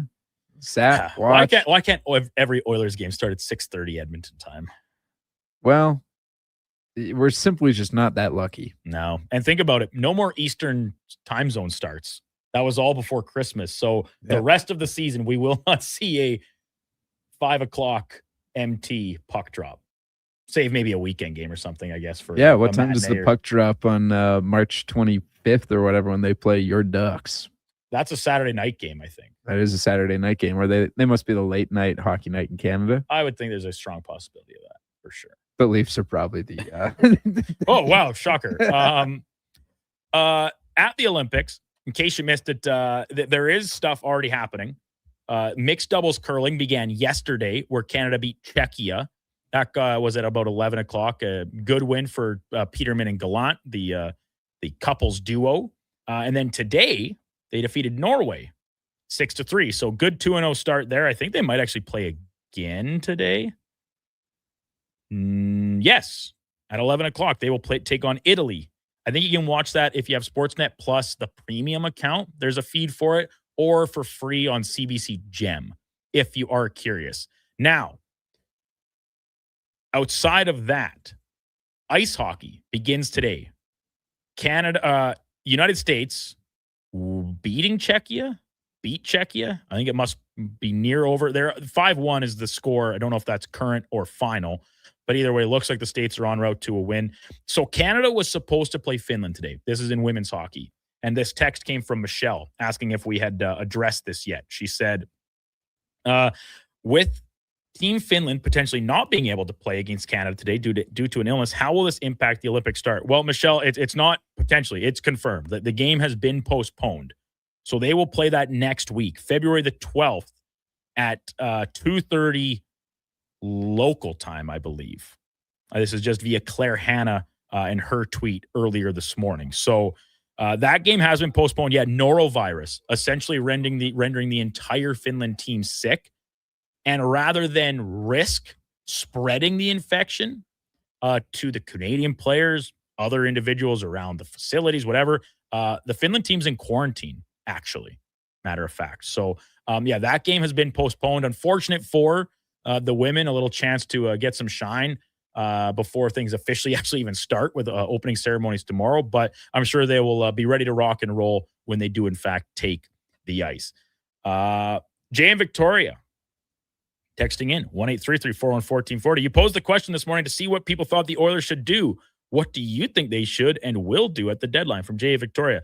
Hey, Jay, thanks for the text. Always appreciate your contributions to the program each and every morning. He's a diehard. Love Jay's contributions. What do I think they should and will do? Well, we kind of touched on that in or out, right? His topic was the Oilers are 3 key players away. So I was out on that for a couple reasons. A, they don't have the flexibility to make that many ads. And Frank Sarvalli has remained adamant on this, on his hits on this program, that anything the Oilers can or will do needs to begin with offloading Andrew Mangiapane's contract and the current anchor it holds on their salary cap. So that opens up a little bit of space, plus the roster spot on forward, right? So the discussion most of the year has been, what should the Oilers choose to pursue? A top-line center or top-line winger, maybe one with some size that will cost more, probably in terms of salary cap, AAV, and assets, of which the Oilers are not exactly flush with. You factor in the fact about, like, if Mangiapane's involved in any trade straight up for whatever they bring in, that actually weakens your end of the deal because you're asking a team to take on his deal, his salary. So that matters. Or alternatively to that, you game a little bit lower and go for a third-line center. Ryan O'Reilly is a name that Andrew Walker brought up yesterday with us, as he would be interested in. It's a good one. He's also said Boone Jenner, but with the way Columbus is going, I'm not sure they're going to be selling very much, as they remain red hot under Rick Bowness since he took over as the head coach. And then I said this, Jay, and this might be the biggest pipe dream of them all because of where the Oilers are at for everything I listed. I think they should get a right side top 4 defenseman. And I mean a top 4 defenseman, not another player that you say, we like this guy's upside. Maybe he can stretch this and play this gap for us. I'm past that with the Oilers. They've tried it. It hasn't worked. Now, when you look at this pairing of Jake Wallman and Darnell Nurse, it has not been good. They have not been good as individuals. They have not been good as a pair. Not at 5-on-5, not on the penalty kill. I think Jake Wallman is a top 4 D-man, but in the right situation and probably playing on his natural left side. Same goes for Darnell Nurse. Now, their price tags tell you that they're absolutely top 4 defensemen. But at this point, I need to see one of them playing on the third pairing and giving a little more stability there, because Spencer Stastny has overall been fine since coming over from Nashville, but I think he might be better suited as your 7. And Ty Emberson is your 6th man on the right side. That leaves a gap there in the number 4 spot. Would not be easy to acquire. Teams don't give those away. And fitting it in logistically would also be a struggle. But those are my thoughts on that, Jay.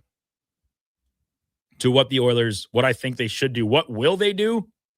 Well, according to Frank Saravalli, at no point have the Oilers been asking around about any D-men. So it seems like, at least for the time being, going into this roster freeze, they were content with what they had and hoping that they figure it out internally. Haven't really seen it. But Donovan, to Jay's text, in any elaboration on maybe what we kind of chatted about in or out on what you think they should do versus what you think they will do? What I think they should do is, without a doubt, a third-line center. Without a doubt, a top 4 right shot D. And then I'd be looking for one of those elite third-line style wingers. What I think they will do is more likely third-line center and then some kind of bottom 6 role player type guy. I feel like this is a 2-player type of deadline, but I don't feel like they are the type of players that will necessarily bring them over the top. Not saying they won't go out and, spend big, but I just don't think they're going to be able to acquire enough to necessarily take them over the top. The guys I would be looking at, if you were going right shot D, I might be inclined to go a Connor Murphy right now. Out of Chicago, he might be a player I'd look at. Price tag wouldn't be astronomical, I don't believe.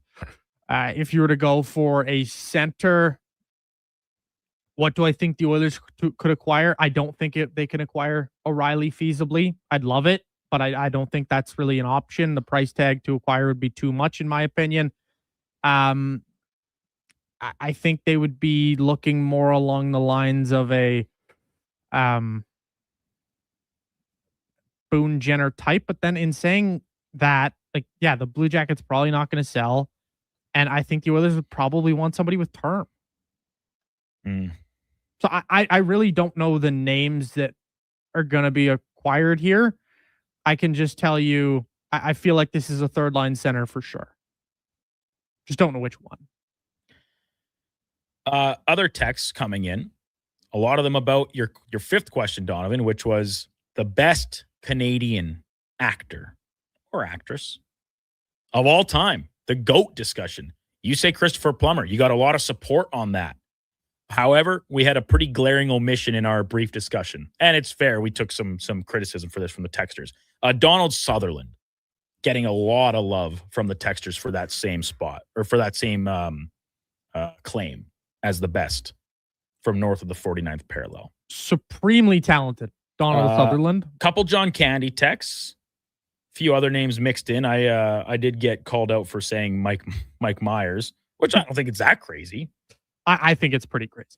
He's awesome. I love Mike Myers, but if you were to put him in the same conversation, I wouldn't even put him in the Ryan Reynolds conversation. Oh, come on. Now. I love, but I'm a Ryan Reynolds guy. I love Ryan Reynolds. Isn't Jim Carrey Canadian? Yeah, Jim Carrey. I personally, I've always really not liked Jim Carrey. I don't love a lot of his stuff because I think he kind of plays a similar character a lot. Like, it's just like that goofy, eccentric, whoa type, like eyebrows raised, gazunga type guy. But that doesn't mean that some of those roles aren't good. I don't find him particularly funny, but I will say the Truman Show, Jim Carrey, and that really changed my opinion of him as a talent. But I watch so many of his movies, and he just makes me cringe. The con man is peering in the window. He wants me the hell out of here. And guess what? He's right, because that sound means we're done.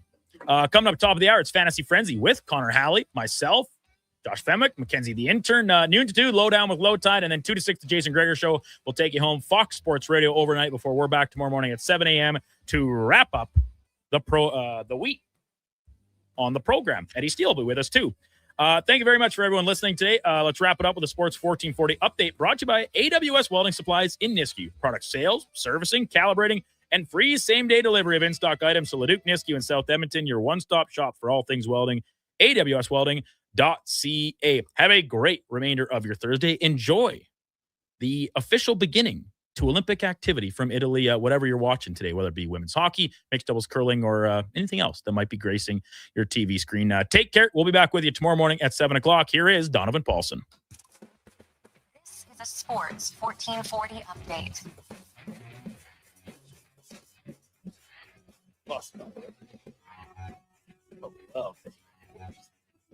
NHL action tonight. The Sens are in Philadelphia. The Sabres hosting the Penguins at the Rangers and Hurricanes. Caps host the Predators. The Islanders are in New Jersey. And the Battle of Florida between the Tampa Bay Lightning and the Florida Panthers. Some relatively breaking news for the NBA. It looks like Giannis will not be moving and staying in Milwaukee post-trade deadline. Coming up on Sports 1440, it is Fantasy Frenzy with Hallie and Douglas. I'm Donovan Paulson. That is your Sports 1440 update.